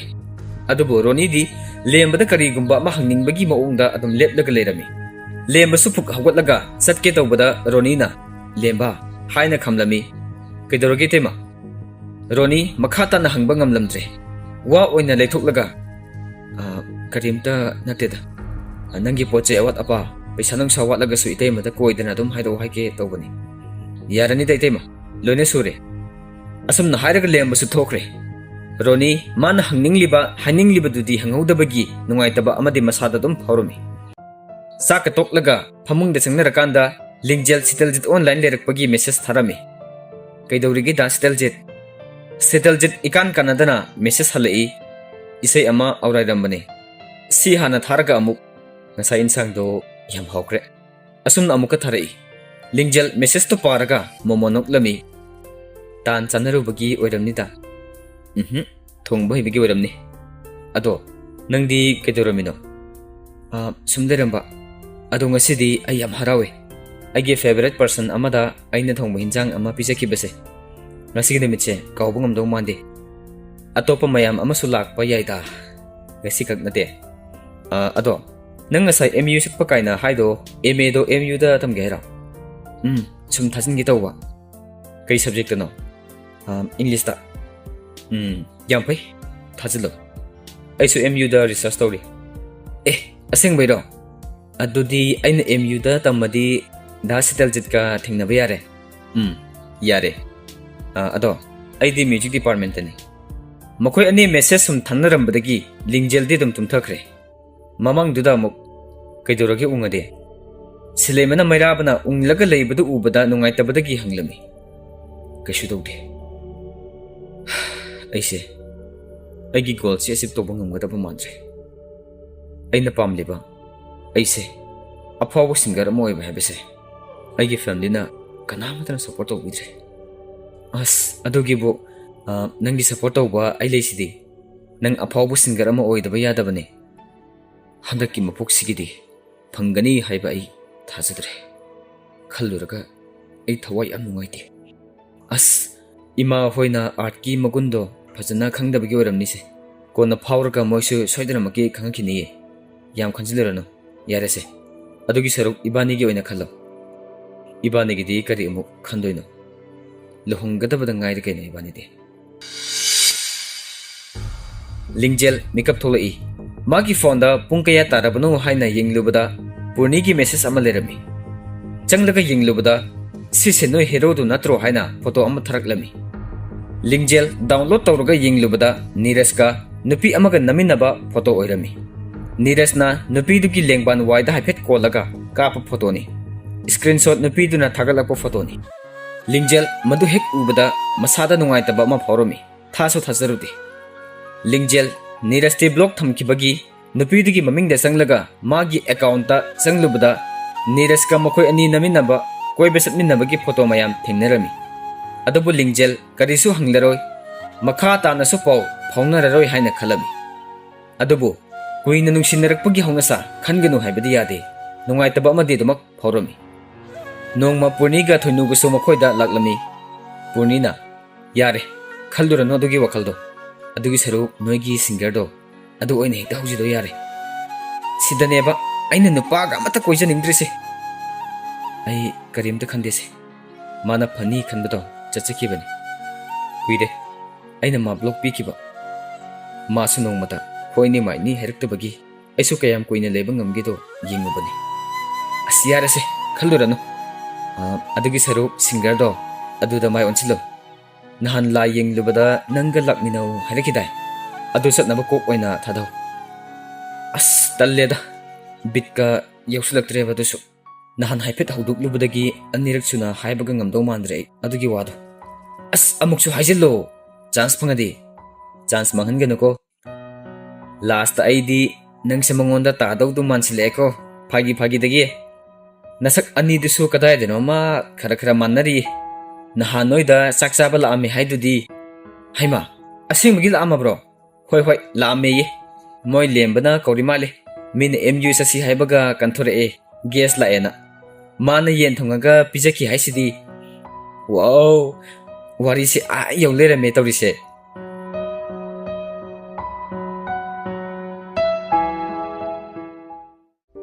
ꯅꯨꯃꯤꯗꯥꯡꯗ ꯁꯤꯇꯜꯖꯤꯠ ꯊꯥꯕꯜ ꯌꯦꯡꯂꯒ ꯍꯪꯆꯤꯠ ꯂꯥꯡꯗꯨꯅ ꯂꯩꯔꯝꯃꯤ꯫ ꯁꯄꯅꯥꯒ ꯃꯈꯣꯏ ꯑꯅꯤ ꯁꯥꯟꯅꯈꯤꯕ ꯋꯥꯔꯤ ꯅꯤꯡꯁꯤꯡꯂꯝꯃꯤ꯫ ꯁꯄꯅꯥ ꯆꯦꯜꯂꯤ ꯍꯥꯏꯕꯒꯤ ꯄꯥꯎ ꯇꯥꯕꯒ ꯅꯣꯡꯃ ꯁꯄꯅꯥꯒ ꯃꯥꯒ ꯎꯅꯈꯤꯕ ꯅꯨꯃꯤꯠ ꯑꯗꯨꯗ ꯃꯥꯅ ꯁꯄꯅꯥꯗ ꯍꯥꯏꯈꯤꯕ ꯋꯥꯍꯩꯁꯤꯡꯗꯨ ꯅꯤꯡꯁꯤꯡꯂꯝꯃꯤ꯫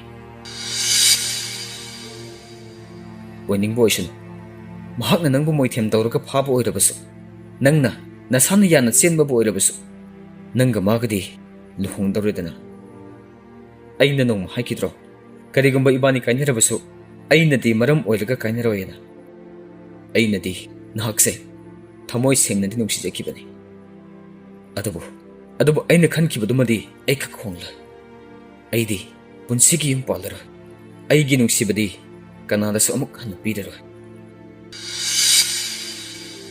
ꯁꯤꯇꯜꯖꯤꯠ ꯃꯄꯤ ꯏꯔꯥ ꯆꯦꯜꯂꯒ ꯁꯄꯅꯥꯗ ꯋꯥꯔꯧꯅ ꯍꯥꯏꯈꯤꯕꯅꯤ꯫ ꯁꯄꯅꯥꯁꯨ ꯀꯞꯈꯤꯕꯅꯤ꯫ ꯃꯗꯨꯒꯤ ꯃꯇꯨꯡꯗ ꯂꯤꯡꯖꯦꯜꯒꯤ ꯋꯥꯈꯜ ꯑꯃꯨꯛ ꯂꯥꯛꯑꯝꯃꯤ꯫ ꯃꯈꯣꯏ ꯑꯅꯤ ꯋꯥꯔꯤ ꯁꯥꯟꯅꯈꯤꯕ, ꯆꯠꯃꯤꯟꯅꯈꯤꯕꯒꯤ ꯋꯥꯔꯤꯁꯤꯡ ꯅꯤꯡꯁꯤꯡꯂꯨꯔꯒ ꯃꯊꯟꯇ ꯑꯃꯨꯛ ꯍꯪꯖꯔꯝꯃꯤ꯫ ꯅꯪꯁꯤꯅ ꯑꯃꯨꯛ ꯑꯩꯒꯤ ꯀꯅꯥ? ꯑꯩꯒ ꯂꯣꯏꯅꯔꯤꯕ, ꯈꯪꯅꯔꯤꯕ ꯑꯇꯣꯞꯄ ꯅꯨꯄꯤꯁꯤꯡ ꯑꯁꯤꯗꯒꯤ ꯈꯔꯁꯨ ꯇꯣꯉꯥꯟꯅ ꯎꯏ꯫ ꯅꯪꯅ ꯑꯃꯨꯛ ꯑꯩꯒꯤ ꯀꯅꯥ ꯑꯣꯏꯒꯗꯧꯔꯤꯕ?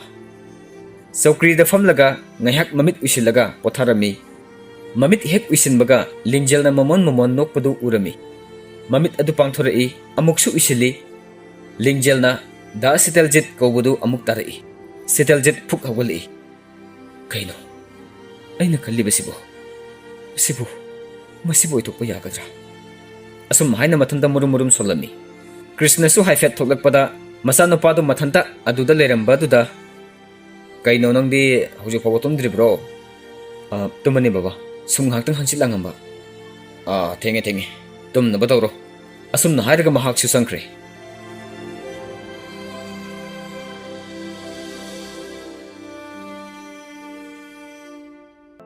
ꯊꯣꯏꯅꯨꯒ ꯂꯤꯡꯖꯦꯜꯒꯁꯨ MUꯗ ꯃꯤꯡ ꯆꯜꯂꯗꯨꯅ ꯃꯈꯣꯏ ꯑꯅꯤꯃꯛ ꯄꯨꯟꯅ ꯀꯥꯃꯤꯟꯅꯔꯝꯃꯤ꯫ ꯅꯣꯡꯃ ꯃꯈꯣꯏ ꯑꯅꯤꯅ ꯋꯥꯔꯤ ꯁꯥꯟꯅꯗꯨꯅ ꯊꯣꯛꯂꯛꯄꯗ ꯀꯥꯔ ꯑꯃ ꯊꯧꯒꯠꯈ꯭ꯔꯒ ꯃꯇꯥꯏꯗ ꯈꯥꯝꯈꯤ꯫ ꯂꯤꯡꯖꯦꯜ ꯍꯥꯏꯐꯦꯠ ꯌꯦꯡꯂꯨꯏ꯫